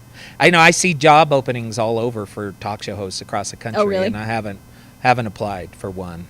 I just feel like I don't know if that's behind me completely. The podcast does fulfill some of that because I still have people listening to the podcast from Dallas, so I've carried them along the way. But I don't know. Our kids live here now, and It's tough when your Yeah. kids settle. yeah, and in Utah, there's not a lot of options to be a talk show host. No. Yeah. Well, that's my thing is I'm like, I'm going to maybe apply for some of these writing gigs. And it's so nice now since COVID, right? So many jobs are remote. So, yeah, that's great. But also, you're competing against everyone in the whole nation, in the Right, world. right. Everyone in the world can apply for the same jobs now and, Yeah. and don't have to move. Yeah. And so that makes it tough. But yeah, you bringing up you working at a 7-Eleven and Little Caesars, you had so many crazy jobs. Yeah, yeah. Like after I graduated college, I was in news. Yeah. That was it. Yeah. You've done some of the craziest jobs. We made a list. Remember, we had people challenge us, like, that's good, though. What job haven't you done? And it was a result of me dropping out of high school and being homeless, and you take the jobs that you can get. And I would work my way up the ladder at those jobs. But, when I first bought my way into talk radio, I had 3 jobs at that time. And bought time on a radio station to try and do talk radio. So I've done a lot of things. I think that's good because I think sometimes when people have only done one thing their whole life, you can lose touch. Yeah. You can lose touch if you've never managed a 7-Eleven or If you don't know what a 7-Eleven smells like, then I mean, I did work at the Burger Bungalow when I was 15 I remember at Raging that. Waters. At Raging Waters. That was my first job. See, I remember that. I don't know why I remember that. Wayne, who was on the show earlier, he says, I've been waiting all my life for someone to agree with me on U2's monotonous note chord progression. I've been alone in the world until How old now. is Wayne? That's what I want to know. I think he's our age. Wayne, tell us how old Come you on, are. Wayne. Yeah, I think I he's just my think you age. can't be a child of the 70s and not be completely in love with U2. No, somehow I did it. Never, ever boy. liked them. Ever. Ever. What? But I'm like that. Like, my wife loves Rush. Okay. You know who Rush is, I mean, right? vaguely. Rush but again, is, that is so like classic rock, like Yeah. before Yeah. my time. I feel I like, just but- couldn't do. What was Tom Sawyer? Was their big song? Yeah. I couldn't do Rush either. But I mean, like, so my very first concert was OMD Depeche Mode Awesome. here at the Salt Palace. Awesome. And they're coming on Monday. The OMD is coming here to like the depot. It's like not the depot, but Union Center. Yeah. And I'm like, I have something, so I can't go. But I wanted to go so badly. And my daughter just got this internship at kind of like a outdoor amphitheater in Denver, and Tears for Fears is coming. And I listened to a video of them, and yeah, they are old, but they sound fantastic. Yeah, you saw it on TikTok, didn't you? Yes. I saw it on TikTok too. I saw Tears They for sounded Fears. so They did good. sound good. They did sound good. But I've heard Depeche Mode is horrible in concert. It's just Well, Depeche Mode it's- isn't coming, but it's just OMD 3 guys stand. They don't do anything. Well, OMD is like a guy on the keyboards. Yeah. And then a guy singing. That's yeah, all. yeah. Do you remember what OMD stands for? Orchestral maneuvers in the In the dark, dark. baby. That's I had right. it written on my Chuck Taylors back in 8th grade. Brad says, Amy, I'm with you on U2. Iconic sound. Cannot miss it. They are still going. After my study abroad in Israel in college, we had like 2 days in London. And we landed there, and I heard U2 was there that night at Wembley Stadium. My friend and I spent like 3/4 of our 2 days in London trying to find tickets to U2. We got them. So I did get to see them in Wembley Stadium, but I wasted a whole... Well, is wasted? I don't know if wasted's the right word. Maybe the point is I went to U2 in London. You got to go. They went to U2 Ukraine went and to did Ukraine. a concert. Yeah, Bono's very into all of absolutely. the saving the world. Yeah. Wayne says he's 47. I did say I was Oh. alone in the world. So Yeah. See, he's younger than I am. Yeah. Wayne, yeah. you just have bad taste. Brad says also with Jay's family on Rush, best rock group ever. Yes. Oh, don't get it. I do not get it. No, stop doing they're doing the drum riffs and everything. Maybe I need to revisit. Michael says, I'd say you invested, not wasted Thank you. time. You invested. I See, invested here we a are whole day. We're here getting instant feedback, just like back then. Brad says you two did a concert in Kyiv like a week ago. Oh, that's what you were saying. So that's Like, who's going to that? yeah. So one of the things we would have done on the browsers is how to pronounce Kyiv, Yeah. right? And I learned how to pronounce Vladimir. I still say Vladimir. it. Vladimir. Well, and then there's Volodymyr. There's yes, the two different. that's right. And that's the whole thing with Kyiv. If you don't know, Kiev is how Russians say the city. Right. Ukrainians say Kyiv. But You learned that on TikTok. I don't know where I learned it, and then also the same. So Vladimir Putin, right, or Volodymyr, what's his last name? Zelensky. Thank you. Yeah. And that's just the difference between Russia. It's the same name, Yeah.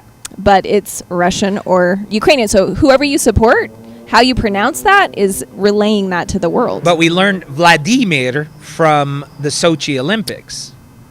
Not Sochi. Yeah. No. Yeah. It was when it was in Russia. Yeah, Sochi. That was Sochi's, yeah. Yeah, what was the one when it was in Russia? Because we had our Russian on the street. yeah. I'll look it up while you talk. Yeah, or our texters will they will tell us. Rusty says, "Oh yes, I've been following Jay since 05, 06." Wow, Rusty.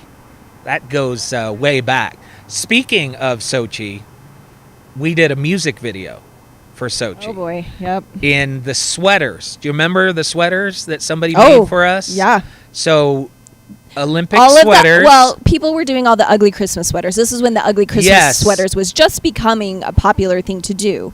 So we decided to do ugly Olympic sweaters. Yes, and they lit up. At least mine did. And we did. I remember this day because I paid a dear price for it. I walked in and I said, I have got this stupid song stuck in my head. And I said, I'm up all night. Remember the song, I'm up all night to be, what was the song? Up all night. Get lucky. Yeah, up all night to get lucky. And I came in singing up all night like Sochi or something. You're right, it was Sochi. It was Sochi. Yeah. Yeah. No, Is it was Asian. Sochi. Me Yeah. too. Yeah. I did. She did. She I just did. That's why I just and it proved turns myself out wrong. I was right on something. Yeah, so that's when we had the Russian on the street. Yeah. And he was fantastic. Yes. We talked to him every day, and he Yes. would just kind of give us... But wasn't it Comrade on the street? It wasn't Russian on the street. Oh, you're right. Yeah, because we also did one for London, the bloke on the street. Yes. Yes. Yes. And so we learned how to pronounce Vladimir. Vladimir. And then we got our crazy Olympic sweaters. And I came in and I said, I got this song stuck in my head, Up All Night Like Sochi. And you said, oh, we are so doing that. And That's next right. thing I know, I wrote a song. Yep.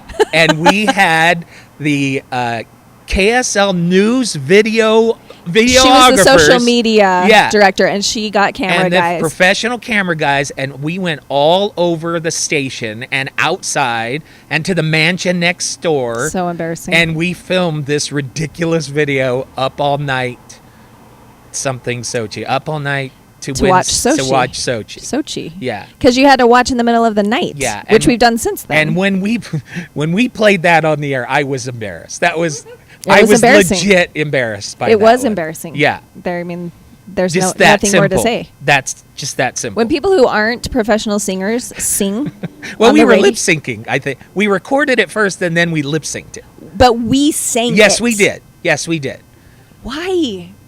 I asked you why then. When I still remember this emotion when I said "Up All Night" with Sochi, and you looked at me, and I said, "Oh, I But shouldn't you have said forget, that." We got other people. We got legitimate news people too. Oh, on yeah. the TV side to do it. We to recorded do just little. everybody singing "Up All I Night." remember Lori Pritchard. I Yep, think, yep. and I can't remember who else, but a lot of people. Who's the weekend anchor? He did it.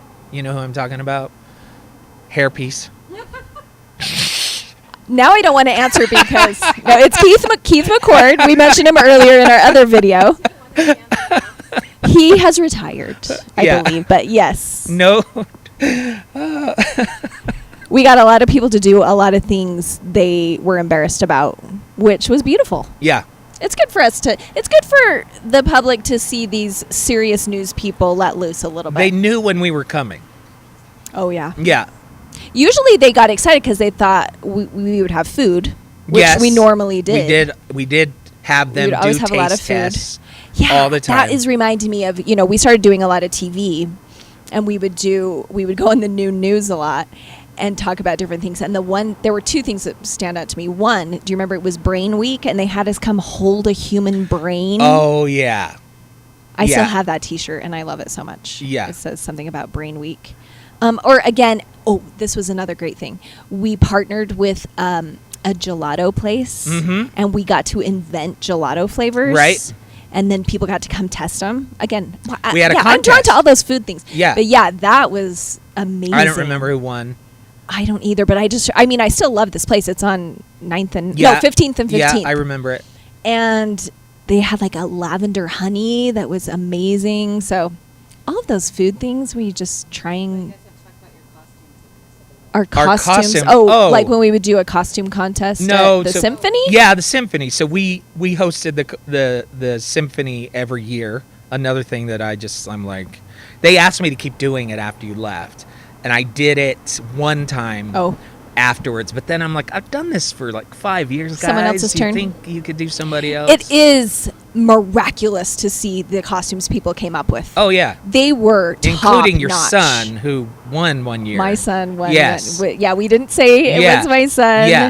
And it was just something he invented using, stilts and crutches, and he was just scary. It was And he actually crazy. went to Wheeler Farm in that costume one time, and a lady asked him to stay away from her child. Oh, nice. Got scared. But they would send us to where would we go? The costume place. Some costume. It was Hale Center Theater's it? costume place, and we would tell them what we wanted, and they were full scale costumes. That was fun. Yeah. So I was a Jedi one year, and then a pirate, and then the last year I couldn't decide, and so I was Duck Dynasty. These pictures still show up in my photo reel. And then one year we were just bacon and eggs. That's right. I think the last year was so we went out for the first half. One of us was bacon and the other was eggs, and then we traded. Oh, I don't recall Yeah, that. and so I have pictures of us both.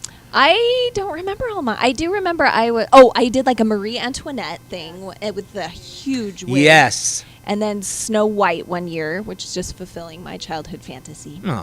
And what else? That's all I remember. I don't remember my other ones. Brad says you guys were much more cerebral than Rhett and Link have ever been. I listen to you guys every day and watch Rhett and Link daily also. Oh, really? Yeah. Brad helps us on the campaign. He's designed our website, and he's become a fantastic friend and a Well, great that's what support. I did like about the show. I think I kind of mentioned this, but we usually would start with a pretty hard news topic. Yeah. But then you just got to do both. And that's who we are. That's who everyone is. None of us is completely serious in news all the time, and none of us is just, well, maybe some people are just fluff all the time. But it's nice to be able to learn about both and experiment with both. And I remember we would get an appreciation for each other when one of us wasn't there. I remember distinctly I wasn't there, and you were it was like with the Deseret News editor or something. Do you remember this? I don't know. I just remember. You don't want to say his name. You don't have to. I mean, I work for that company now, but We were. I don't even know if he's still there, but we were driving. In general, newspaper writers Yes. aren't as fluent. Oh as my radio goodness. We were driving out of town, I remember, and we were listening, and every answer was 2 or 3 Yeah, words. yeah. And you were dying on the vine, and we were just listening, and I'm like, oh my gosh, people do not understand what it takes to do 12 minutes You of radio. have to have banter. Yeah. Yeah. But people should know that just in your own conversation, just a general conversation, if someone's only answering you with a one-word answer every time, that it's not a good conversation. No, And but- so obviously it's not something people want to listen to. I think also for whatever reason, we never walked on each other. And you'd get somebody taking your place and you're always interrupting and it always feels awkward. There's this balance of saying enough, but not dominating the whole conversation so that there's room for the other person to speak. Yes, and people who are good and experienced with media, you'll know that. Yes. Especially as a reporter or someone who's interviewing people who are good at it, politicians, celebrities, people who do it a lot, they speak in sound bites. Yeah. Which is what you need That's because right. you need to cut that up for later. And people who aren't good at it ramble. They'll ramble, they'll move from one topic to the next. It's like, no, answer the question briefly, pause, let the next question come. There's nothing worse than having someone who ends every sentence in an and. Oh, yeah. And actually, some politicians do that Yes. because they don't want to actually answer the question. That's right. They want to fill the gap. They know you only have so much time. And so if they can just keep talking, you'll never get to the question, right? To the real issue. And so you see that all the time. But I think it also depends on the interviewer as well. I told you Ernie Brown was the best interviewer I've ever heard.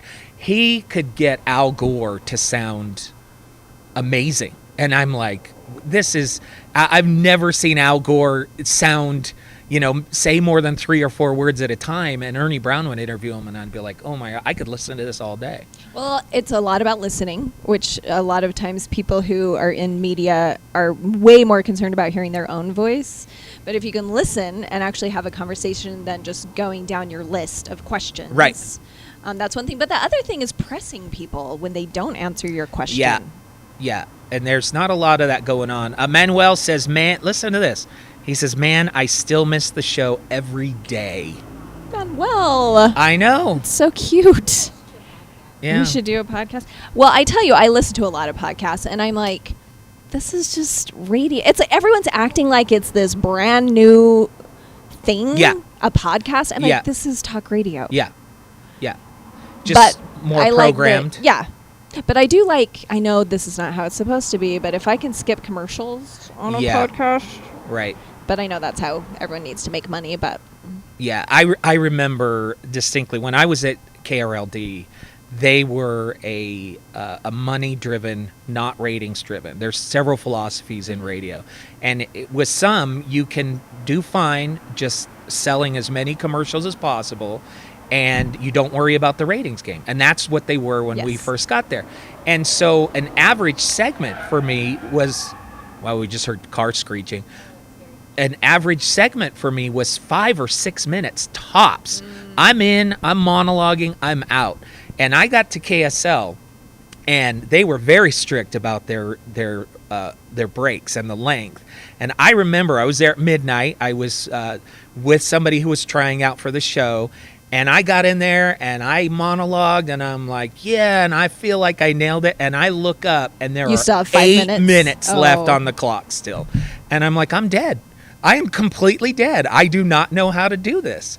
And so I had to learn to go back and, now I can, I can fill. I'm filling 12 hours today. It's so insane. Yeah. So I can't believe you're awake. yeah. So it is a skill set for sure. For those of you who are just joining us, we started the JayMacAthon today at 10 o'clock, and it is 9:34. And we've gotten 12 donations over $25. So that means we've got to go for 120 more minutes after 10. Yeah. Yeah, that was the whole... Why would you make that promise? To make it fun for people. So, I don't know. You're but just talking till... yeah. You are so lucky it's a nice day. It is so nice. It is so nice. We were going to do it last week, but my son came down with COVID, Aye. and he was fine. But so we put it off, and last week would have been a lot colder. I had snow at my house 2 days ago, Well, and then yours- today, gorgeous. Yeah, your seasons up there are like yeah. you get like 3 They're months horrible.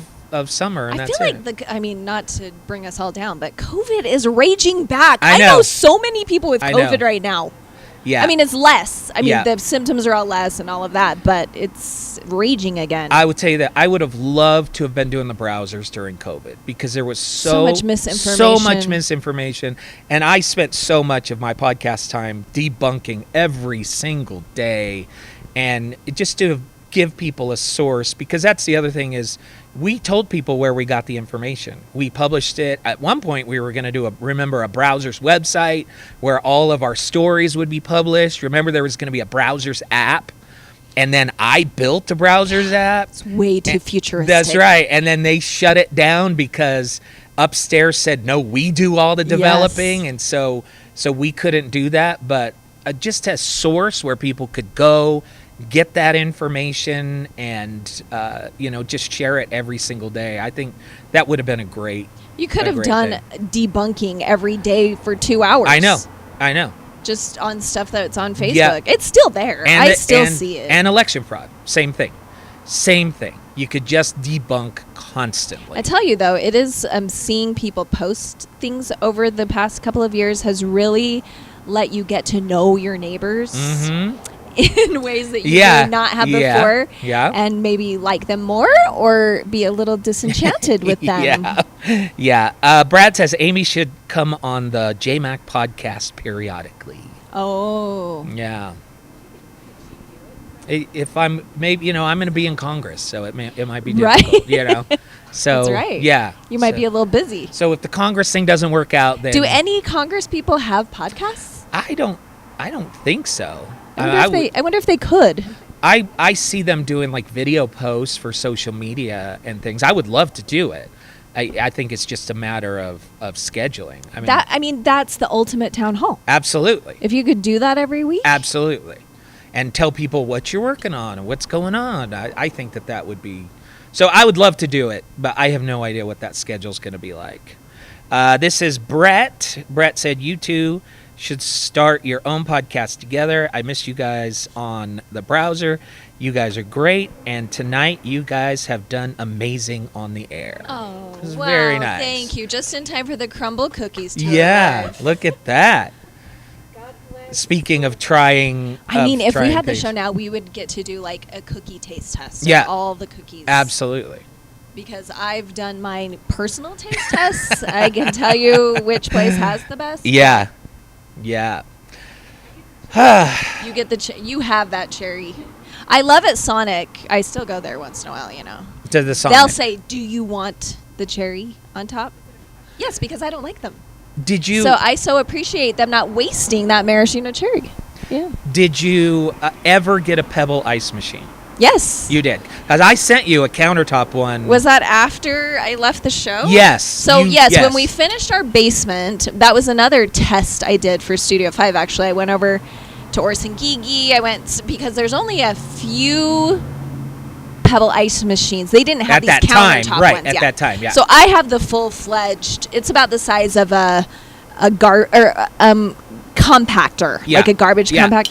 It's about that size. It is delightful. It is delightful. And what I do, so it's downstairs, and we are most of the time upstairs, kids downstairs. But so what I do is I fill my freezer upstairs With ice the Pebble with ice. the Pebble I ice. got it. I mean, my ultimate dream would be to have that upstairs. Or have somebody to deliver it upstairs. Yes, Yeah, an that ice would be. boy. Yeah, that would be. I'm still, though, holding off. Although now that Costco carries the sodas, I still want just a little fountain in my house. I know you were looking at those too. I have looked at them, and I was dissuaded at the time, but this was like 10 years ago. Yep. From getting them cost prohibitive, but I kind of think that might be worth it now. I don't know if you remember, I had given up soda for like 2 or 3 months, and then KSL put in the soda machines. The freestyle. On the second floor, yeah. Oh. And it was the freestyle, and we were just like, oh my goodness. And that yes. was it. Well, because at the time, when the Church of Jesus Christ of Latter-day Saints wasn't putting caffeine in a lot of their buildings. Yeah. They own KSL. So Yeah. they didn't have caffeine like over at the church office, or at BYU even, and we didn't have that. And we got a new president in there. Yeah. And all of a he sudden, was a soda drinker. soda and he's machines like, and coffee. Boom. Yeah. We are having freestyle machines and on every Pebble floor. ice machines, and I'm like, I haven't given up soda since. That was it. That was a defining. Well, and I think all of us have our favorite soda. And now these soda places are so crazy; they're Yeah. everywhere, But I'm just as happy just hitting Maverick. They have everything I need. Yeah, we go And to then- Hearts. Hearts, yeah, Hearts is good. Yep. And I would carry, I have to have lemon. So I would carry around lemon slices. But it was so hard. They would go mushy. They would go moldy. Sometimes I'd find a baggie of lemons that were completely moldy. And I discovered True Lemon. And it is crystallized lemon. It's not flavoring. Okay. It is true crystallized lemon. They come in these little packets. Or you can buy them in a whole shaker. It changed my life because now I just carry those around. I don't have moldy lemons in my purse anymore. Full on always had lemons. Maverick carries it. Sometimes. I've Always mentioned them lemons twice, in her but- purse. Mhm. Always. Now I just have to carry around those little packets, Yeah. and I'm set. I've got the Pebble Ice at my house. So after Yep. so after you left, they redid the studio. In the year before I left, Okay. they redid the broadcast studio and the broadcast booths. They modernized everything. And word came down from the top that they weren't going to allow any food and drink come in the studios. And it was almost like Mayhem. a revolt. Oh, I yeah. bet. Oh yeah, and the engineer. Well, the engineers don't like you to have stuff Right. because it gets in the board. And I was good friends with the engineer, and I would always, and I brought this on the air, that I wanted cup holders. I didn't just want to be able to have soda. I wanted cup holders Perfect. at every station, then right? you could just reach over, take That's a sip. right. That's right. I mean, it just makes perfect sense. Being on the air, you've got You to. need. You've well, got to be able to. they wouldn't mind if it was water. That's right. They wouldn't No, mind if it they was said no water. Oh, they didn't what? want water. So finally, they went and bought everybody these very expensive KSL water bottles, like the Yeti kind. And that's what they gave us. I still have mine. Because if Tina you uses spilled, it wouldn't That's come right. out. That's right. And that was the only thing. And I knew for sure eventually that would go away, once. But I don't know. I don't know if it's still a thing. So, I do go to KSL about once a week, but I never venture over to the radio side. Right. So I haven't even Studio seen is the new pretty studios. fancy. Huh. Pretty nice. Well, that is one thing I'm testing out for the summer are these smart water bottles. Have you seen these? So Apple sells one, and there's other models too, but so I wish I drank this much water, but so it reminds you to drink water. Okay. And it glows, and then it keeps track on your app, of course, of how much water you're drinking. And there's even one that purifies your water every so often, so you can get water from anywhere. Can you put soda in My it? wife's question, can you put soda Here's in the it? thing, though. I don't need to be reminded to drink That's true. Diet Coke. That's true. Oddly. So actually, I think this bottle might be good for me. But they're pricey, so I don't know. We'll see if they're worth it. But if But you're going to try them out? I'm going to try them out because maybe it will help me drink more water. Because I really don't drink water. I don't like it. It's not good. Soda is mostly water. You're good. That's what I feel like. Yeah. The ice is melting in there. Yeah, you're mostly water. Don't even worry about it.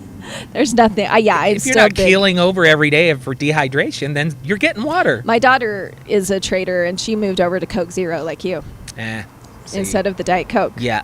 I think it's just I always say it was what I was raised with because I was raised drinking Diet See, Coke. I try and tell this to Tina all the time. Diet Coke tastes like dirt.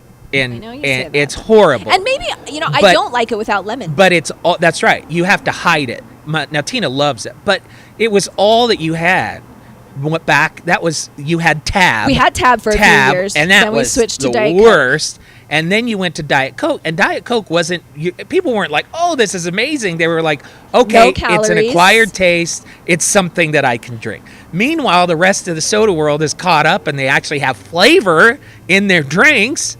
And she tastes my drink, and you can always tell when she gets it wrong. She's like, "Oh, this is the worst. Horrible. This is the worst I've ever had." Well, even just we went out for Mexican for Cinco de Mayo, and the restaurant, they always say, "Is Pepsi okay?" Right. And you're like, "No." Yeah, for you, Yeah. I can.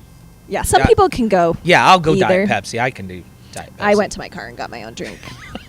Why And does then- that not And then surprise there's those me? places who like to try to tell you can't bring your own drink in. Yeah. I'm like, What if is you're that? not going to offer what I need, I'm bringing my own drink. So Yeah. I we had haven't my drink. we haven't gone that far yet. We're not smuggling drinks. You don't into bring drinks in? restaurants. Oh, I no. Tina will totally just do. drink water if that's if they Oh. don't have it. But if it's Mexican, you gotta have a Diet Coke. She drinks it. She brings in her own Well, sodas. they didn't have. They only had Pepsi. I mean, so I have the exact cup that you have right here Yeah. in my car. So show It's a people. Pepsi styrofoam cup. Yeah. I'm like embarrassed.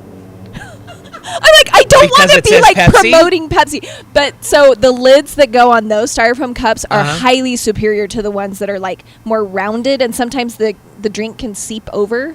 So this gas station I went to, the Coke cups only had those inferior lids, and then the Pepsi ones had those lids that fit perfectly. Yeah. So I'm like embarrassed, but I'm driving around with. And a that was Pepsi the other cup thing. So you had to have Pebble Ice and you had to have styrofoam. and lemon. But, well, Tina never really did the lemon, did you? But we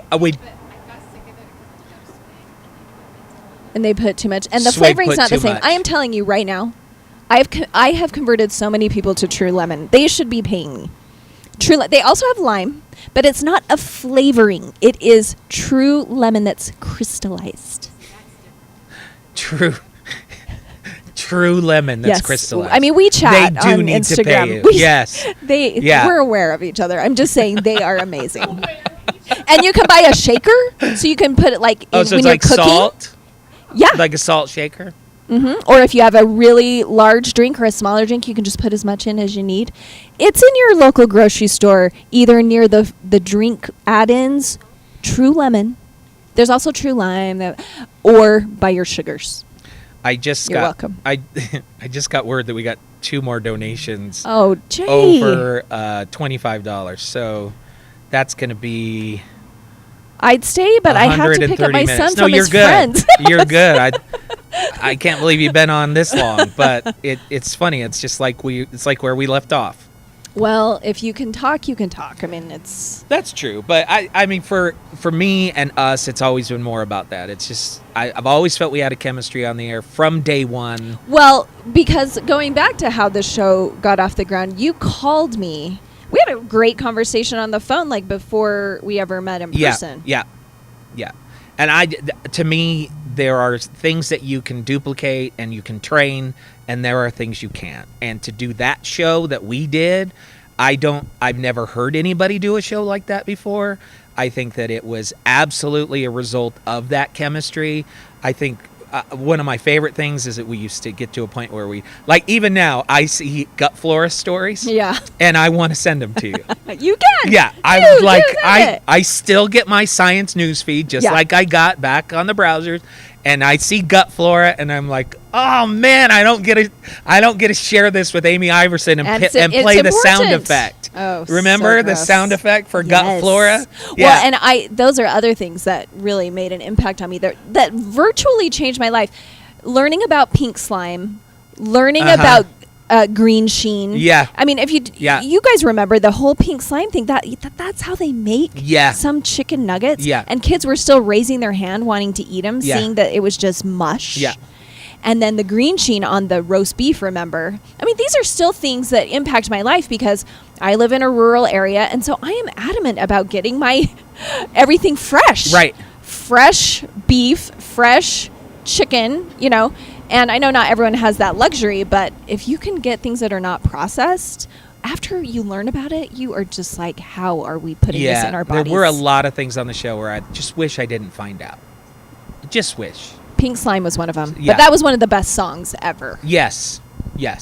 that someone came up with. Well, that was the first thing we would do. Anytime we see a story like that, we'd hit Google and say that somebody had to do a song. And if they didn't have it, oftentimes we would make it. It would even be easier now. Right. Just because yeah. content, there's so much content. I think that's almost the problem now, is narrowing down what you're going to talk about. I mean, if your podcast is more political, that makes it a little easier. But if you just have that, like, talk about anything you want, it's almost like there's too much content. There's too much. And like you look at, I remember we talked about cutting the cord a lot. Yeah. And I've had the cord cut since the I show. still have to research every year. Yeah. what's going to be my best streaming service so I can get the Jazz and I can get the U and I can get, the movies I want. And then you hear it about a changes new every year. show on Paramount Plus, and you're like, what, I got to I still subscribe to haven't that. paid to the Paramount Plus. We have the Paramount Plus, but I'm to the point now where we will pay for it.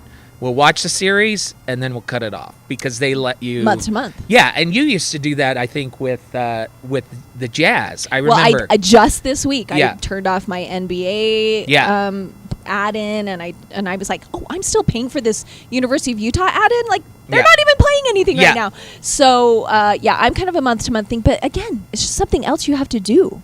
Someone needs to create that automation where you say, or I don't know, group it all together in one package and sell it like cable. I feel like we're going back. I know. Yeah. But it isn't, because if you're going to pay $200 a month for cable, you still have to pay for Netflix and Hulu and Disney and I mean, it adds. You can't. But it would then be way too much. I don't know, when you figure in the internet cost and those kind of things, it might be close. No, I've done the research. So what I'm doing right now is Fubo. I know. I'm familiar with Fubo. I'm doing Fubo, but then I do the NBA add-in when it's playoffs. But I still, guess what, don't have TNT, which half the games were on TNT. Yep. Super frustrating. The only people who had TNT was either like DirecTV. You had to do that whole YouTube cable TV thing. is what we have. You do YouTube TV. And they're we really like YouTube But I'm TV. paying for Netflix. Yes, I'm paying for Disney we Plus, do that. the package Hulu, ESPN, right? We do that. And then Apple TV, Amazon Prime, which you're paying for Amazon anyway. Yep. And HBO Max. I mean, there's just, it's never ending. I know. And there's good stuff on all of them. But by doing Fubo and then doing all those add-ins, it's the same that I was paying for cable. Right. So you're still going to miss out on a little Have you something tried here and there, but Philo, PHILO. Yeah. They're like, if you don't like sports, if you don't want any sports, we'll give you HGTV, we'll give you Discovery, we'll give you all of those. I bounce back and forth between Fubo and, why am I forgetting the one that starts with an S? Anyway, Sling? Yes, Sling. So I bounce back and forth between those two, depending on each season who gets the contracts for all the sports. Yeah. It's frustrating that we have to do this crazy. every year. I don't watch Jazz games because I don't subscribe to the right service. Well, that can't happen in our household. So. Well, and because the Jazz stink. So they don't stink. Yeah, they had do. a hard year. No, they've had and a Dallas couple was of hard horrible. years. That team on paper should be winning some games, and they're not. They're not, Iverson. They're not. I just love them so much. I don't want to. I mean. And I blame Rudy Gobert. You blame him? I blame him. In what way? Let's talk about this. He's not a. You want him to have bigger muscles? He is not going to produce consistent points in the post, like you'll see Embiid. You don't think the defense makes up for it? No, because he can't defend on smaller people. So they use that against him. He can't play out at the line. You're going to go right by him. Let me tell you why I love Rudy He is Gobert. a defensive liability unless and this you are in the has post. the whole thing to do with, like, can you love a politician for just who they are and not their politics? Because there's a woman who's on Studio 5 a lot, and she's married to one of the coaches. And they have little girls, and they've kind of adopted Rudy Gobert. And he is on a lot of their Instagrams, and he is the cutest, like, uncle to these little girls that I love him. You can love him, but you're not loving him for what he's doing on the I basketball do. court. I think he's classy. Here's the thing with He the can Jazz. be classy I think and we're really still good about be a hiring liability. classy people. Like, we don't have people who I'm, like, embarrassed that they're on Yeah. our team. Yeah. Which to me is really important. It might be more important than winning a championship. Those people can help you win, though, for sure. I know, but I'm just saying. But I don't know if I would trade it. I would. Who do you want? I would trade Gobert. I think For- you need for who? If you're going to have somebody on the inside like that, you need offense from him. And I you're know, not but getting who's it. out there that you Well, want? it's not somebody available, but Okay. you need it. Well, this is my whole thing. We would argue about this because I would say, like, don't poo-poo an idea unless you have a better one. Yeah, we always argue So like if you that. don't have someone I'm like, better, no. I can know something is bad without having a solution. You have for to it. have a solution. We or argued you're just about complaining this for 5 years. I know. Rudy, I still love you. Yeah, well, we were the same with Shaq. I mean, when Shaq was a player, we hated Shaquille O'Neal. I couldn't stand him. But post-NBA Shaquille O'Neal, all the stuff he does, we love Shaquille O'Neal now. But on the court, I mean, just following him on social is He's enough to make you love him. yeah, but he does so much philanthropy. He's just a great guy. But on the court, when he would lower that shoulder and blast through Jazz defenders every time, I'm like, I'll just say, as having a 15-year-old who is obsessed with basketball, it is just so nice to be proud of our team and not be, because you see these high school kids mimicking what NBA players do. Yeah. You know, so if they're looking up to guys who are classy on the court and aren't yelling at refs all the time, or, I mean, it's just really nice as a parent to have good people locally who are representing us. I see that. Yeah. I see that. But, it would be nice to win, to get out of the first or second round. I think that would be, It's our curse. it. I really think, though, this was Ryan Smith's first year as Yeah. an owner. So I really think it will be interesting to see how he handles and I hope what with, changes we I make agree, next and year. I hope with Dwayne Wade being part of the ownership, I hope that attracts talent. And he's that- newer. So Yeah. they haven't been able to make a ton No, of I changes. agree. So it'll be interesting to see what happens in this offseason. Why didn't we ever host a sports talk show? I know, we should have.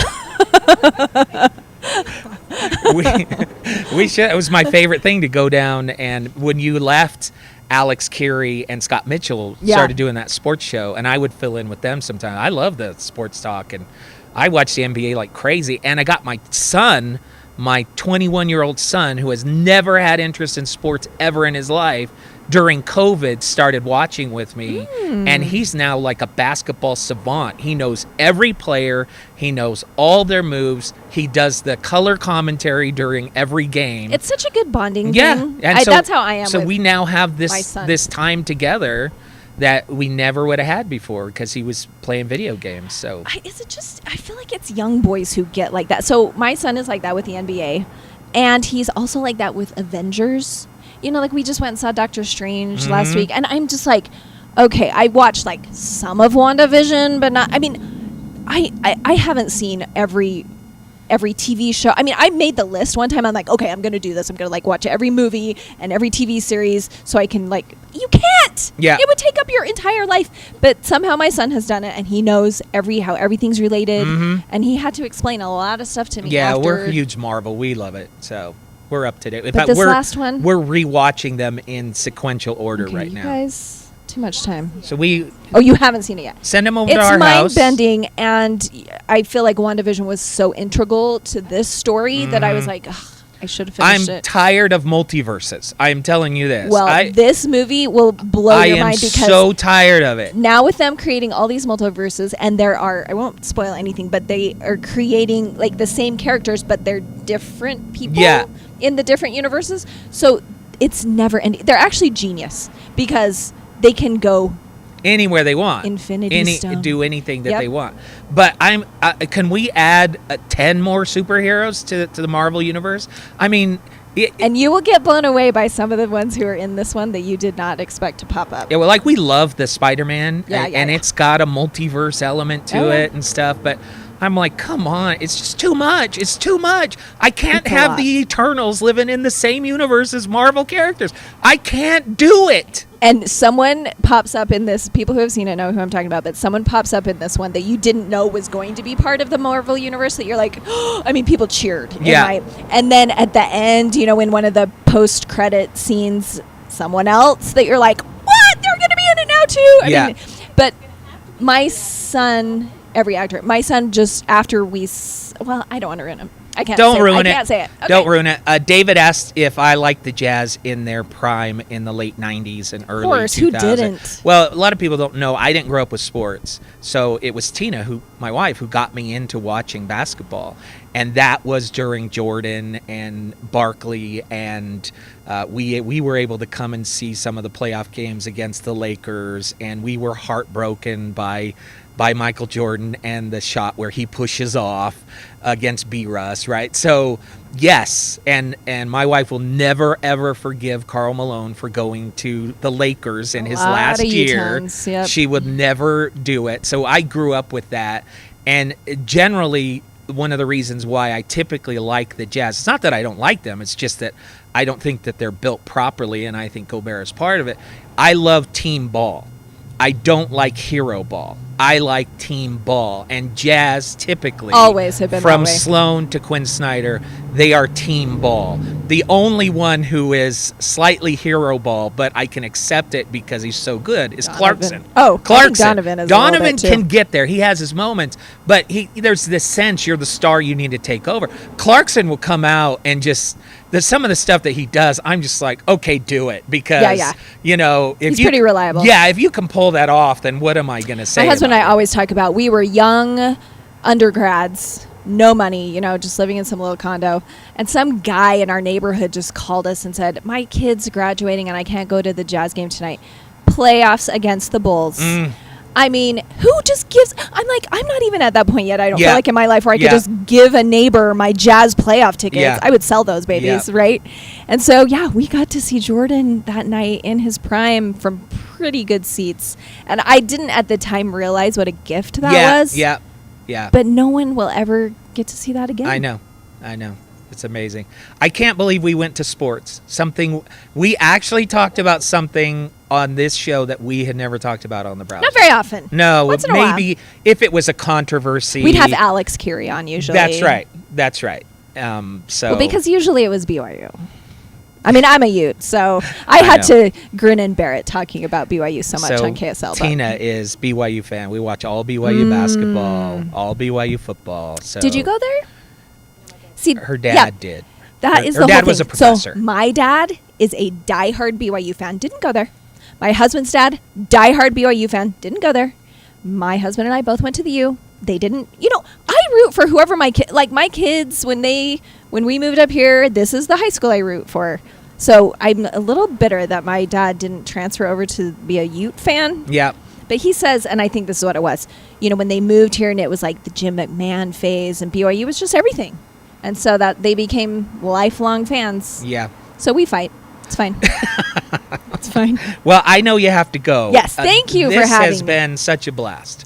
And you got Such a enough blast. donations that you'll be here throughout the night. For another, so we're counting down 5. So I've now done 12 hours as of right now. So we have to do another 130 minutes. That's insane. So 2 hours, right? Basically. And you're unless down here by Pioneer Park. I Like, know. Who knows what could happen? We may close the gate. And by the way, did you see the RV out in front? Yes, impressive. Yeah, that's JayMac Mobile Command.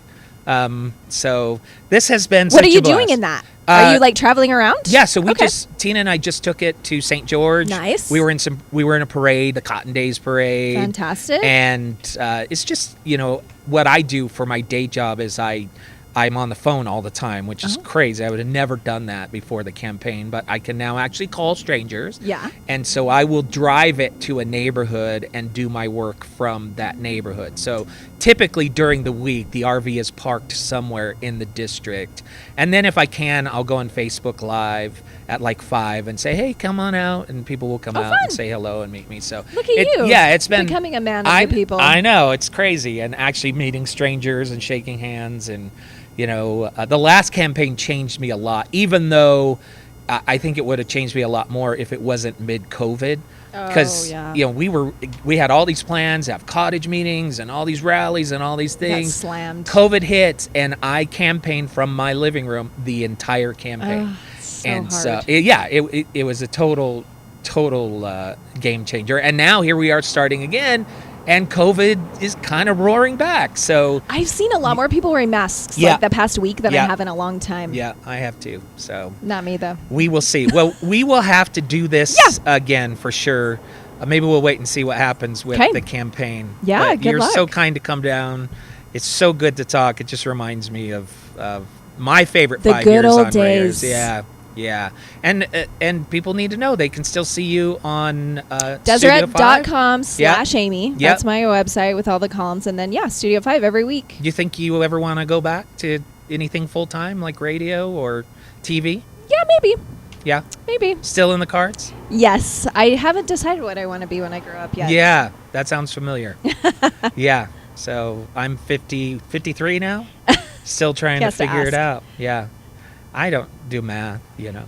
Hey, we still have, what's the life expectancy? 72 for you, 78 for me. So we Okay. still got some good years. All right.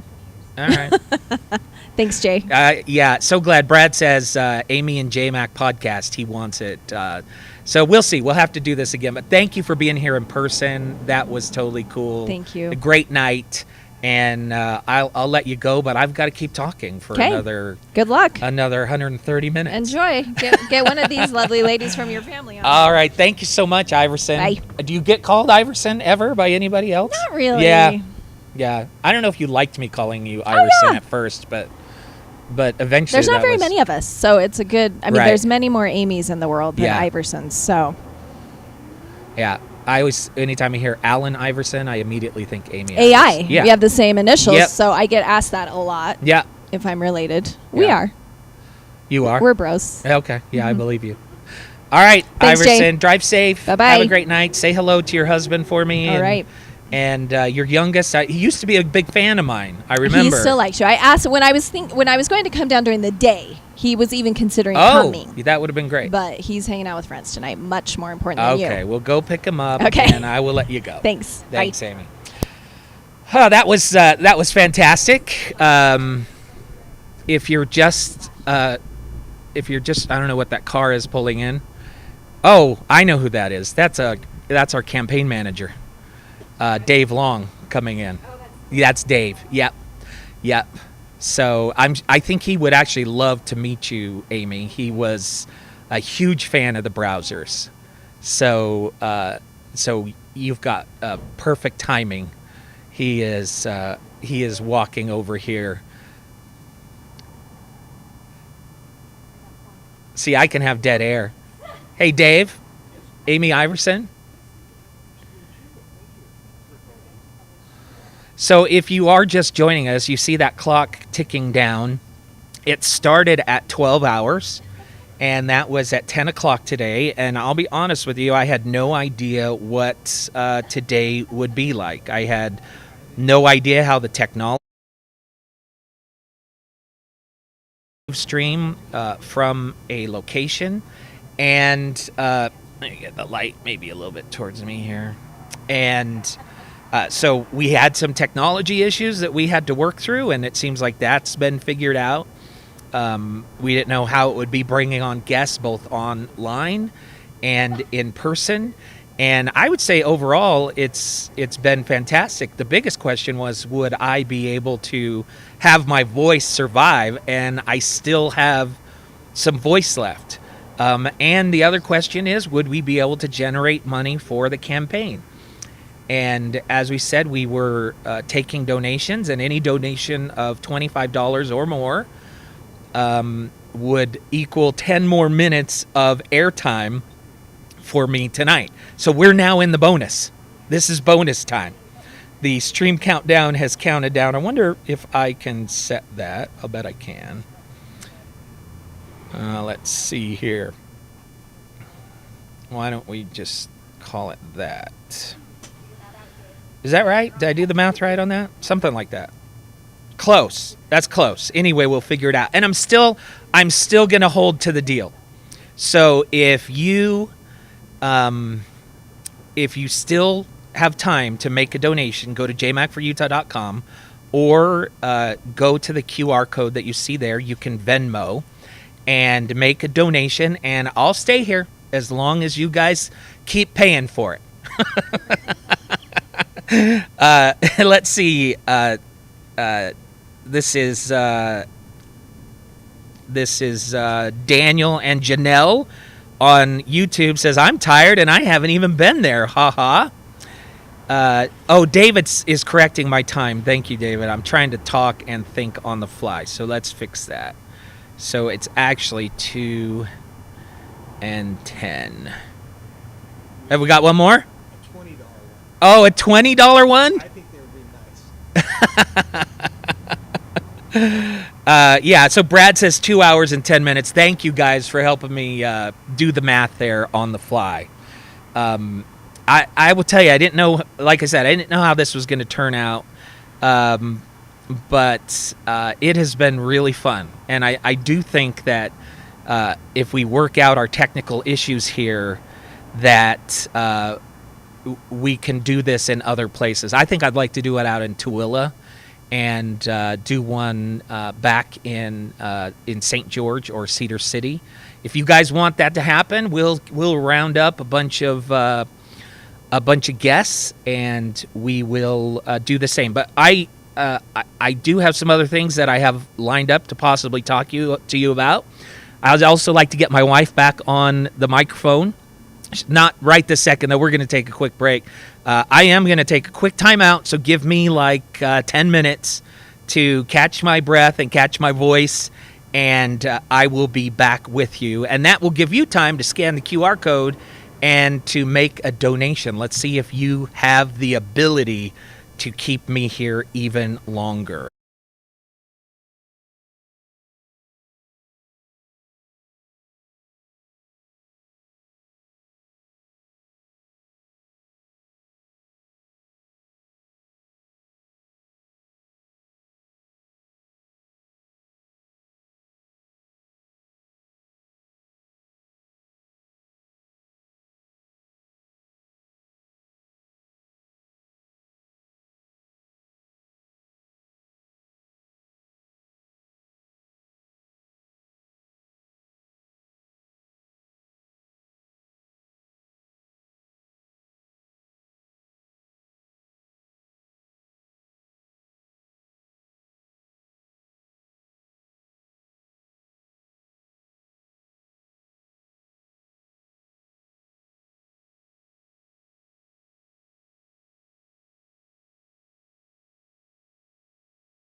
Okay, we are going back live here. Everybody, thank you so much for joining us as this is the tail end of the JayMacAthon. Yep, he did And we are we can't say we did it because during that timeout we got 2 more donations. Oh, awesome. Thank you. So we're at 150 extra minutes. Nice. Again, for every donation of $25 or more, we're staying on the air for an additional 10 minutes beyond the 12 hours that we have already been on the air. It's crazy. It is crazy. It's crazy. And I don't feel tired. It's pure adrenaline. It's pure baby. adrenaline. And in case you're wondering, if you weren't joining us earlier, the voice you're hearing and the lovely face that you are seeing Aw. is my wife, Tina. I think I can even maybe get a little more light there. Dude. There you go.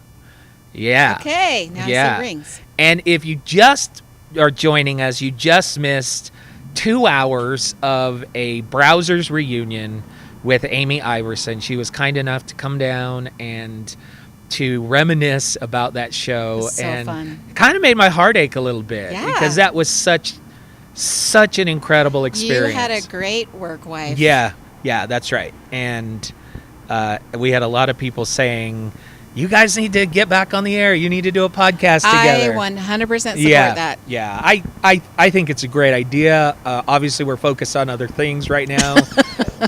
Yeah. And I've got to get through tonight's show before I think about any other show. Right.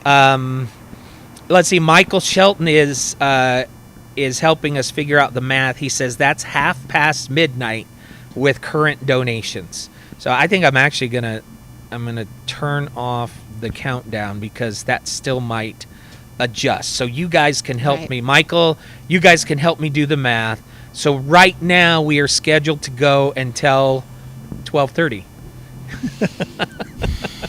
And we are in the heart of Salt Lake. I know. And I was just telling my daughter, why are people screaming? Yeah. Well, there's something going on close by because there have been people walking up and down the streets, lots of people on scooters. There's some event going on. Yeah. Okay. Yeah, absolutely. Something is going on. I don't know if it's a good something, but it is something nefarious. Yeah, it is definitely going on. So Yes, it I have to is. say this has been our best single day donation day from individual voters. That was our goal. So Yes. that is one of the things that is keeping me going. Your donations are going to be used to spread the word about this campaign and Absolutely. everything that we are doing. So thank you so much for that. Let's see. Daniel says there was an art fest earlier. Not sure how late that goes. So could be that. I mean, it's 10:21. It's I was still gonna pretty say, early down. I don't know. It's kind of dark, though. I don't Still- think they're looking at art. Yeah, still a lot of traffic too, as well. So, Yeah. but you still have time to donate. You still have time to keep us on the air. Evan McMullin was saying he wanted to see if he could get us to go 24 hours. So I know he's been rounding up the troops. I think he wanted to put me in the hospital. Or at least lose your voice. Yeah, if you missed it, we did interview Evan McMullin earlier. Wow, that's loud. And he is putting forth his support for our campaign, which I really appreciate. And we're going to do some campaign events together. And we're going to repost that interview because our system crashed right in the middle of that interview. So we'll repost that as well. And I want to thank Evan for everything that he's doing, the sacrifices that he is making right now for sure. Yeah. So a lot going on, and one thing I wanted to ask you, and we didn't really, you kind of got into it a little bit, but why are you in on this? Why are you? I mean, because this, that the amount of stress that this adds to our lives. Yeah, it's huge. The financial burden, the time burden, the sacrifice to our marriage. If I do win, we've had discussions. What does that look like to our marriage? We would love and if somehow we could afford for you to travel and be in DC, That would be awesome. it would be amazing. But you don't see that happen because it is expensive. correct. So we've talked a lot about the sacrifices, and I know people think somehow that Congress is like this glamorous thing, and I'm looking at it like this is going to be a sacrifice and Yeah. hard work, and it's going to affect our family, our kids. It's going to affect you. Yeah, we looked up their schedule, and they're like, Yeah. 2 weeks of the month they're gone. Right. We're like, okay, when would we be home with our kids? When would we Right. be out? When could we be together? Because we thought, you could volunteer, in the congressional office. Yeah, I'd love it. And you'd be fantastic. I'd love to put you on the payroll, but I don't think that's. I don't think A little bit of nepotism, I Yeah, guess. that's I don't probably know. not the best way to start. But why are you willing to go through all that? We were watching a show the other night. I don't remember which one it was, but we like the detective shows, right? Like Yeah. the whodunit. Yeah. And it seems like every single time they introduce a politician, he's a dirty, Yeah. he's cheating on The his stereotype, wife. yep. He runs on family values, and Yeah. he's got something piece on the side and all this stuff. And I just think, have we ever seen anything positive about a politician? Ever? Yeah. Like, somebody always thinks they've got a slant, or they're working the system, or that they're truly Or they're getting can't- rich. They're getting rich. Yeah, You see that yeah. all the time. Yeah. People that go to Congress, and all of a sudden they're Yeah. millionaires, and they do it for the money and the book deals and Mhm. and I'm like, did they ever start out like, I really want to help? Mm-hmm. Or were they like, hey, this is a great way for me to get notoriety, I've got the power now? I don't know, but it kind of makes me sick to think, is there truly no one out there Yeah. that really honestly just wants to do a good job? Like, media touts that there isn't. Yeah. And being a part of this and meeting people that are in the Utah political realm, there's some amazing people out Yeah, there there are. that are really just trying to do something they'd like to do. Mhm. I just feel, or that they feel like they can do. I feel like in the case with you, I feel like this is something that it should have happened probably a while ago, but you've always said we'd wait till our kids were older. Right. Because it's a pretty brutal thing. Yeah. And they say some pretty brutal stuff. Oh yeah, but I had an opportunity with talk radio to have an impact, right? Right. So I was able to do some of that. Still, you got Yeah. to have a voice, Yeah. and you got to be able to say, hey, I think people, too, they need to understand that you've been in this realm for 20 years. When people are like, oh, he doesn't have any experience.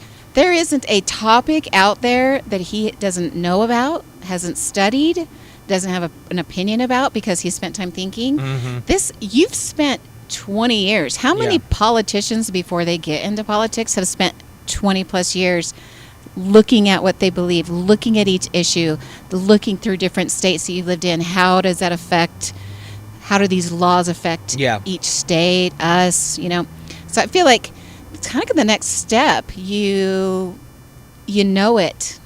Now it's time to do it. And I mean, it's pretty naive of us, I know, for us to think that, oh, good will win. Yeah. Yeah. Yeah. Happy ending. Yeah. But you know what? You have to try, and I'm so proud of the fact that you're willing to try. There's a lot of people out there that have lots of opinions and think it should be, but they don't have the ability to do it. Mm-hmm. So for you to be able to do that, it's kind of awesome. And it's amazing that you have the courage to do it. And you've spent 20 years being yelled at. Yeah. And being told you're an idiot Yeah. and every other thing. You know how to deal with that. Mhm. It doesn't affect you. Just like earlier today, we had some trolls on there that were just Yeah. kind of punkish. Yeah. We had a few trolls show Couple up on trolls, Twitch. Yeah. Yeah. And so you handled it. Yeah. Like it does not bother you. Yeah. The one thing you taught me a long time ago when I had a hard time listening, people would come after you. Yeah. You're an idiot. You're that. Mhm. And you would tell me when people are angry and it's because they've been backed in a corner and they don't know why they feel the way they do, so they lash out. Yeah. So they'll call names. They'll just, well, you're an idiot, you know. Yeah, and if they had a reason to tell me I'm wrong, Yes. they would be doing that. Right. But they don't. No. And so they're scratching Yeah, and clawing so they at just you. get, Yeah. it's like a caged animal. Yeah. And so it really taught me a lot that I'm not mad at those people anymore. I feel sad for them because they don't know. It's probably been so ingrained in them. They just feel that this is the right way.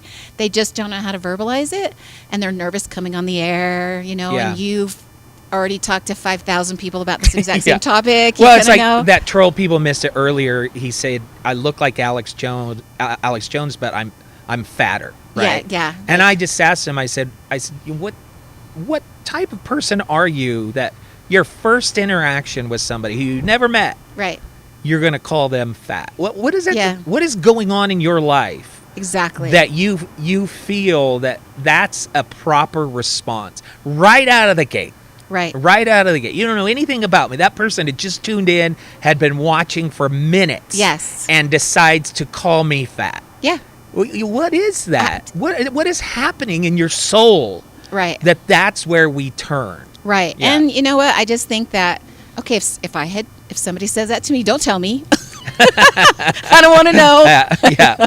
I don't, because I know TV puts pounds on you, just so you know. Yeah. But I'm like, that would have hurt my feelings. That would have been hard for me to hear. But you're just like, where is this person coming from? Why are they like that? What has happened to them that they feel like throwing that stone at you is going to make them feel better? Yeah. I'm not really sure. But again, it speaks to me that you have the courage to step out and to say your opinion. Because in this world today, dude, you say your opinion and people protest at your house. Yeah. Yeah. Scary. So it's scary. Yeah. Yeah, it's a really scary world to get into, and that you're, I have to admit, it is a little scary. Of course it is. It's funny. That part doesn't worry me at all. And that's because I've faced that. You know, Amy was talking about when she first got on the air and she was getting instant response and she had to get a thick skin. That part is the least of my worries. What people will say to me or about me, that is the least of my concern. Right. My concern is, can we get the word out? Can we raise enough money? I know. Unfortunately, money is a big thing. It's huge. So dumb. It's huge, but I also know that we are changing hearts and minds along the way. And so if it doesn't work out this time, I know we've moved the needle. And then I don't know what the next effort is. But you mentioned this earlier. We were in southern Utah, and we were meeting with a county councilman who was raging at me, pro-Trump, mad at me for running.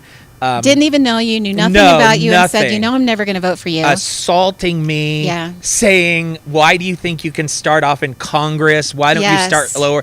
Not even realizing that his guy, Chris Stewart, never held a political job until he became a congressman. Right? Using this against me. And I just systematically pointed out what he was saying, and I asked him, is this really who you want to be? That you're going to... Is this the man you are? Right. Is what you said. Yeah, and you could see it pricked his heart, and it did. All of a sudden he's like he was playing it off or whatever. And what was amazing is when we were done, this guy who was just raging at, I really thought we were seconds away from him storming out of the room. Or telling us to leave. Storming out of the room. And he says to me, what makes you think, later on in the conversation, what makes you think that you can make a difference? And I looked at him, and you remember this, and I said, because I did with you right here. Yes. And he's like, I know. Yeah, he's like, bam. Boom. And he had to go, he had to say, yeah, you did. And he turned around and said, I think you would do a good job. And I'm like, isn't that amazing that you had already had all these preconceived notions about me? All of them were wrong. You were given the opportunity to find out the truth. You at first ran away from it and weren't interested. It's like, la, la, la, That's la, right. la. That's right. But when you were forced to confront what you were saying and what you were doing, you realized you were in the wrong. You realized you were being ugly and hateful. So that's when he's like, well, I was just, the guy was raging against us. No, you weren't. And as we walked out the door, I shook his hand and he said, I think you would do a good job. I'm still not going to vote for you. Yeah. But I think you would. I mean, It was remarkable to Well, watch. what a lot of people have no idea about you, this little inside scoop, is when you were on the air and somebody would text you or email you, like, you're a freaking idiot, blah, blah, blah, blah. And you would answer them. Yeah. And you'd go, I text okay, them right back. tell me why. Yeah. Well, you're just blah, blah, because Yeah. you're blah, blah, blah. Well, then tell me why. Like, tell me why. Because one day you're a Clinton lover and the other day Yeah. you're a Trump hater. Yeah. And like, I was never a Clinton lover, but, But, yeah. well, they thought you were. Yeah, that's right, whatever. that's right, yeah. They thought he's the Democrat, Yeah. whatever. So what he would do is this would go on for days. Yeah. You would just continue the conversation and say, okay, I'm all ears, buddy. Just tell me what you Yeah, think. Let's yeah. just have a... Tell me what I missed. Tell me what I whatever. missed. Yeah. Tell me why Yeah. you feel that way. Yeah. What's going on? And this would go on for days. We'd be watching TV at night, and he's on his computer. You would hear the keyboard clacking, and you're like, "Are you in another argument with somebody?" What are you doing? And I'm like, "I'm almost there. I'm almost there." Yes. Because he's almost ready to talk to me. Yeah. And I would force them to be confronted with their behavior. Yes. And I would not relent on that. No, because, you didn't. And so eventually they had to acknowledge that their behavior, and I'm like, listen, man, just make a point, just tell me something that I got wrong so Right. that we can can debate deal about with it. Just right. And I didn't win everybody over, but I would look over to you and I'm like, I got him. And it wasn't that they ever not. Sometimes they did agree with you in the end, but sometimes they didn't, and that's not the point. No. The point is that finally when they got past all the anger and all the name calling and all the you're an idiot, and they finally got to the point where you could have a discussion. Yeah. And then it was like, okay, I'm sorry for the way that I They'd came out and came apologize, after you. or they would say, I don't agree with you, but I can see how you got there. Yes. And so, we talk about unity. We talk about the United Utah Party. I don't see unity as everybody agreeing. I see unity as a respect for each other and a respect for the process and for the system. Yes. And those are people who I brought to a moment of unity. Like we suddenly had mutual respect for each other. Correct. Yeah. And part of that was that I didn't judge them for what they had done. Yes. I forced them to be confronted with what they had done, and I would not let them off the hook for it. Right. But eventually I'm like, hey, just anytime. There are times when it's like, okay, I've asked you 5 times now. Right. And each time you have assaulted my character instead of told me what I got wrong. Right. I said, I'm going to give you another chance. Can you make a point about anything I've said without the character assassination? Exactly. And and I would just keep taking them through this circle. The amount of patience that you would have with it was fun. I know, you was just over there laughing, and I'm Yeah. like, oh my gosh, the amount of patience. And this is one person. Yeah. It wasn't like a crowd. It was like this one person that you would have this conversation with. And to me, that's when I learned this is what you need to do. Yeah. This is something you can do. If people will let you debate with them, it's not about who's right and who's wrong. It's about let's get to the bottom of it. Yeah. Right? I believe with every person, and I'm wrong, I'm naive about it. I guess it's just my hope. I believe that I have a chance to change anybody's opinion given the right circumstance and opportunity. Most people in politics today don't even try. No, it's exactly. not even a goal to try and bring people over to your side. It is just to label and destroy. Yeah. And that's what we are missing today. I firmly believe that Donald Trump would be president today if he acted for a moment that he wanted to try and bring people over to his side, his opinion. Yeah. Instead, he played only to his base, and he assaulted everybody who disagreed with him. Unfortunately for him, more people disagreed with him than agreed with him, and he's gone. And it's crazy that he's being celebrated now. Yeah. And I'm like, you couldn't win a second term. You look at another Republican who was a fierce advocate for conservative beliefs, and he won re-election with 49 states, Ronald Reagan. we are confused about what strength is. Yes, we are. And we believe that civility is a weakness. We believe that you can't be a fierce advocate unless you're willing to get in the mud. That's right. Yeah, that's right. And that's what I'm out to show, is that you can be. I mean, you saw me with this councilman. I did not back down.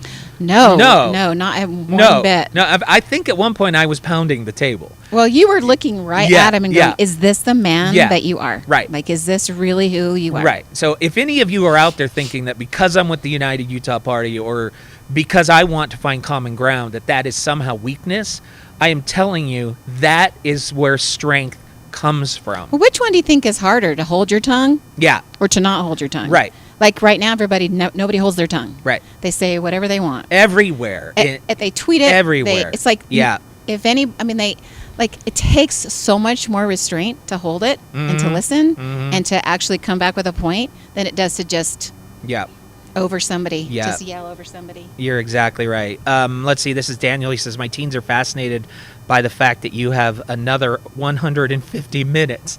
They keep coming upstairs checking on how much time you have left. Wow. That is okay. Great. That's pretty sweet that they're at home on a Saturday night with their dad. Yeah. That's awesome. Michael says that's an interesting vision of what a difference it would make if the respectful set the norm for the political discourse. I mean, can you imagine? Well, and it used to be that way. You mentioned this when you were on the show earlier today. There was a time when a Democrat and a Republican would get on the House floor and they would battle it out. Yep.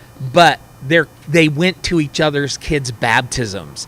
They were at their kids' graduations. Yes. They didn't let it get to that personal disdain and ugliness. Yep. And you don't see that. You just don't see that. Well, now. The only time I've ever seen it in the last, 5-10 years is when the guy was shot. Yeah. And then after that, yeah. Steve something Scalia. Yeah. And he was up talking with another guy from the other party. Yeah. And they were together at the pulpit saying how much they support each other. Yeah. And how they've been friends for years and their kids grew up together. And I think that was the first window I ever saw. You're like, wow, that still exists. Yeah, I'm embarrassed to think that it didn't. Yeah. Like maybe it does. Maybe there are people out there. Yeah. Like I'd like to believe that. But after watching the world kind of come together and be like, I don't care who you are, nobody deserves to be shot. Yeah. For their beliefs. Yeah.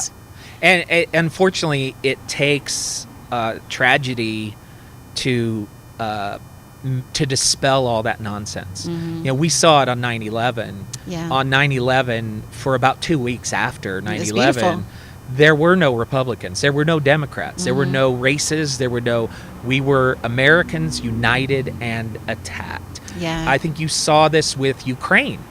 You know, when Russia first started attacking Ukraine, you had some people on the far right kind of throwing a nod towards Putin and the next day, Tucker Carlson, all these people, they walked it back so fast because this nation, I think uniformly, let those people know that is not right and we are not going to stand for it.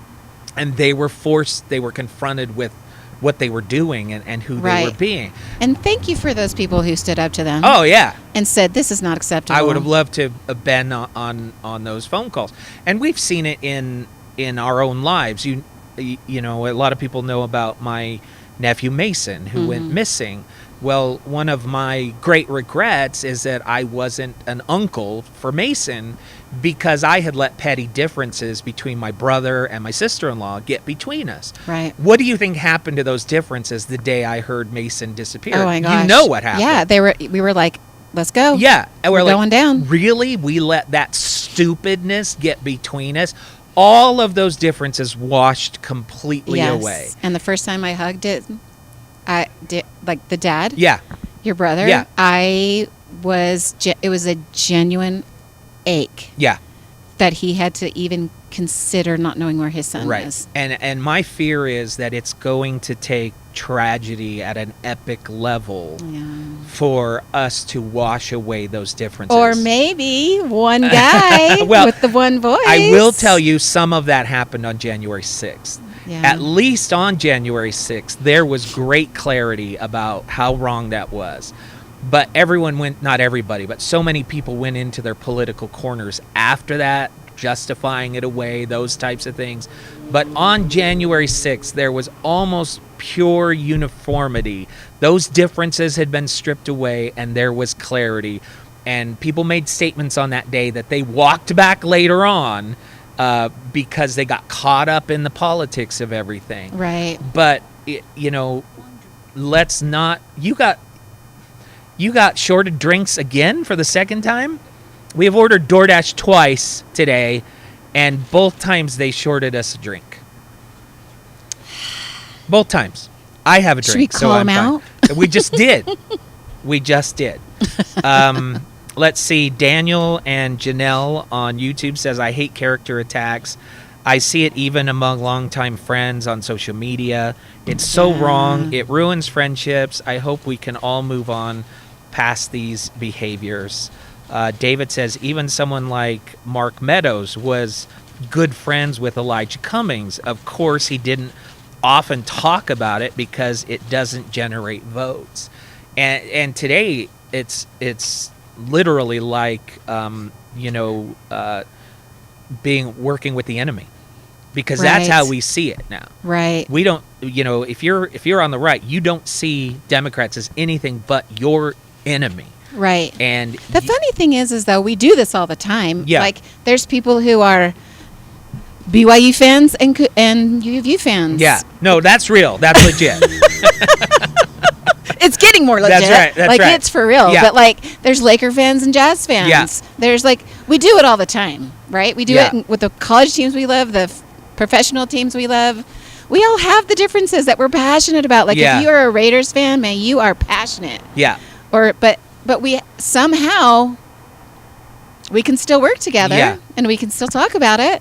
We can ask him, hey, how'd your team do? And we're whatever. It's because the parties need us to believe that, because they have to justify their existence now. And the way they do that is by misrepresenting, and George Washington predicted this in his farewell address, that they will misrepresent the intentions and the aims and the actions of the other side for political gain. And if you are willing to assassinate character for political gain, I do not believe you can be called a patriot. And George Washington made that clear, that patriotism is love of Americans, fellow Americans first, in spite of differences. And he said, if we ever allow ourselves to be divided to the point where we look at a fellow American as anything but a patriot because they disagree with us, then that will create havoc in our government. Well, those people that believe different than us believe just as passionate. Yeah. And they have every right to fight for it. And they really believe that what they believe is right, just like the other side. They all really believe that what they believe is right. Like, what's wrong with that? I don't know what's wrong with that. Everybody has a right to believe. No, you don't. Well, you don't. Yeah, not now. You don't. I think it started. I think there's little subtle things. I think the whole thing on Sean Hannity that I used to think was cute, where they'd say, you're a great American. You're a great American, yeah. I really feel like that turned into something ugly, because saying you're a great American, you weren't saying it because you were an American, or because you're a taxpayer, or because you follow the laws, or because you serve this country. The reason you were a great American is because you agree with me politically. Yes. And everybody else, the unspoken part of that was that a liberal is not a great American. And to me, these little seeds got planted along the way. And you know what? He didn't start out that way. No. And you and I have met Sean. Yeah, he's incredibly nice. He did not start out that way. No, he didn't. And I started listening to talk radio because of Rush Limbaugh. Exactly. And then Sean Hannity. But I came to a point where they defended the indefensible. And I'm like, wait a minute, this is not principles. This is partisanship. Yes, it is. Right? And so Under the guise. That's right. And so I had to leave that. But this whole idea that what makes a great American is somebody who agrees with you, I think that that is one of the most dangerous thought processes towards a democratic republic that you can have. And I do not believe it is in line with our Constitution. And people will say they love the Constitution, but then they will espouse that philosophy. The beauty of the Constitution is what you talked about. It gives everybody with differing viewpoints a voice. Right. They can send when we attack Nancy Pelosi, we don't understand. And I don't agree with much of her policies or her actions. But what people forget is she's elected. Yep. There are hundreds of thousands of people who voted for her. She is chosen to represent Americans. And then her party voted That's right. her. And they have a right to elect somebody to represent them. Yep. And we would rather say, no, they don't get a voice. We're going to take total control of the House and the Senate and the White House, and we're going to run them over. And the Democrats want to do exactly the same thing. Yeah. That's what's missing is the whole humanity of it. Well, I right? think one of the things that you love to hear the most is not I agree with you. It's I don't agree with you, but I see where I can see how you got there. Yeah, when like you, that yeah. is to you that is a sweet Oh, sound. I love it. I love yeah, it. and I don't think people understand like, wait a minute, they don't agree with you, but you love that. Well, it's because they took the time to listen. Yeah. And they have their own opinions and you've had an experiment of thought. You guys have debated, you think. They still feel the way they feel and you still feel the way you feel, and you can both go back and go, I'm much props. I respect that you got there, and I respect that you got there. And we're both great Americans. Because we're Why fighting. can't you both That's be? Right. That's right. When people come up to me, and ever since I've been in radio, people would come up, and it blows my mind when people recognize me because I'm on the radio. Yeah, it is a little bit weird. And I've had people. Remember, we were somewhere, and a guy was standing in front of us, and I was talking to you. Yeah. He hadn't even seen my face, and he turns around and says, "Is that Jay McFarland?" We were in the movie theater. That's right. They're waiting And to I'm get like, our tickets. that always blows my mind. But when people say to me, "I always agree with you," that is not a comforting thought to me. Right. Because to me, that's... Unless you're saying that to me. yeah, that's right. When I say it to my wife, that's comforting. I always agree That's with right. you. That's right. But because I'm like, how can any two people possibly agree 100% all the time? Maybe I'm just that convincing. But it's when they would say to me, I don't always agree with you, but I understand how you got there. To me, that is the greatest compliment, and that is what we are missing in our politics today. And you genuinely feel that way, which I don't know very many people in the political realm would be like, well, wait a minute, I'm trying to win you over. I don't care what about what you believe. I will tell you, I have favorite listeners. Yeah. One of them is Orion, who was out here today volunteering his time. Yeah. He's a liberal. He's a liberal. I don't know if you know this. No, about I didn't know Orion. that. He'll tell you he's a progressive liberal. But he listens to my show because he loves how I explain myself. Yeah. I make him think. That's what I'm most proud of. People who are so proud that you preach to the choir every day and they say, yeah, you're Amen. great. Yeah. Right. Who can't do that? Right. But it's to me, the people in this campaign, the people who have listened to my show for years, who are on all sides of the spectrum, and they will listen. That's what I'm most proud of over the years. I know, and right? I just wonder if you're alone. No, are you alone in that? No. Are there others out there that are? Look at today's broadcast. Look at the donations. Look at that's true. Look at Dave Long, our campaign manager, sitting right here. It's 10:51. He was here at. I saw him on the highway this morning driving in. I was in the RV, and he was in front of me. We got here at about 8 o'clock. Oh my gosh! He I know. helped set this up. Went left, spent the afternoon with his wife, and then is back here tonight. He's not getting paid anything. In fact, he donates to this campaign his money and his time. Like I said before, you've really come across some Unbelievable. Amazing people. Unbelievable. That have been huge and a blessing for us. And I've told him this, and I don't know if he believes it, but if Dave was not on this journey with us this time, I would not be running again. I kind of believe that because he really is a great support He's just on fire for you, honey. Yeah. It's just really fun. Yeah, and so on. There are people. You have to know that there are many days during a campaign when you go to bed at night, or I sit there in front of the computer, not being able to focus, wondering what in the heck I am doing. Right. And how much simpler would my life be Absolutely. if I wasn't doing this? I mean, I think about what 2022 would look like if we weren't doing this. Would be so different, right? Yeah. And it's during Wow. those moments of questioning, it's the support of people like Dave that get me through. Well, and when the thing we went to for the United Utah Party just the other day, what was that? I don't remember what the name of it was. The convention? Yes, Yeah. the convention. I don't Uh-huh. want to say caucus, but it wasn't that. Yeah. And Evan was there, and Mhm. he was talking to people, and I got to talk to his wife for a minute. Sweet, Yes. really Yes. nice lady, very, very genuine, and not like she doesn't look like she's one of those like. I don't want to be I know mean. what you're trying to but, say. Like, yeah, she's just really like a genuine person. Yeah. And talking to her, I mean, her husband ran for president. Yeah. And he is doing this again to in office again, and I'm like, how are you doing with this? Like, how do you feel about this? And I felt like she said the same exact things.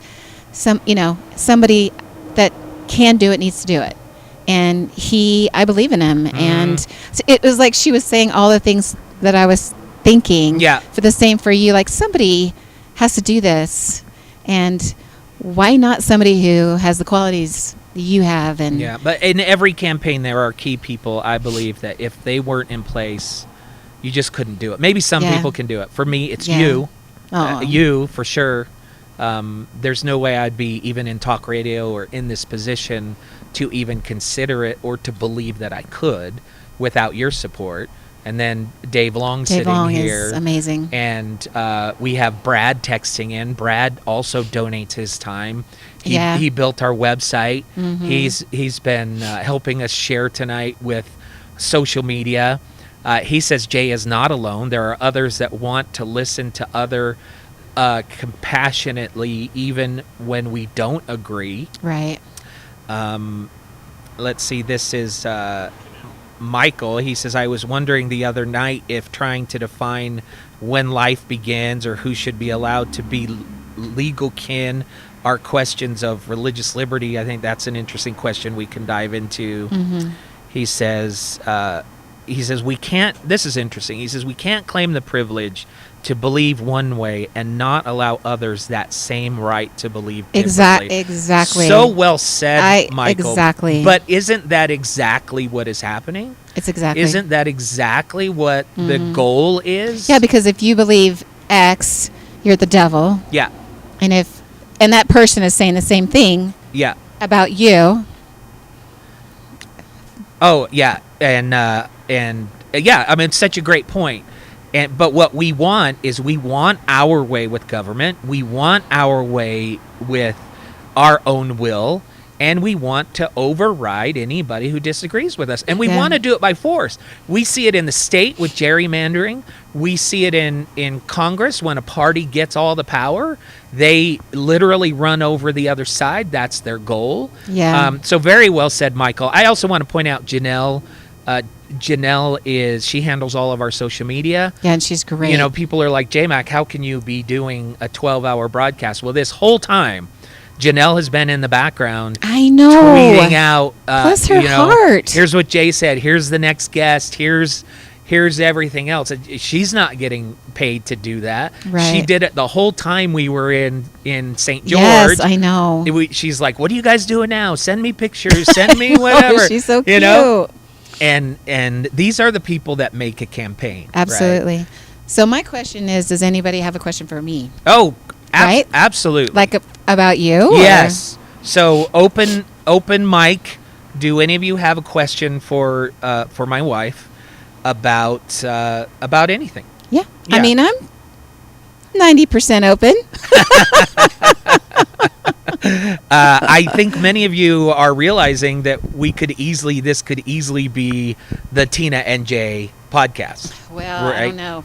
You have a really, it is a little bit freaky, though, how Amy and I look alike. Yeah. It is a little weird when I first met her the first time, and I was like, she really is the work wife. Yeah, it was funny. But she's amazing. Yeah.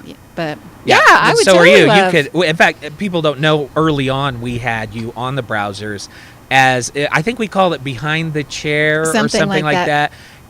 One of the things you do, you follow news. You are as informed on news as I am. It's pretty funny because I'll say, hey, did you know this? And you're like, what? Yeah. In fact, I think right now you're more informed because of the campaign. I can't follow the news like I had before. But you also follow pop culture. Oh, I do. Yeah. I'm a little dabble in everything. And so you're a hairstylist also. Yeah. Not so much anymore, but you were at the time. Second career. Yeah, so we had you on the browsers to report on the pop culture issues of the day. And I thought it was really fun, but our program director nixed it not eventually. so much.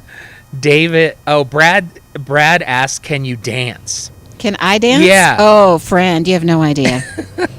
We both grew up at the age where we would go over, I don't know if you guys remember the Palace in Provo. Yeah. Yeah, that's where you go dancing. That's what I did. So this is kind of a funny question because I spent my teenage years in Northern California, and we used to go to clubs all the time. And so I learned how to dance. And it was surprising because I don't look like somebody who can this dance. Big white boy. That's right. That's right. And you, same thing. You were here, and I think we probably ran across each other in some of the dance clubs here in Utah. But because they had the one in Salt Lake. What was that one? There is the Bay. The Bay, right. Xenon was one. Yeah. And so there are actually videos of me dancing on YouTube. I don't know if they're hard to find anymore. Yeah. But so the Running Man and all of these crazy dances. So we would get asked on occasion to chaperone our kids' dances, either at school or at church. Yep. And you and I would go out there, and during a song, we would start putting on a show, and all the kids would gather around us. And I still have this memory of teenage boys going, "Whoa!" Because I was like their seminary teacher, and they're like, it's like their mind couldn't process it. I know they couldn't. They'd just go, "What?" Yeah, it was like your brain would just freeze up. I cannot believe what I am seeing. Right. And so that is a very interesting question, The thing Brad. is, it's good. You're good. You're not like a fake. I don't know. You're not the two-step, the side guy. No, you're a dancer. And in fact, I had my own move, the JayMac slide. Did. Yes, you do. And to this day, it has not been duplicated. No, and you would see kids; they would try to do it. Right. You try to teach them how to do it. Couldn't do it. And back in my day, I was in like a breaking group. Yeah. So breakdancing. So I would be popping, and he would be doing his stuff, and they would just be like, "What is happening?" Our poor children, scarred for life. I tried to go to teach dances. My kids, I don't know what happened. None of them can dance. Tried to teach Rachel some moves, and didn't go. I think she broke an ankle. No, just didn't work. Oh my gosh, it was so funny. Daniel and Jamel on YouTube says you are a natural on the air. Brad says, no, Jay can dance. He's like with question marks. Oh, for real. I'm not kidding. The guy can dance. I haven't for a while. I don't know if my heart could take it. But let's not do it because I like him. I don't want to stick around for a while. But Brad said, show us the JayMac slide. It is documented. It is online. Yeah, somehow. You can find it. And for the browsers, I mentioned this when Amy was on, we were going to do a dance-off, her and me, and I went in and recorded it. Yeah, you did. She backed off, so... she claims to not remember. Very, very convenient. Yes. I did also at the Pioneer Theater. Is it the Pioneer Theater? What is the name of that theater, No. Rach? It's the Desert Star. Desert Star. Yes. We did do a surprise for the audience one time they brought me up on stage as though I was shocked to be brought up on stage. Yeah, because they always get somebody out of the audience. And they dressed me up, and I proceeded to fire off some jokes, and then I taught them the JayMac slide, and they couldn't believe it. Oh, it's so funny. You couldn't believe it. It was hilarious. And that video is somewhere out there. Yeah. as well. there is video proof the guy can dance. Yeah. Now, I don't know that in the middle of a run for Congress that I want to be sharing, sharing these videos. Go to my YouTube. Yeah. There was an opportunity to have Fortnite do some of my dances, but we never were able to get together Connect with them. Yeah. Brad says, how many donations to demonstrate the JayMac slide? Now, that's an interesting idea. What, do you want to kill him off before he finishes? Rachel, do you have napkins over there anywhere? No napkins? Oh, right here. Oh, okay. They didn't give you a drink or napkins. No, they got us a drink. It's just the wrong drink. Oh. It's the wrong drink. Honey, you don't have to cry. I know. I'm tearing up a little bit here. Let's say here. So how many donations? Oh, more than one person is saying that. Maybe that's the next. The last. I'm not dancing tonight. That's not gonna happen. Yeah. I mean, I'm on, and I'm going to want more than $25 donations if I'm going to teach people the JayMac When we hit slide. the first million. Yeah. That is worth some money. But maybe the next JayMacAthon can include some dancing. Maybe not on video. Daniel and Janelle says, just kidding, can't wait for the next JayMacAthon. Oh, you guys are great. Let's see here. What other? Brad really wants to see the JayMac slide. Okay, you're going to have to do a private showing with no videos. I've already got it. I literally have me on video in the studio at KSL dancing. Yeah. And I did that to send to the folks at Fortnite. Right. And it's funny because I have a hole in one of my socks. So you have my toe sticking out. And of course, I'm not in shape. Listen, if I had known that, I know those socks would have been in the trash. The hole occurred during the dancing. Okay. So it was incidental. But so that video is still out there. But again, not sure I want to make that part of the campaign. Right. All right. Here is a question. Okay. How did you two meet? My daughter is Once laughing. upon a time. Yeah. Well. Okay. There is some hesitancy here. Here's what I will say about that. Is that you and I are both LDS. Yes. And we both served our missions in Florida. Yes. Now, the funny thing about that is you were Spanish speaking and I was English speaking. Yeah. So we never served in the same. Even though you look like you're the one who should be Spanish speaking. Everyone thought that there was. Yeah. And even now, people will talk to me in Spanish and you'll answer them and they'll still talk to me. Yes, they don't. Yeah, and I would love to be able to speak Spanish, but didn't happen. Yeah. So we met in my very last area. I was your zone leader. You were my zone leader. Yes. And then eventually assistant to I was the person who dropped you off at the airport. You were the one that dropped me off. Because I was an AP. So I got to know you as my zone leader. Yeah. No interest at all. No. None. No. In fact, there's only one way to sum up the difference between the two of us. I was in the band. She was a cheerleader. That's all you need to know. And that's exactly how I felt. That's right. Let's be honest. Let's not First time I saw him, yeah. His pants were too short. Yeah, I did. Yep. Big old grin. Yeah. I'm sure his shirt wasn't ironed. Like, not for me. Yeah. Not for me. Yeah. So then you became my AP, and that was it. We did become friends. You were having difficulty with a companion. Yeah, the only one I had. That was hard. Yeah. Yeah. And then you drove me to the airport. Yeah. And you said, "Can I write to you?" And I'm like, "Whatever." I think you said, "Can you write to me?" No, what? I think you wrote are to so me. Lying. I think you wrote the first letter. You are so lying. Yeah. Lying, Rachel. Lying. No, I don't. No. Two for Tina. Yeah. You wrote me. Who weren't there. Yeah. So I you would write, and I'd be like, oh, this is, nice guy, like, not interested. Well, it was only, so I had extended. So it was one of those weird situations where I was about done with my mission. I was ready to go home, and I was asked to be an assistant to the president with like 6 weeks left. Yeah.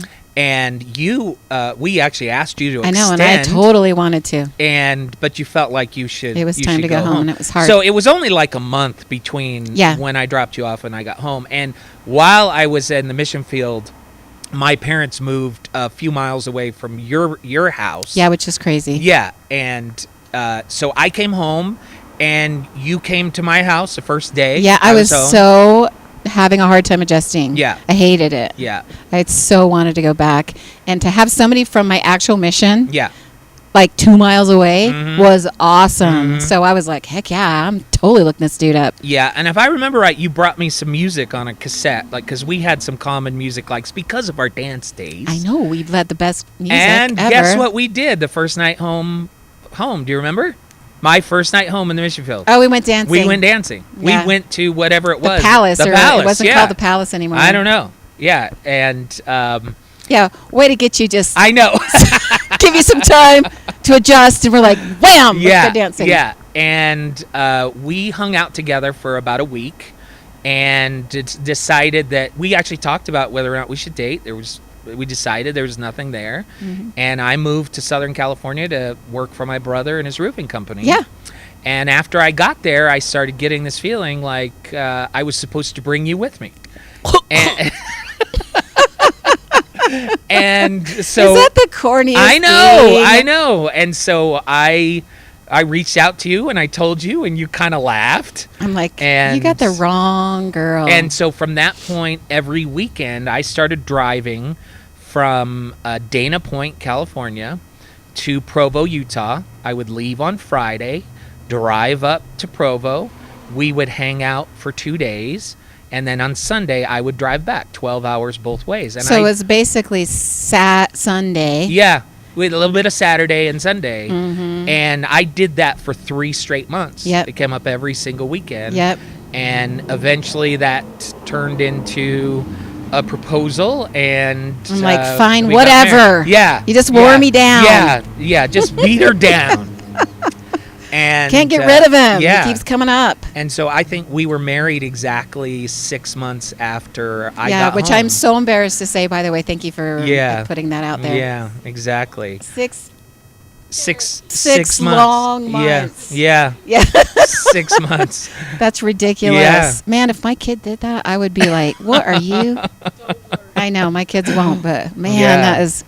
But my mom did not like you. Ooh. Yeah. Because you were a roofer. You had this tan. Yeah, so my brother was hair. a roofing company, and I was letting my hair grow out, and it was bleach blonde. She thought I was this total surfer dude, you know. Totally. And we actually, I guess we can tell this story. We actually, I went in and talked to your dad, and I asked him for permission to marry you. He's like, heck yeah, get that yeah, girl he's out like, of my totally house. do it. Yeah, you take her. Can you take her now? Yeah. I mean, he was just like, She's whatever. packed. Can you want to? Just have a lot. You want to? Yeah, and then so we went in and sat your mom down, and I said, I'll never forget it. I said, Tina and I have decided to get married. She looked me right cold in the face, and she said, oh, that's nice. Who are you going to marry? That was what she said. No, for real. That was what she said. Yeah.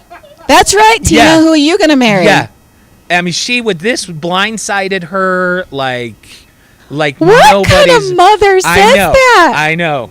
She was that was cold, I Mom. know. Well, look, to be fair, she had so misjudged me. Well, and I had told her, Yeah. I'm not marrying this guy. Yeah, that's right. That's right. I'm not interested. Yeah. I'm not marrying this guy. And then the next thing she knows, it was a blindside. We're coming in there and going, guess what? We're getting married. Yeah. I'm sure that was a little bit of a, but still, come on, man. Who says that? I can't believe it. I still can't believe it either. She never, ever has apologized. I don't think she remembers it. I do know. I mean, she came to a point where she had huge respect for me. Yeah, she yeah. expressed she turned it. around, yeah. She started coming to me she loved to talk issues and politics with me. Yeah. And she basically at one point said that she had misjudged me.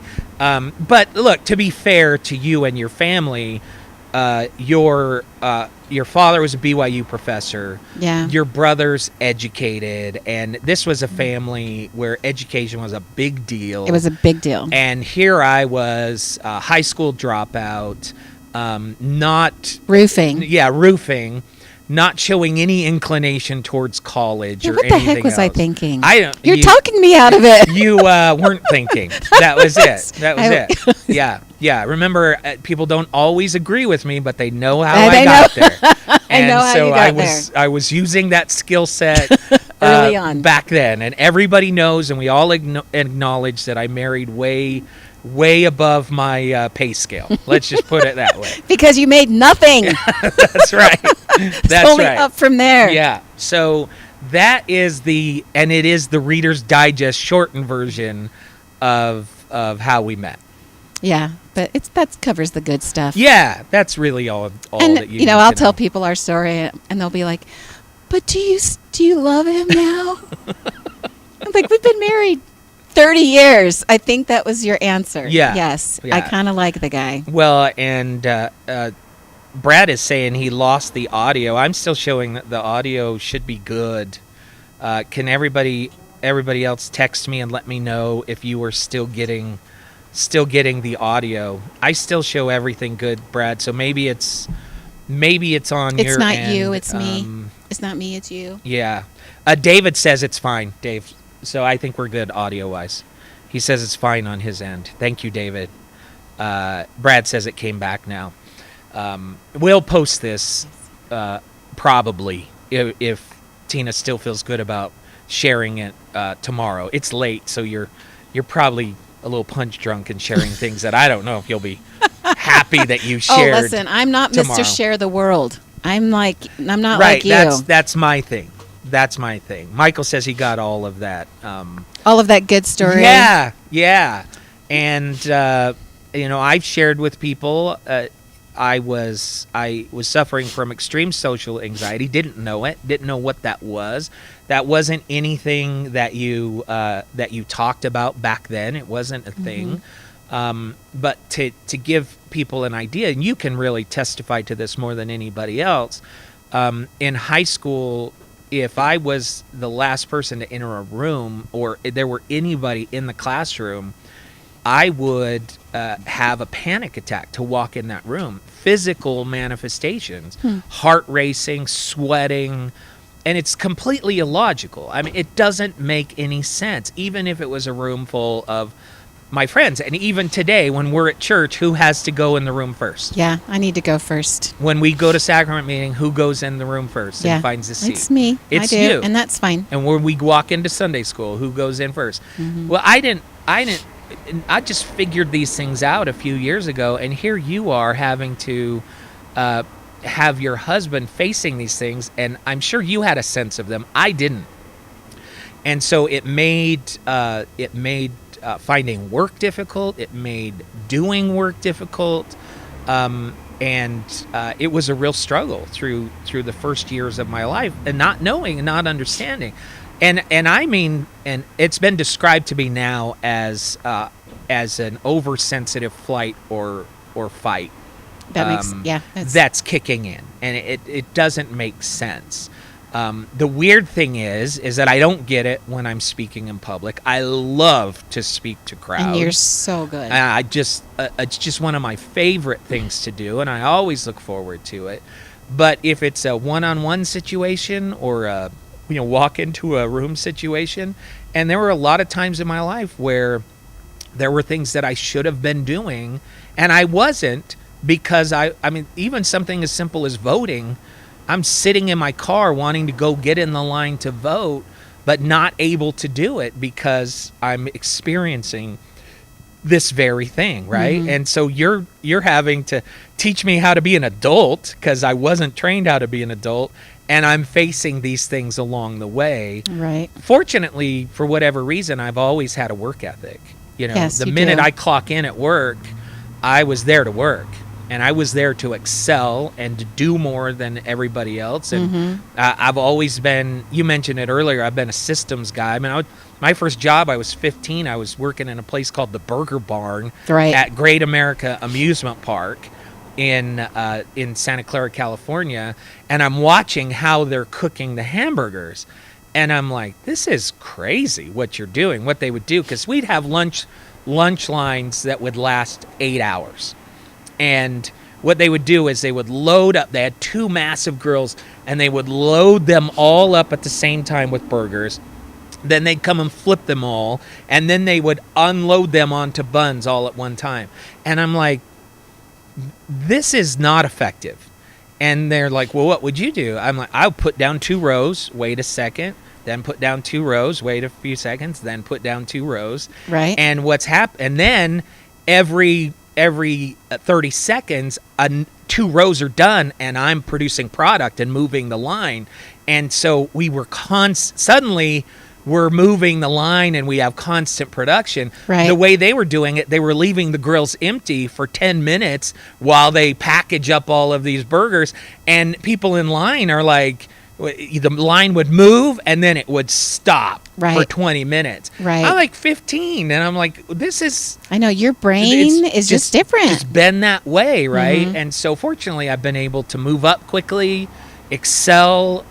If I didn't have that, who knows, how this would have survived, for sure, Yeah, I don't know.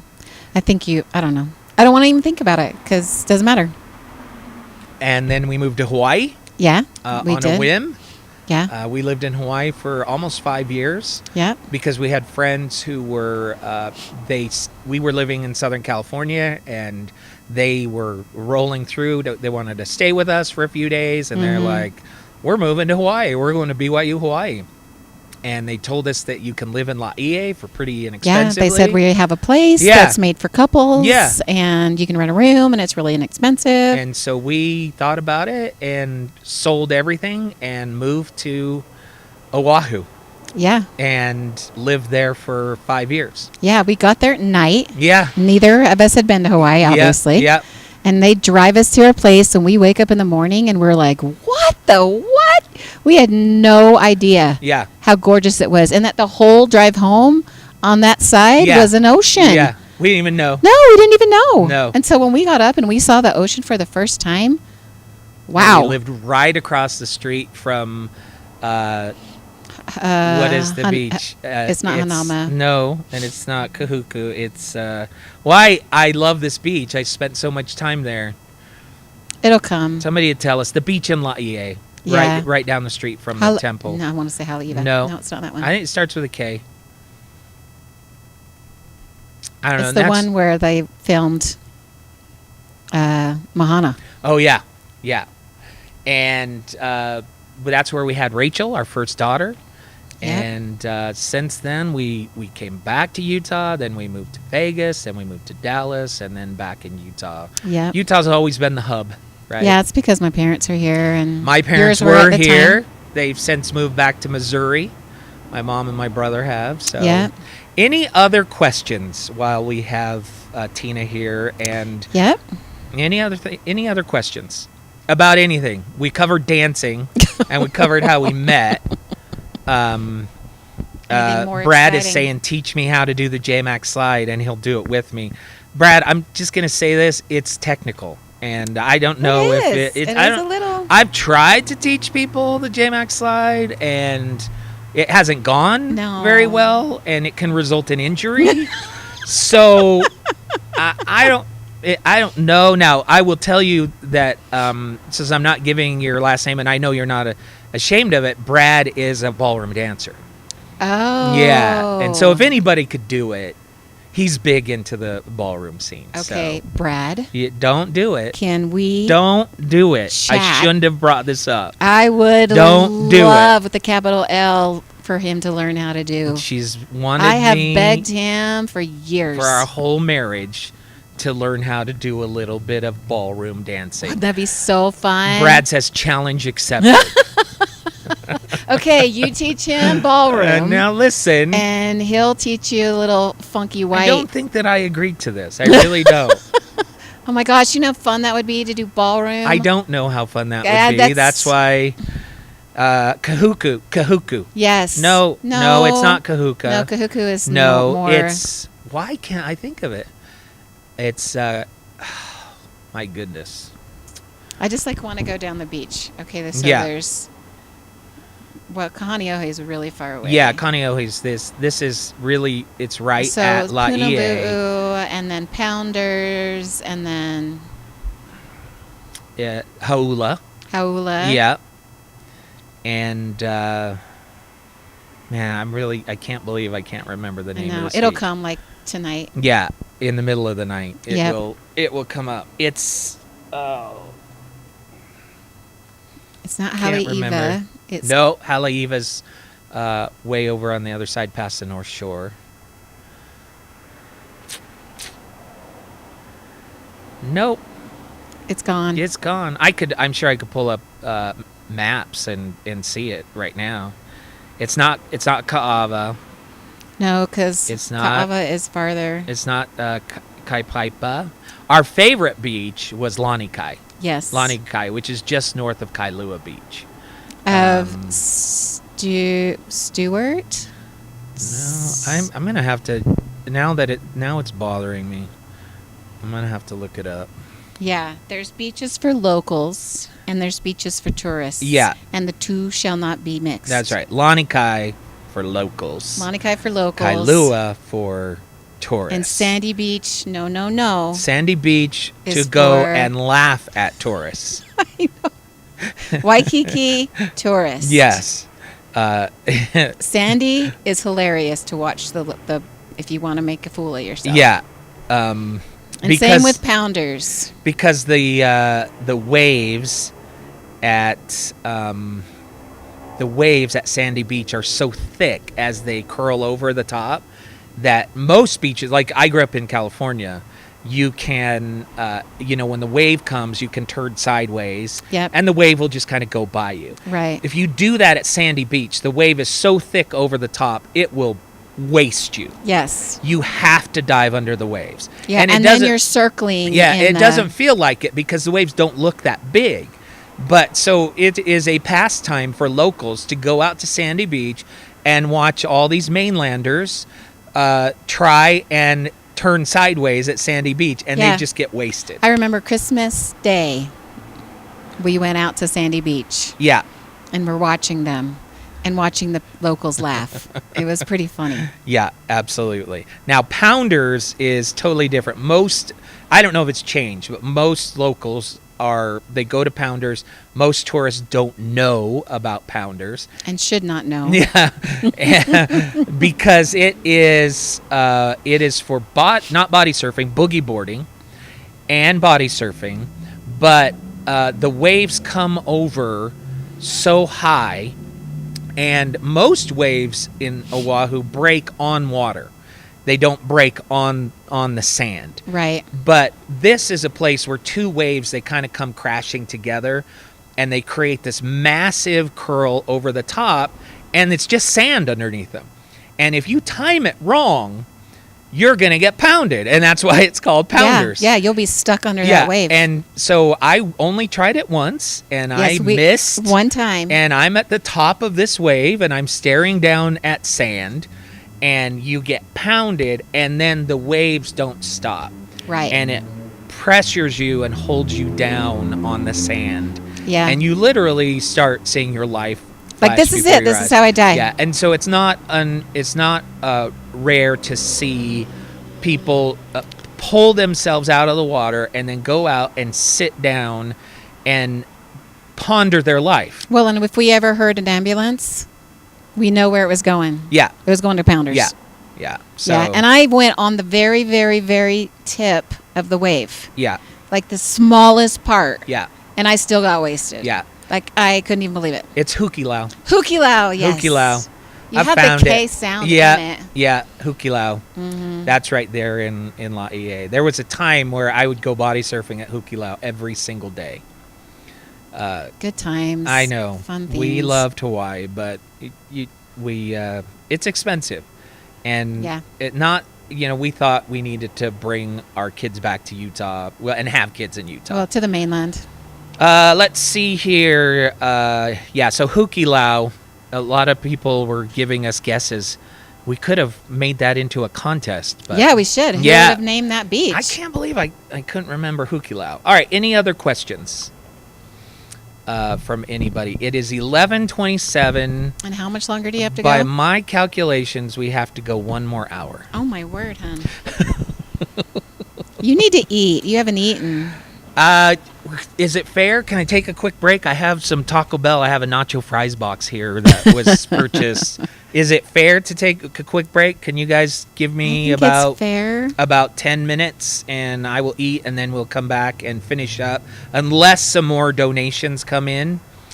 We still have people listening in, and I know Thank you so much. It's incredible. So let's do that. So I'm going to mute the mics, and I'm going to turn the camera off here for a second so I can get a quick bite, and then we will finish up this we'll finish up this JayMacAthon, unless you guys say otherwise.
Okay.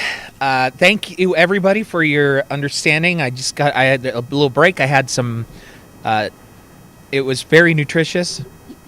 Some Taco Bell nacho fries. But we didn't get any napkins, so I didn't dip them in the nacho cheese. So I missed out a little bit on that. But thank you for those of you who are still hanging out. This has been a tremendous event in a lot of ways. I am really touched and grateful for those of you who have joined us at any point during this broadcast. I think it's fair to say that there has probably never been a political campaign event like what we pulled off today. Don't you think? I think that this is probably that unique, and I'll just tell you, we raised enough money to pay for the yard signs that we just ordered, and that's huge. I mean, that is huge to think that we were able to cover that cost today. So thank you. Every little bit helps. And we also talked to some amazing people today. You know, we've talked about the amazing people who are behind the scenes, but we also shared with you a lot of people who are running for office, all of them with the United Utah Party, all of them wanting to make a difference, all of them believing that we can be better. We can do better in how we treat each other, in how we fight for what we believe. And in fact, it was who was it? It was Wayne Woodfield, the UUP party vice chair, and he brought up something that I wish I would have shared with you even a little bit more today. He brought up lift politics, and he said that was one of the things that that made him think about how we treat each other. And if you don't know, after I left the campaign last time, where I ran for Congress as a Republican and I lost in the primary, I still was left wanting to make a difference and wanting to see if we can change how we treat each other and return to a place where we don't view character assassination as strength, but instead we view people who can fight for their beliefs and their positions without the character assassination, and that is strength. And so I got together with a lot of people who had worked on our last campaign. You've heard from several of them tonight. Dave Long, our current campaign manager. Brad, who has built our website. Brad is intimately involved with liftpolitics.org. And we asked ourselves the question, if there were a list of principles, guiding principles, on how we should carry ourselves and who we should become in the fight. And we labored over these for months. And I feel that we came up with a list of guiding principles that I have committed to follow, and other politicians who are running have committed to follow, that decide that who we become in our fight is equally as important as whether or not we win that fight. And if we become filled with toxicity and fear and hatred so that we can win some political battle, then I believe you've actually lost the fight.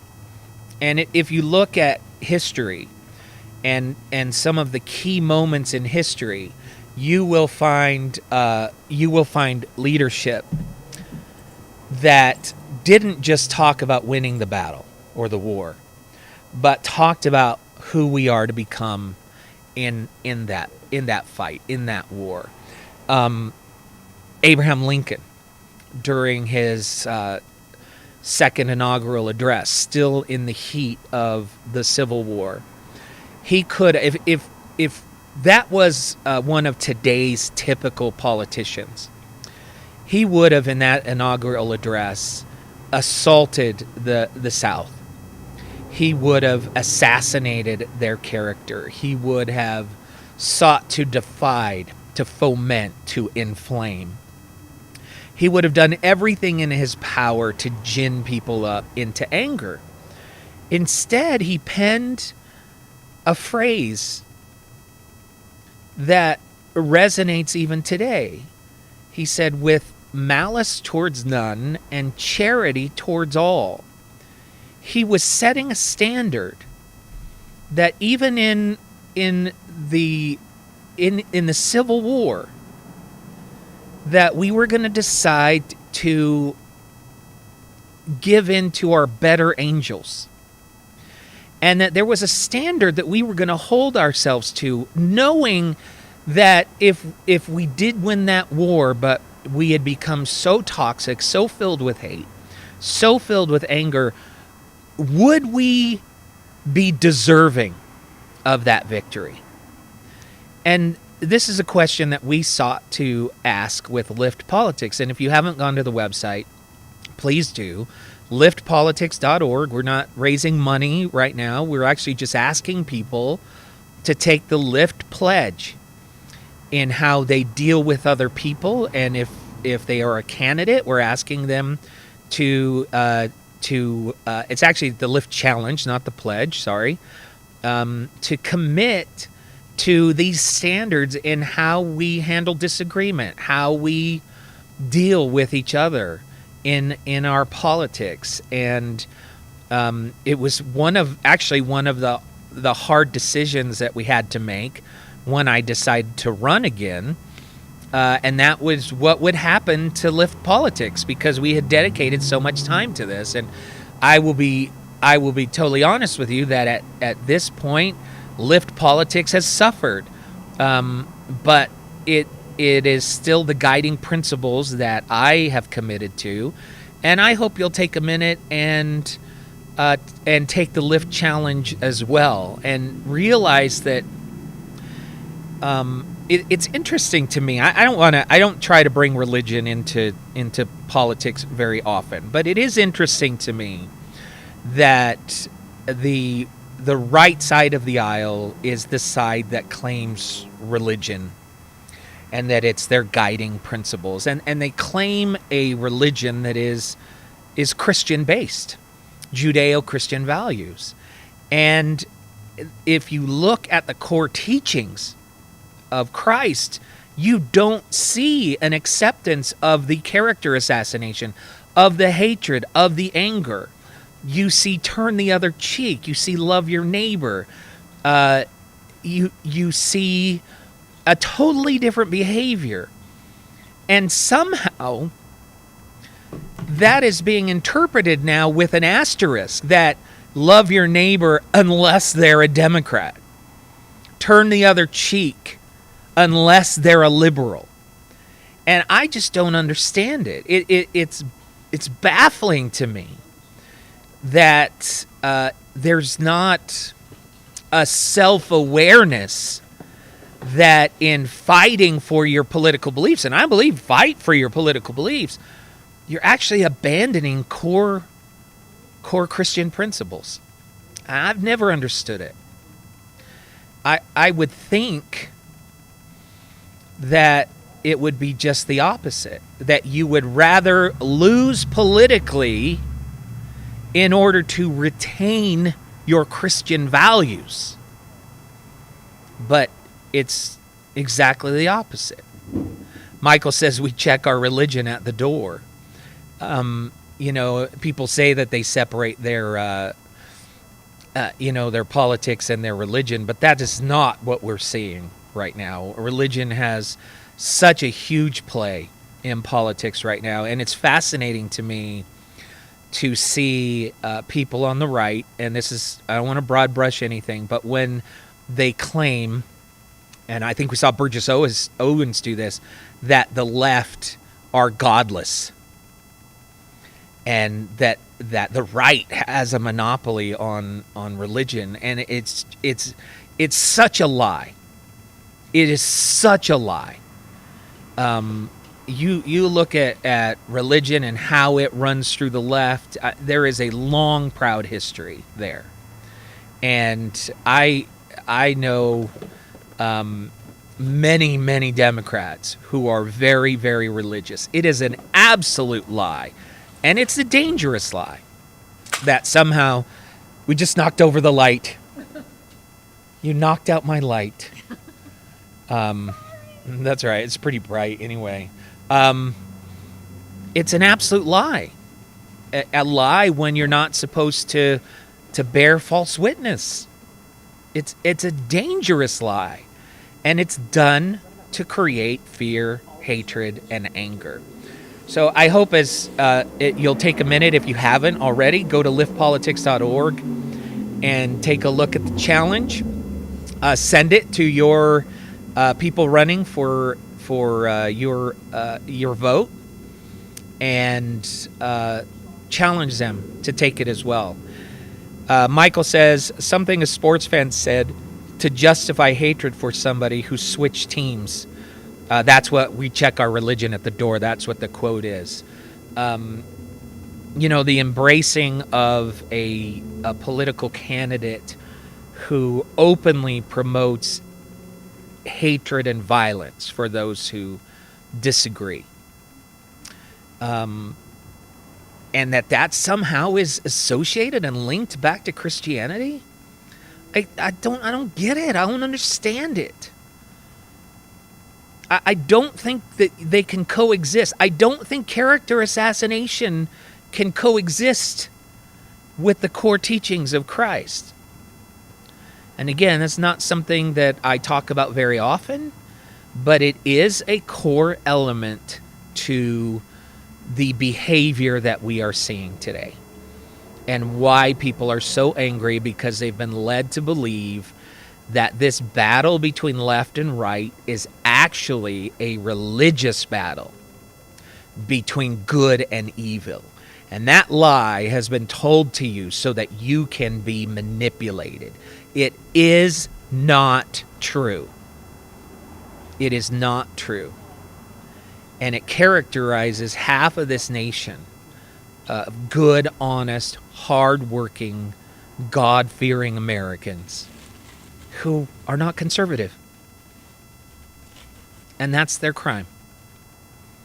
That's their issue. It's not right, my friends. It is not right. So check out liftpolitics.org. We are coming up on, I think if I calculated right, Brad, let me know if I calculated right. Michael, I know you were calculating as well. I think we're supposed to go to 12:30 to fulfill our commitment based upon the donations. So I think we have about 40 minutes left, if that's right. David says, then there are those that compare religious figures to members of their own party, such as Mike Lee. Yeah, the Captain Moroni statement. There are also people like Mike Lee who, when Donald Trump first came on the scene, called out Trump, criticized these behaviors that I'm talking about, said he wasn't sure if this could be supported, and he hoped that Donald Trump would stop using these techniques. That was a moment when Mike Lee was standing on principle. There's a moment also when Chris Stewart called Donald Trump, the candidate, our modern-day Mussolini, and said he doesn't represent core Republican values.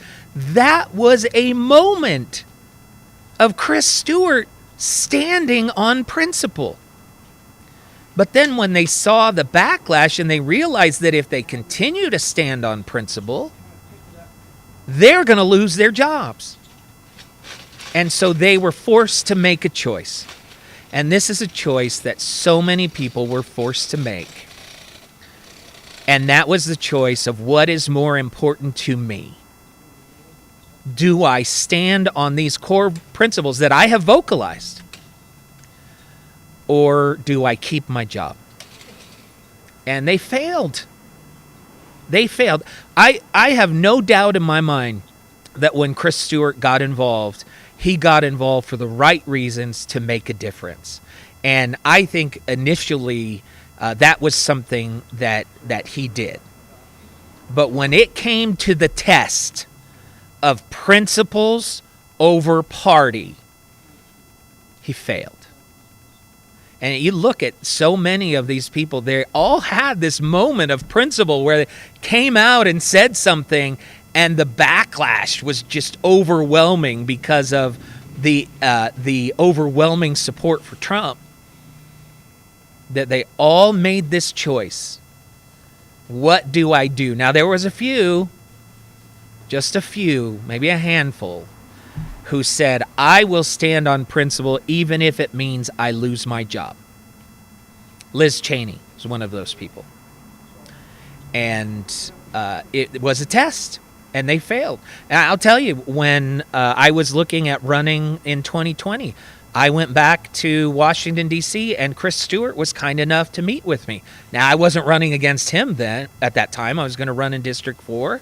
He was kind. He gave me some advice. He was honest with me. He said, you're not my first choice. I'm trying to get somebody else to run. But I don't consider Mike Lee or Chris Stewart to be evil or terrible people. I think that they were given one of the hardest political tests that perhaps we have ever seen in this country, and they failed. And in that failure, I believe they have lost the moral high ground to lead and to represent. That doesn't mean I think that they're terrible people. I have no reason to believe that Mike Lee is not just a tremendous person. And I'm sure the people who know him personally would speak very highly of him. I met somebody when we were in St. George who works with Chris Stewart, and he had high praise for him. And so for me, this is not about running against somebody who I think is terrible or awful.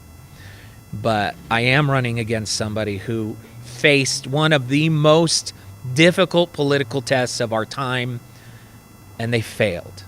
And people will ask me, they'll say, Jay, well, how are you going to pass that test? Well, the only thing I can tell you is that I faced the same test in the last election.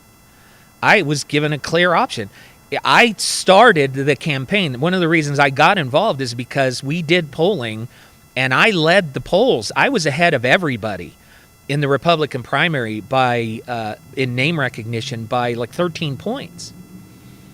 But I refused to compromise my principles and to go down that path towards Trump. Everyone else in that race ran towards Trump.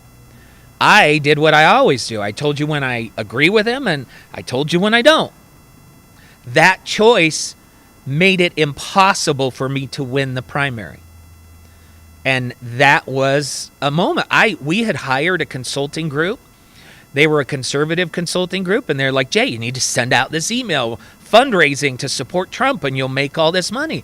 And I'm like, no, can't do it. And there were a couple of emails that they sent out where I'm like, listen, that is not who we are. And they're like, well, then you're going to lose.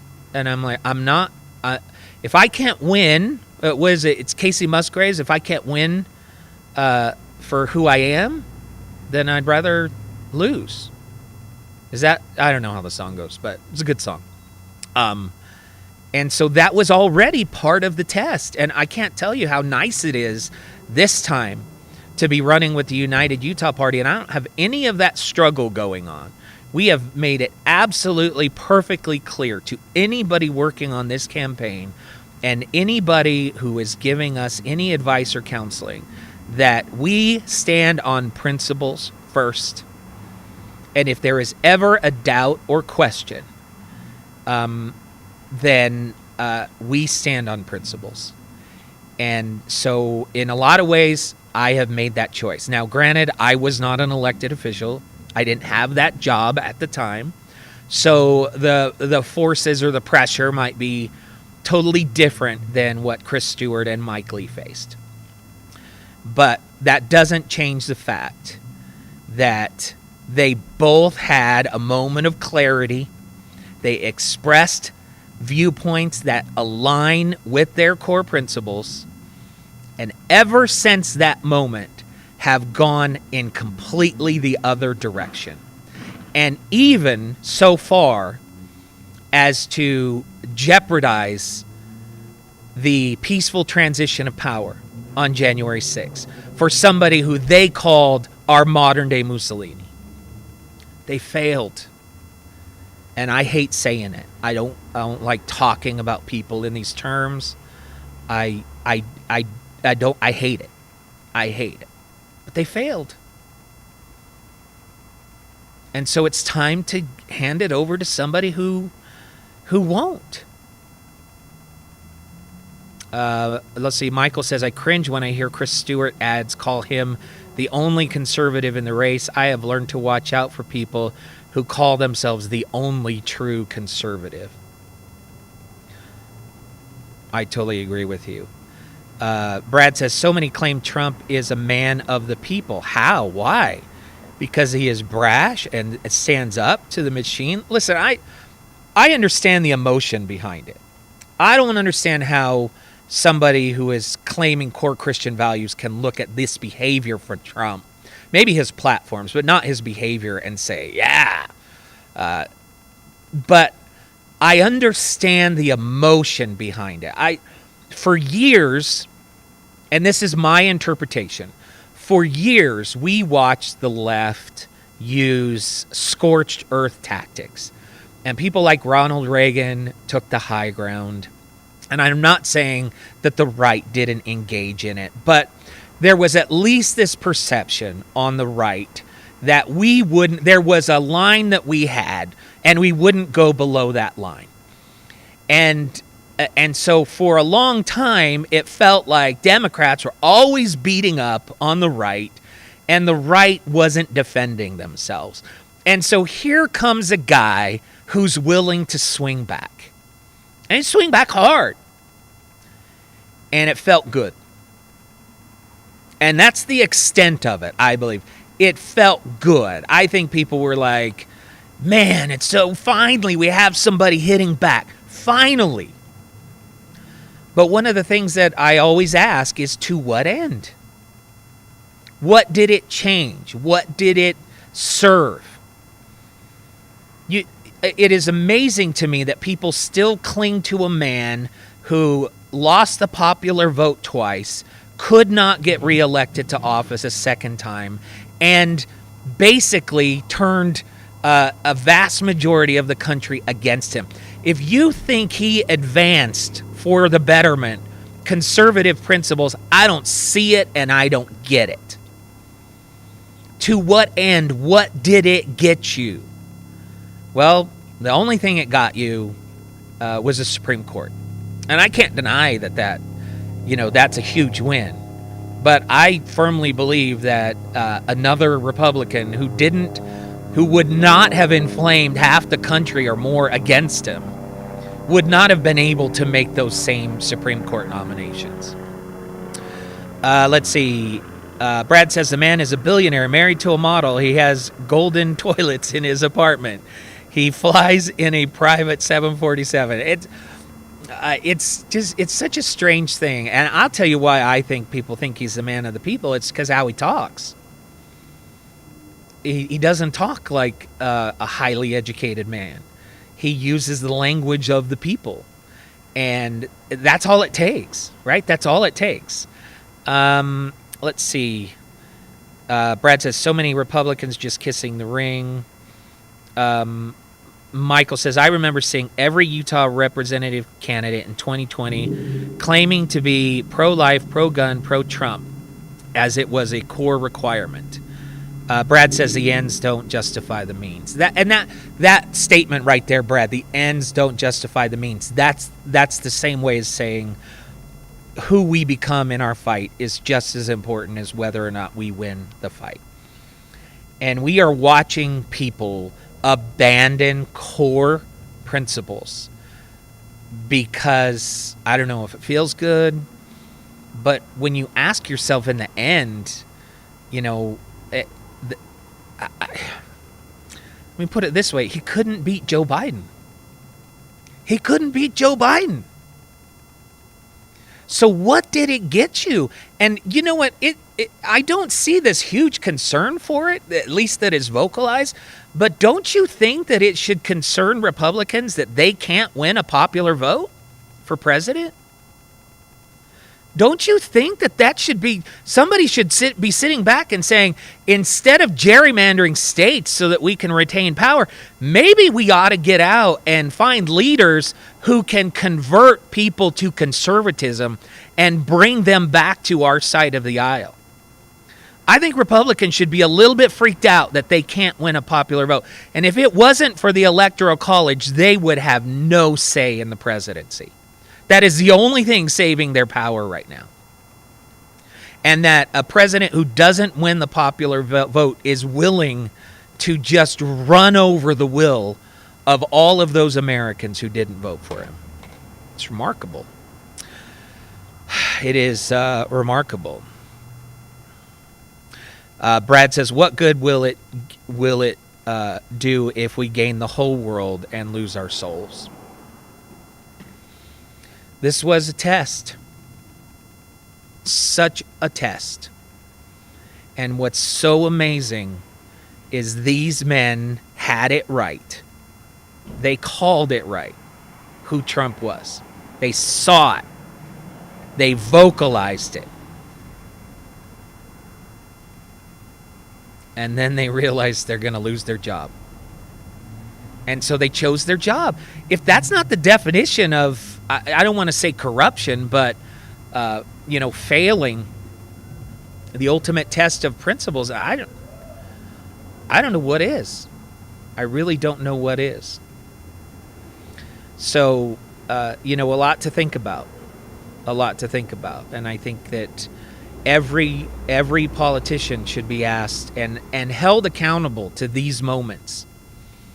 And what's crazy is you also think that, you have this January 6th commission, and you think about people who voted against it and who now it's being revealed what they were doing on January 6th and what they were planning and what they were involved in.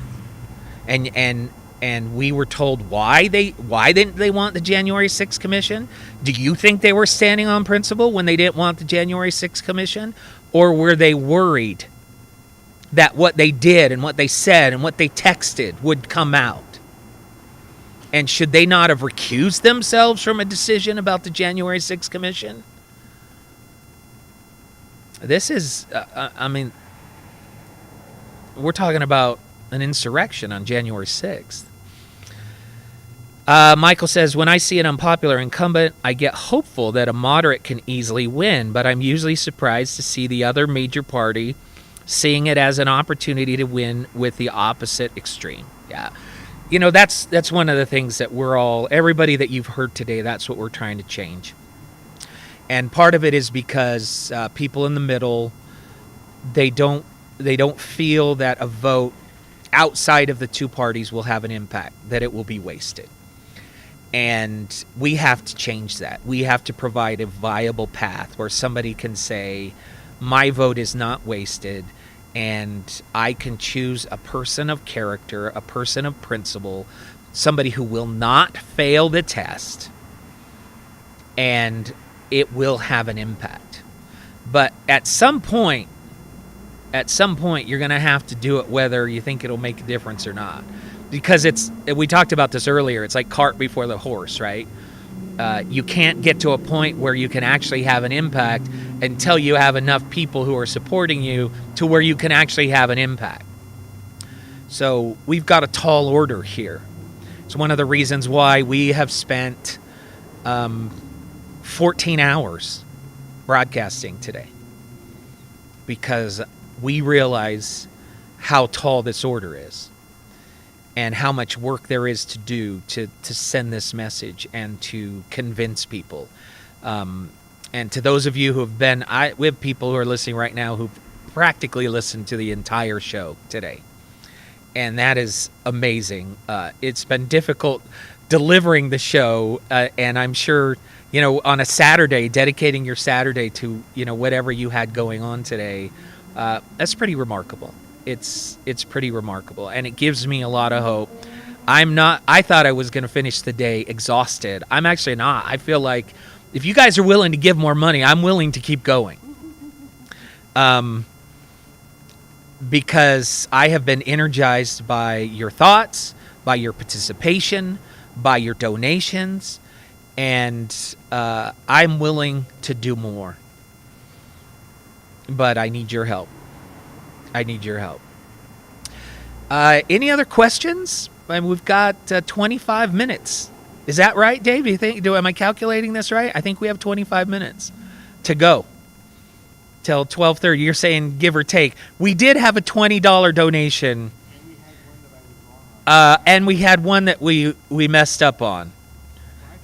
So you think 5 minutes is technically 5 minutes? Well, let me ask: do you guys have any other questions, any other comments that you want to share tonight?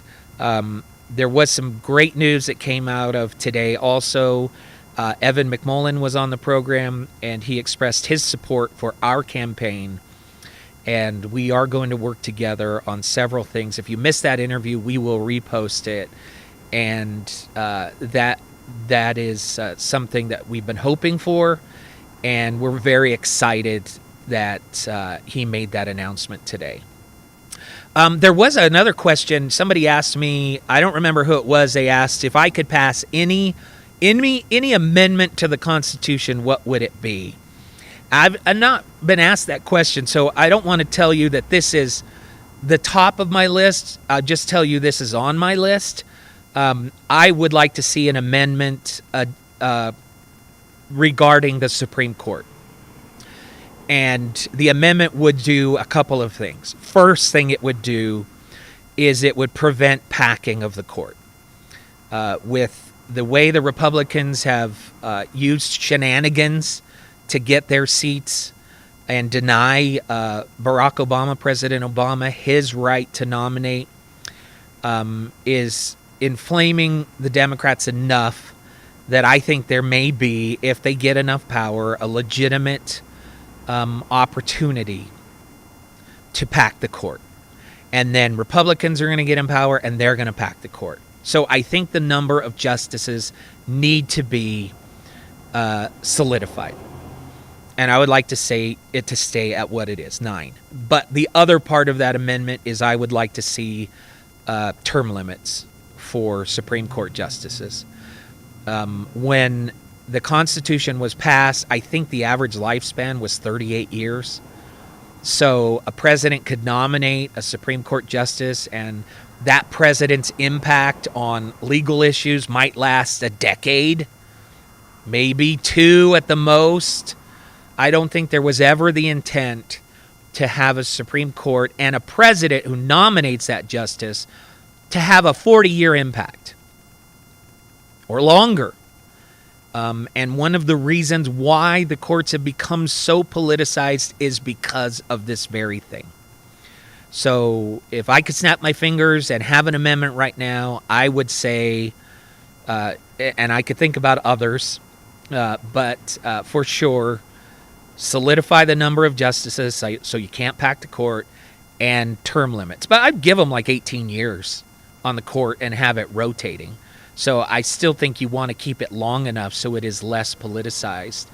But one of the goals of the Constitution was when they said of the people, by the people, and for the people, they wanted the people living to be able to run their own government, to decide how things would be. And if it's a Supreme Court justice that was nominated by a president who died 20 years ago, and they're still having this dramatic impact on the government, I don't think that was the intent.